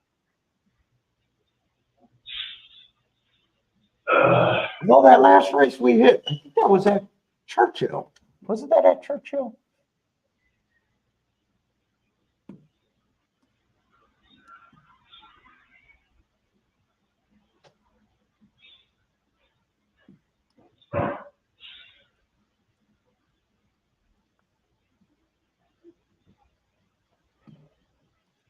Was that last race at Churchill?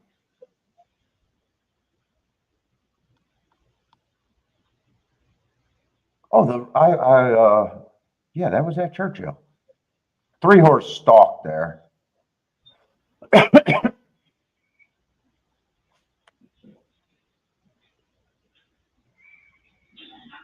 That was a route. So no one outside the 4 hole. No one came from that far back. We've only seen one real price there today, though, at Churchill.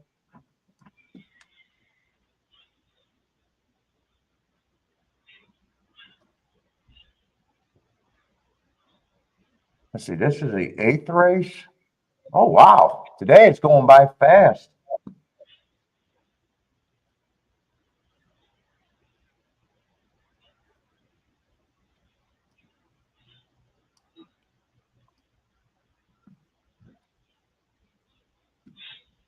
Let's see, try and just get these scratches real quick.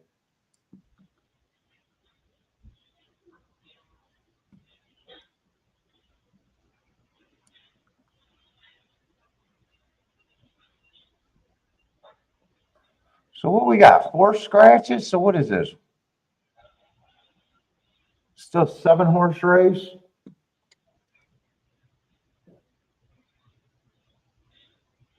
I don't know if I'll be able to look at a double.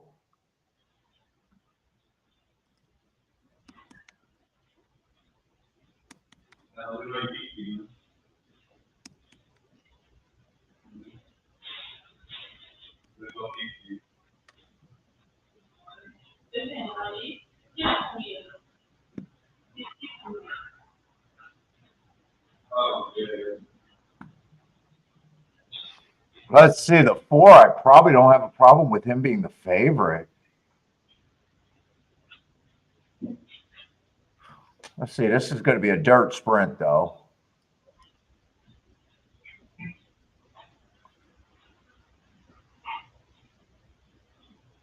Let's see, 4 races ago, I got a speed favoring track, 1 wire to wire. Average, and then he matched drives with the fastest winner of the day, which he was. 2 races ago, an inside day. And last race, a speed favoring track, and I still don't mind the excuse there. Shuffled at the start. Probably why he didn't have the speed. Got beat by a horse in this race, unless the horse got... Wait, that's not the favorite I'm looking at. I'm looking at the 6 horse.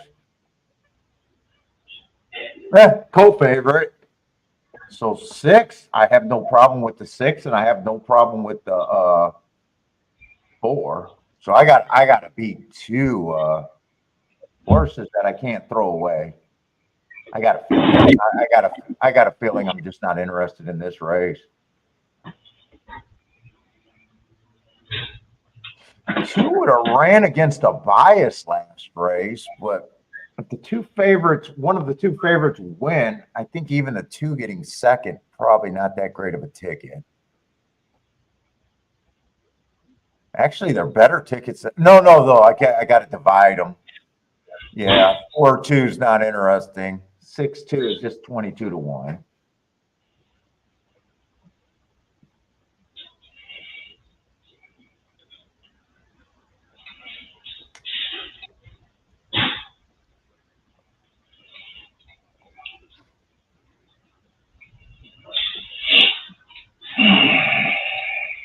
Let's see, 9 got some real speed.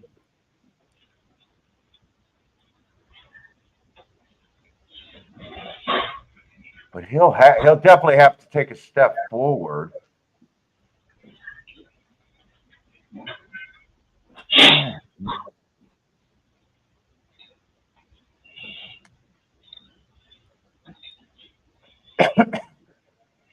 We had Churchill 8, is that what we're talking about? Yeah. All right. 10, I think, is a complete throwout. So does the public. And I'm not interested in the 11. I think the 11's overbet to me.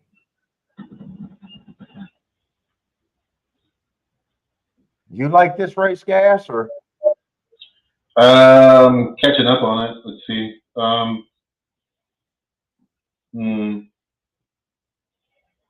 The 4 looks legit at kind of that price. Well, let's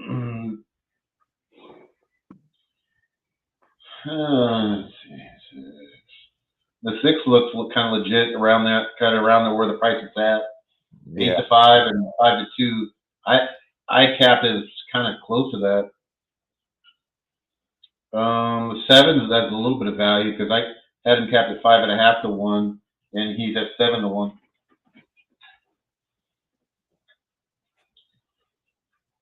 Nine, I think, is the longest price I can get to, and I'm trying to decide if I even think that that's a real spot because he kind of got the same running style as the two favorites. I think I'm going to pass a race, so.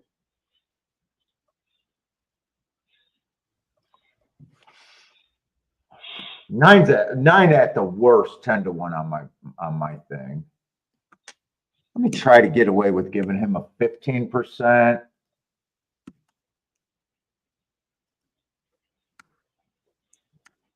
I think that's at the very least my betting line.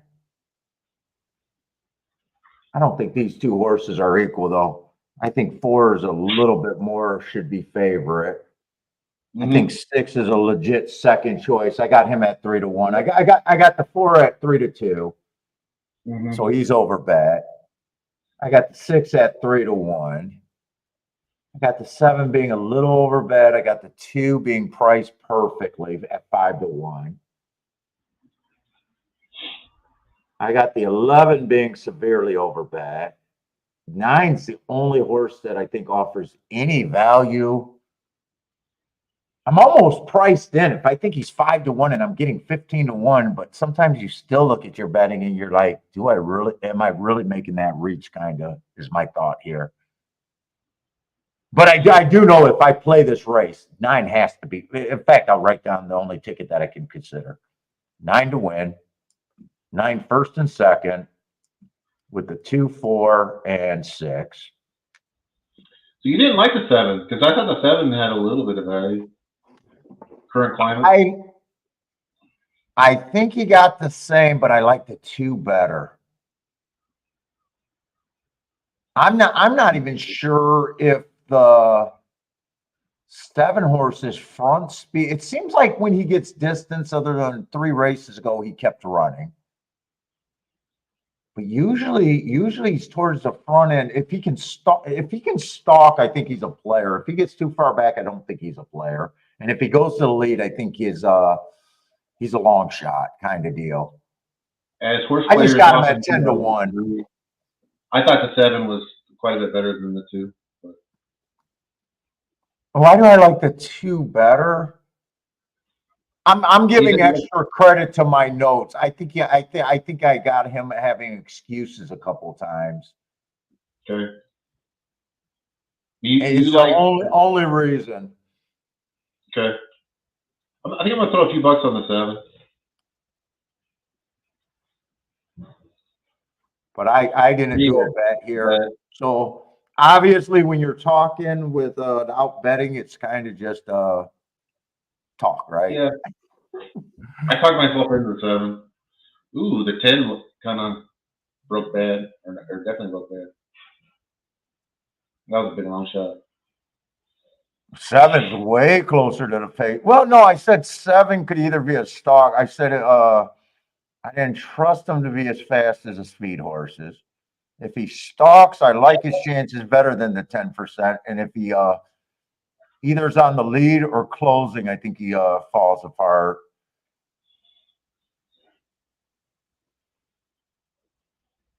Nine wasn't as fast.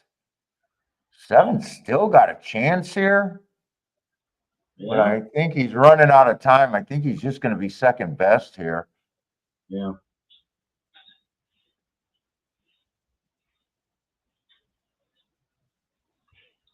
And I'm usually when I get to 2 horses that I think should be a favorite, usually I don't split them and I just say that they were both 33%.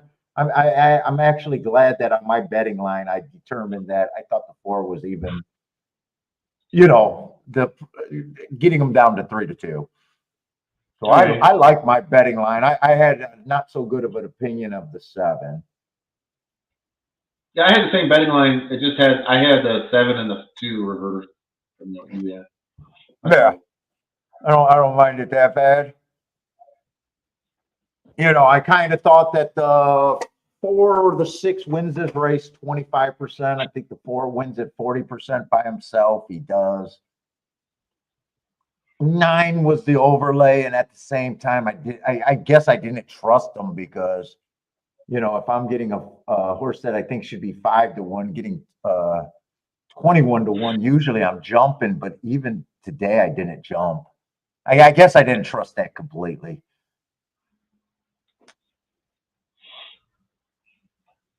I thought Woodbine was done. I guess they're coming around. Is this like their last week?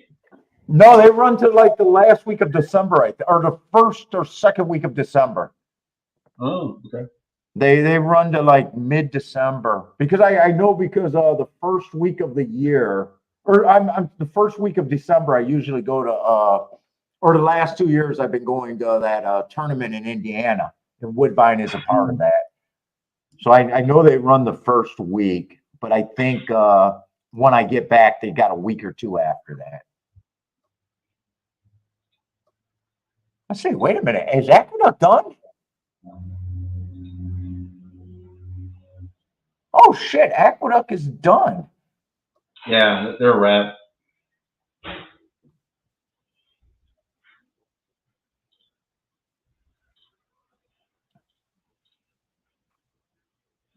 Oh, that was okay, that was the race. I didn't realize that was the last race of the day.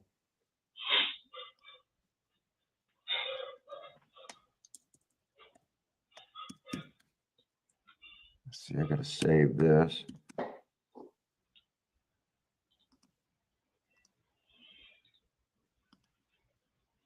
So basically, when Woodbine ends, Tampa begins, right? Yeah, because I think no, I think Tampa might be running, but they might be a week or 2 in. I Okay. think we looked up Tampa Bay. I think they run late November, right around the holiday. Let me look that up. New York takes like a break for like, what, 3 or 4 weeks, somewhere in there, in December?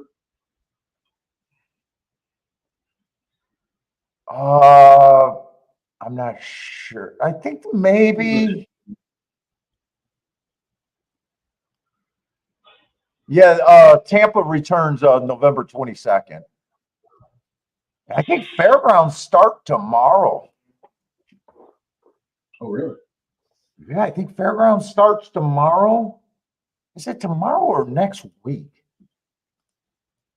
But I don't think I can jump on fairgrounds right away either, even though I love the track, just because I don't got the feeder tracks that I used to. I think they get nothing. The first couple of weeks, I think they get a whole bunch of like Delta Downs, Louisiana horses. Yeah. Yeah. You know, and now that I don't have the help, I just don't have those you know, my marks. So I gotta wait. I might be interested in yeah, I think fairgrounds starts tomorrow, Friday.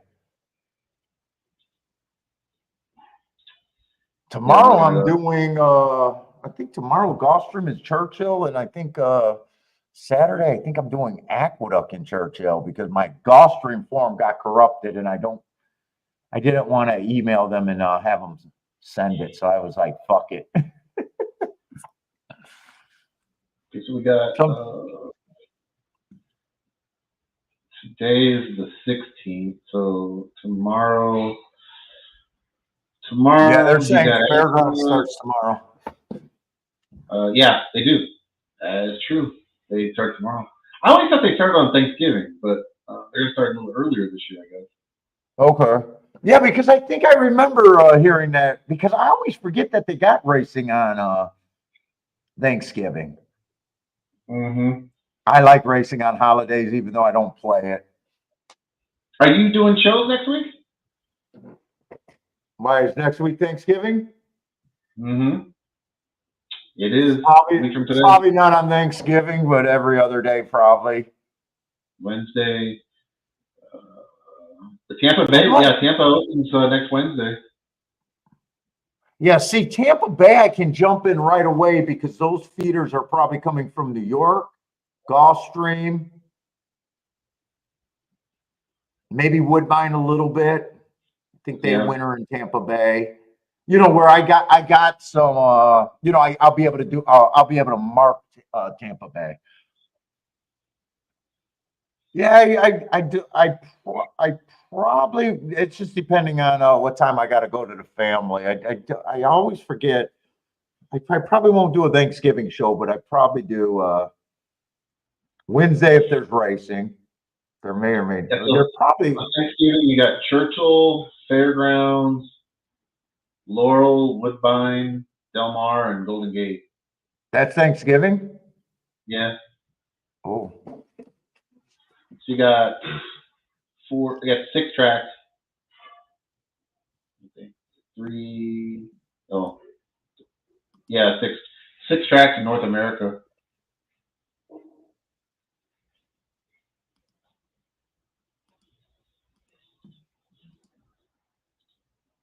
let's see. Aqueduct's done, so all we got is Churchill, and there's 24 minutes. Okay, so we got, this is our last race.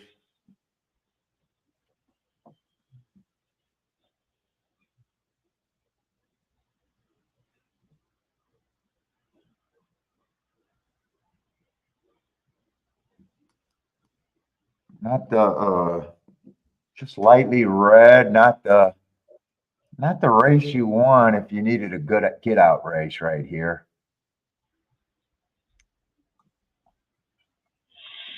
What's up, Trisha? Rex, how's it going?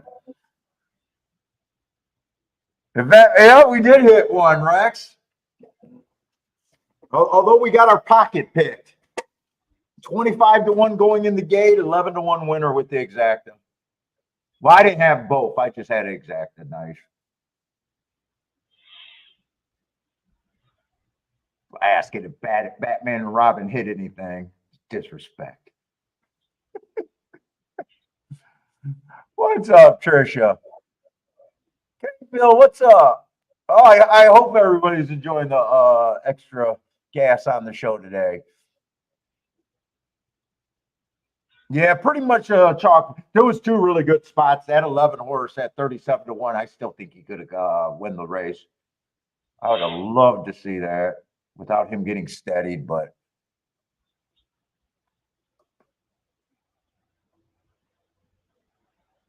Yeah, Keith, it's been a chalk fest today. we would have loved Pretty if that much. 3 stayed at. We would have both loved if that 3 stayed at 25-1. Yeah. If Oh, I could have got that 11-1. 5, 5 was right there too. Yeah, that's what I thought you were cheering for. That's what I thought I was going to sit down and we hit. That would have been. I was cheering for the 5 to get up, yeah, but I had 3 straight, which was good, and I was sort of half rooting for you too because I knew that you had the 3. But you didn't actually bet the 3 straight, did you? No win bet. No win bet. Oh yeah. I thought if the 3 won, I thought I hit the exacta. I was pretty. It's not always the right. Probably the wrong thing to do at 25-1 because you know, if he would have won at 25-1 and I missed the exacta, I would have been, you know, it would have been another. I can't believe I did it again, but you know, we're gonna do that again. You know. Yeah, I mean, I've had like so many close like photos I haven't got today.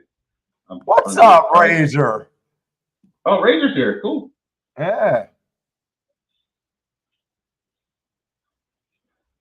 What did Jared hit today? Did I miss Jared's score?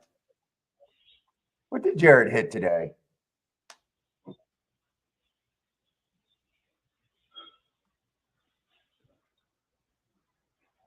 We got a lot of the old. We got Marco Lou in here from the old days. We got K-Phil, I see.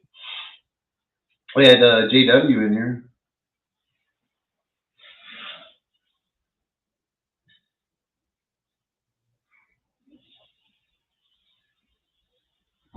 Usually I see Inapa in here all the time.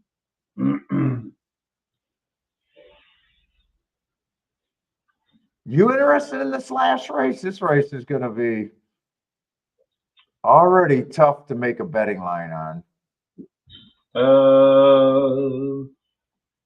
Oh, he hit the superfecto with the disqualification. All right. That's living All right. right. All right. That is living right. You got that one. God, I wish I had this ROI.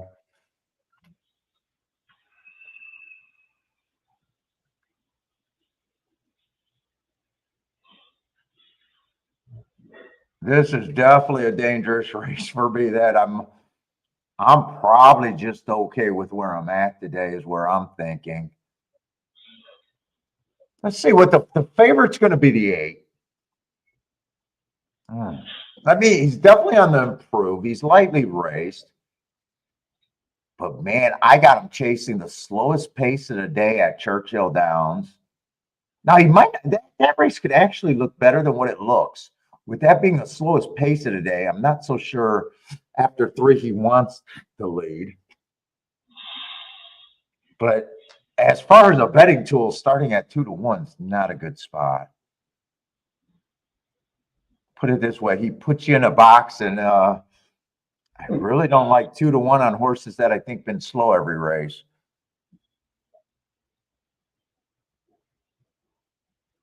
I think this is a race that's regardless going to have a price. Yeah, I was going to say you probably like these races, liking first-time starters, and like you. I know you say embrace the chaos. Yeah, we got some chaos here. I can just tell you right now, the 1 and the 3 are all right. I got them capped at like 20 and 25, so they're not without a chance. And I feel like they're going to go up in the 30s and 40s. So, the 1. We'll see.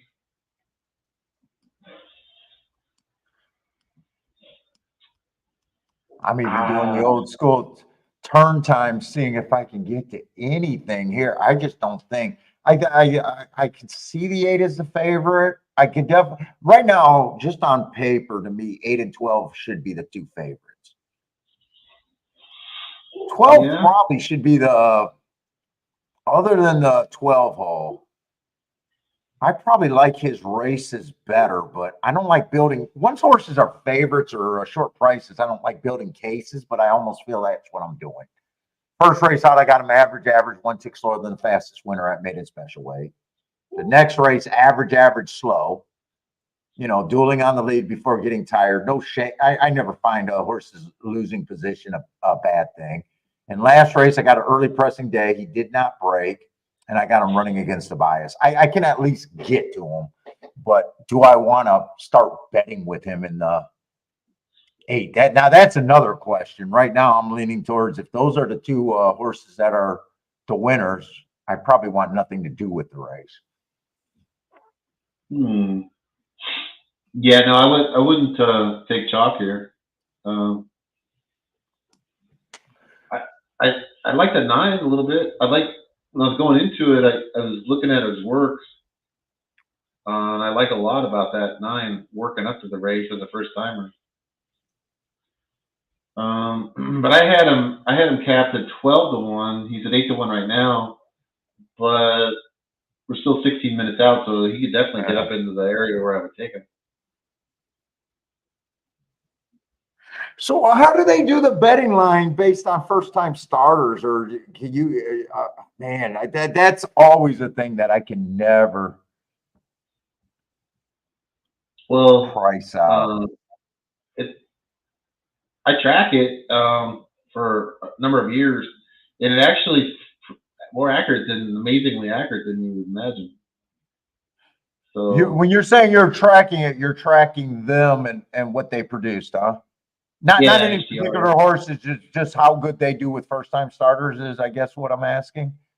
Right. As far as pricing horses out, it actually, I know I get that question a lot, and it is baffling to a lot of people, but it does. Well, yeah, because it's Well, that's like what I used to say. I mean, I took a shot at Scotty earlier today, but if anything, I thought Scotty's software did good. And when I used to watch his show, when he actually seemed to hit good tickets, his algorithm on the first-time starters, I thought if there was anything that I thought his equine edge might have shined on, I thought that was it. And I'm not bashing a product. I never use the product. I'm just saying in my, just watching. But I can't wrap my head. How do you price an unknown kind of deal? But I guess they're able to put some things together. Let's see. C Money says first time starters do win about 20% of time of maidens, but second time starters hit about 45%. And I guess just me being a pen and paper guy, I just say I don't need to be good at first time starters. I can recognize the danger. I separate those type of races out. Known races. I know you said you preferred races like that when I talked to you. Because the ROI is like 10 points higher. So yeah, of course. Oh, okay. Well, yeah. I mean, if you're betting and your ROI shows it, well, fucking yeah. It's way better. Yeah. That's enough proof. That's all you need. Yeah. I mean, the numbers are way better. Yeah. I mean, if somebody made a rule, you can only bet 10 races a day. Those would be the top 10 I would play. Would be really races with first timers in it. Yeah. Because they just have higher payouts. There's more. There's just more chaos, and there's a lot of stuff that's not. Well, what they would say it's an inefficient market. It's what Probably, yeah. I can see that. Because there's a lot. I would listen to like other podcasts when they got big names or guys that you might not question if they're good. I'm surprised how many of them say that they just want to avoid those type of races. Yeah, in a way, I wasn't surprised about it, right? It's probably harder for them to price and. Well, let's put it this way: if you took all the races, horses with first timers in it only account for 20% of them. So, and there's the other 80% that have running lines. Every horse has a running line in it, and 80% of the races. So, see, I'm trying to do a little digging on this 7 horse a little bit. I'm pretty sure I'm not interested in this race though. I just think I let this race go away.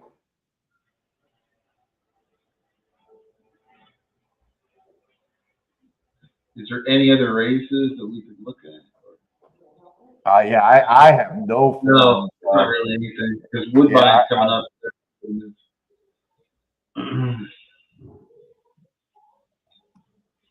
Well, I just want to say I enjoyed being on the show, Paul. Oh, thanks a lot, man. I definitely, like I said, people hanging out on the show, I don't mind people coming on every now and then. I definitely love meeting handicappers. So I had a good time today. I don't know. I'll see what the chat room says later in the emails. Some people like guests, some people don't like when I do guests, but I definitely had a good time. Today went by pretty fast. A little harder for me to do everything doing the handicapping and doing everything. I know I lose a little bit there, but for some shows, I definitely had a good time. And C Money says, great job with gas today. Yeah, I would have the 2 favorites as the 2 favorites, the 8 and the 12. They're just not jump off points for me. I thought 7 might offer a little bit of value. I could see him stepping forward. I could actually get to him at double figures. The 2, I just think is priced right where he should be. And I think if the 8 or 12 win with the 2, probably just looking at on the high side, 20-1 exactas, and I really don't need that right now. One has every right to improve, but oh, you got a big dog over there. Yeah.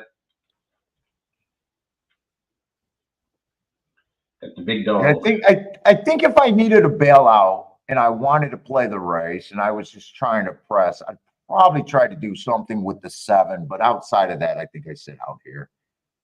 I kind of agree with you. I was looking at the 7. The 7 I do like also.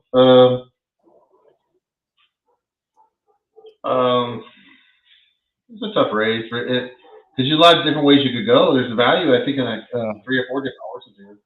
Well, you know what? 10 might be the other horse. 10 might be another horse at double digits. I probably, if I got to make a decision, I probably like the 7 more, but in a way, you don't need to pick between a 16. I'm going to write down a bet. I don't know if I'm talking myself into it, but it basically would be the 7 or 10 has to get first or second with the 12 or the 8. And then maybe off to the side, play the best ticket I could possibly get to, 7 and 10. Smaller, but weigh that. I don't think that's terrible.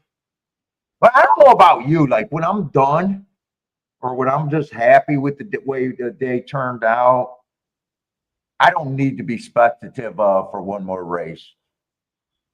Oh, you know, I don't have to be as like this race early in the day. I probably say I want to poke for a little bit, but late in the day on an up day, even though it's not it's a solid day, not a huge up day. It's almost like, do I have to play in the last race or do I just walk away? I don't mind predict because I'm playing tomorrow and then I'm playing the day after that and I'm playing the day after that. I was just kind of curious to see where the odds board goes on this race. To see who? Where this odds board is going to go in this race. That's what I was sort of curious about. Yeah, because you gave a few more horses at a nice odds chance. You gave the 1 a little bit of chance and the 3, right? Yeah, I think the 1, 3, and the 7. And I was really looking at the 9 also. Oh yeah, that's right. You did like a first time starter. Yeah. But you wouldn't be interested in the 8 or the 12. This probably isn't an exacta bet for you either, right? No, I was kind of try to Dutch it, but okay. I guess if you wanted to play it, like let's say like you wanted to do like a 3-horse box or 4-horse box, like a 1, 3, 7, 9. If you were going to do that, I'm not doing that, but I'm just saying I could see the value in it. You could get all bombs, or you could that exacta probably for $1 is $300 or $400 minimally.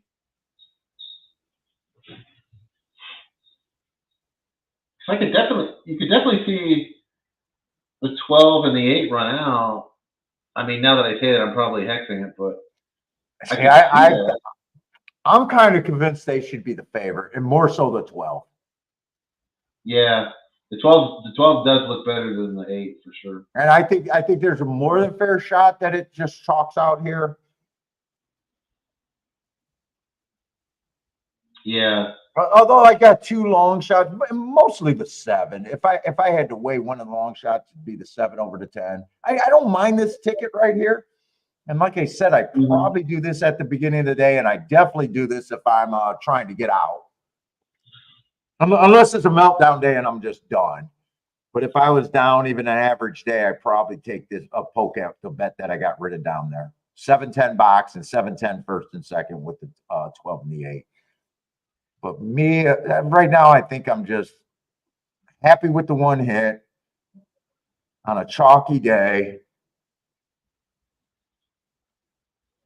I'm leaning towards no bet, but I definitely know the bet that I would make if I was here or if I needed to play this race. And if I was in a tournament, it'd be 7 or probably the 7. Well, depending on where I was in the tournament. 12 did something for me. Maybe I could use a 12, but I'm going to do my betting line, but I still think I sit out. So I was looking at the 1 horse, right? We were talking about him. Yeah. And his trainer is a third-rated trainer in the race. Drury. He's got pretty good numbers. That's You know probably what? why. He got a nice comment if you really like it. Step slow, rallied on the turn, angled clear, best stride late. Mm-hmm. They did a encyclopedia where they even added it. And I've noticed horses win when they do that extra encyclopedia. Like the Equine Edge was really proud of that chart watching.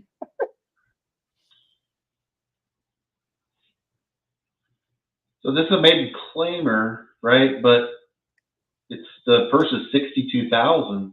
So that's quite a bit of money. Doesn't bother you that the one started at, well, the one I don't need to pick apart the one because the one's already at a price not worth picking. You bet them or you don't. If you could get to them, you bet them. There's no worrying about that. Maiden claiming 25,000. Let's see, 6. I definitely can't get to off of that single run. The trainer's 5, been I'm hot. not interested. What's that? The trainer's been hot. Oh, okay. And then, so if you believe in the juice, maybe that's part of it, or maybe it's maybe he's just hot. Maybe he's just doing better. But I kind of like what they've done with the horse as far as works and stuff. I think all the first-time starters, I would just have to be hard on. If I was making a betting line, I'd just say a first-time starter, if I was playing this race, would just be in a spot. If they beat me, they beat me. Yeah. Because I'm not like you where I can get to them. I think in a big field, I got to be harder on them. So the 9 was the first time starter that I liked. I think the only one, right? Let me see. Yeah, because the 3 is run, the 1 is run, the 7 is raised.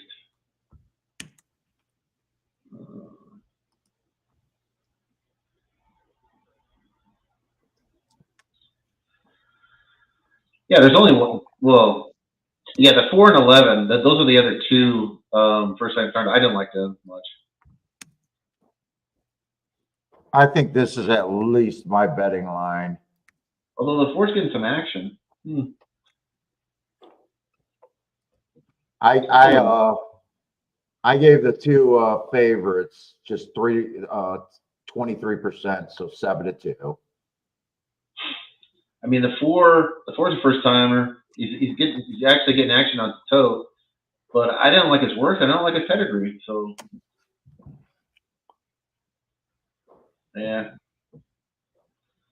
So are you betting this race? I didn't bet this race. Yeah, I'm gonna take it because I'm gonna take the. I'm gonna bet the 7 and the 9 for sure. They're both like 10 and 11 to 1, and then the 130. I'm gonna take him to win. I'm gonna do like a Dutch with all double digits. I'm not gonna go crazy or anything. But I agree with you that the 12 was definitely superior over the 8. If you're gonna take a chalk, that would be the one I would take. Yeah. It's close, but I do. In fact, I want to put that on my betting line. I got them both at the same 23%. I'm probably going to have the 8 at basically 4 to 1. Put the 12 basically just under a solid 5 to 2, 5 to 2 with breakage. But my bet, like I said, if I bet, this would be my bet. 7 and 10 got to be first or second with each other, or either the 12 or the 8. And 7 right now, I don't think I'd be willing to. I could do a win bet with the 7 and the 10, but in a way, I think it would just be the exact. I could do that. This would be a play bet unless I was in a really bad spot where I was trying to get back and still be profitable.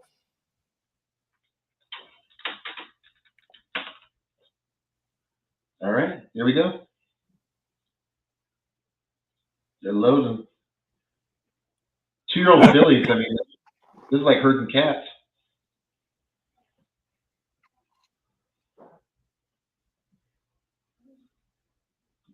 Got them all in almost. See, they went down the deep road. I think they're talking about casinos and blackjack betting now. Gas, really? we lost a few horse players that were willing to watch YouTube. We killed the YouTube algorithms. They're like, fuck it, we don't even want to talk horses. We're talking blackjack today.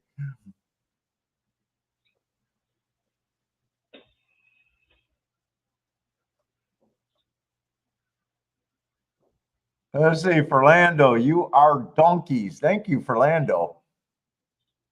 Donkeys, yes. What is that 3-8-12 box? Is that a win Dutch? What are you doing there? Amazing how every new name when they come on, they insult and they give us a whole bunch of chalks. Although he does got the 3 in there.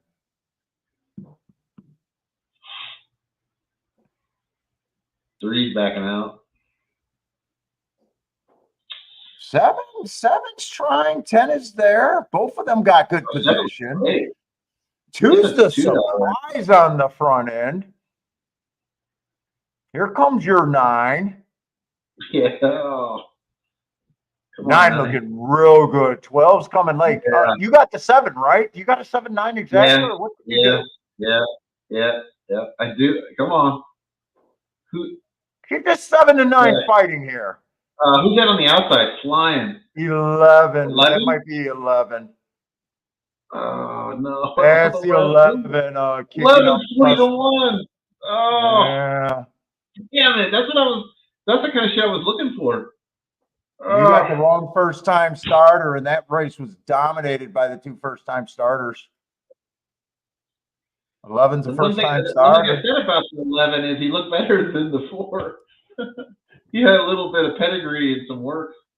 Oh, I thought you had a shot with your 9 and 7. Yeah, I was looking for this for a second.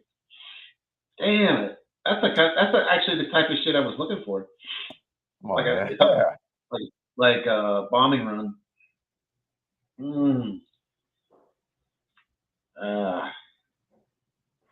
That's a beautiful result. I'm definitely not complaining about the result.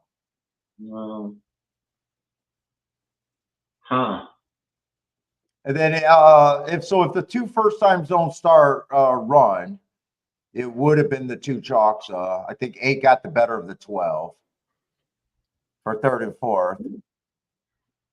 I can't even see. I don't think the 7 held on for 3rd, did he? Maybe that was the 7, but I don't think so. I think that might have been the 8 and the 2 favorites. Yeah, I think the 8 got 3rd, maybe. It was way back to 3rd, isn't it? Like 6, 7 lengths? Yeah. 9 was definitely. I mean, 9 is just bad luck that the 11's in the race. And Did if you did anybody have that in the chat? The 11? I don't know, because I don't know if K-Field liked your 179. Whoever's got the 11 is buying drinks tonight. I don't know. Usually we get the booms pretty quick if they did. Yeah. Usually the booms come pretty quick. Every once in a while you got to wait for someone to celebrate, and then the boom comes a little bit late. Yeah. There you go. Huh. They might not be throwing it up because usually I'm reading the chat room, and today I got to kind of ignore the chat room. A little bit more. So, maybe that was just not that interesting a race for a lot of people, because I'm not seeing a lot of bets there. Look at that. The 1 got up for what, 4th? right? He was right in there. Well, he did improve. Fuck. Oh, I didn't say, yeah, I thought the 8 and the 12, so it would have been 8, 1, 12 if the first time starters didn't run. Take the 11 down. Beautiful chaos race. Take the 11 down for running too fast in the stretch. Yeah, you object, right? Yeah. Oh, man. Jared had the 11. Jared had 11? Oh. Yeah. Grain of salt with Jared. All right, that's going to be it for me, though. Do you play all day and all night, Gas, or do you jump in the night races? Yeah, I mean, I do. Well, I mean, I guess for you guys it would be nice, but afternoon, I do a lot of like Del Mar or Santa Anita, whatever. Oh yeah, that's right. That's right. Yeah. You're 3 hours behind. Yeah. Yeah. So you got more permission. Unless it was Turfway Park, I don't do dirt or night racing anymore. I gotta do the family stuff. And I even got rid of Turfway Park once they changed that surface. Even though it's the same brand, it played different, and I checked out then. I might jump back because I can admit that was one of the better racing product day in and day out. It's just I don't know if I can just wrap my head around playing at night. Right. And I think I might do them this winter if they run the Saturday day races. But sometimes, even when I got a bias track or something that I think I could take advantage of, I still feel at a disadvantage not playing it all three. You notice I like to play. I want the surface more than just one day a week. If that makes sense. Just being how I play, and I feel like I see more things. But definitely thanks for being on the show today. Yeah, I enjoyed it. Yeah. So. And I'll be willing to have you on again. If you want to do it again, just let me know. Yeah, I don't think next week, but anytime after that, it's fine with me. All right. Yeah, I'll probably, like I said, I like doing my regular show. So maybe, once a month, something like that. I thought about having guests on, but people weren't taking me up on that. Like one day a week. Mm-hmm. But I think most people kind of kiboshed that from the comments. So, but I might be willing to do, a little bit more. At least it was easy to figure out the software. So I just got to, kind of know, because I can't figure out how to do a guest on the other software. So I know some of those shows, they use that Streamlabs all the time, and they were able to just throw you on. So, but man, thanks for hanging out today. Definitely nice getting to know you. Yeah, it was nice meeting you in person finally. Or somewhat in person. But yeah, but that's it for the show today. So I gotta figure out how to end the new thing. I'll just step off here. Okay. Okay. All right, cool. Thanks, man.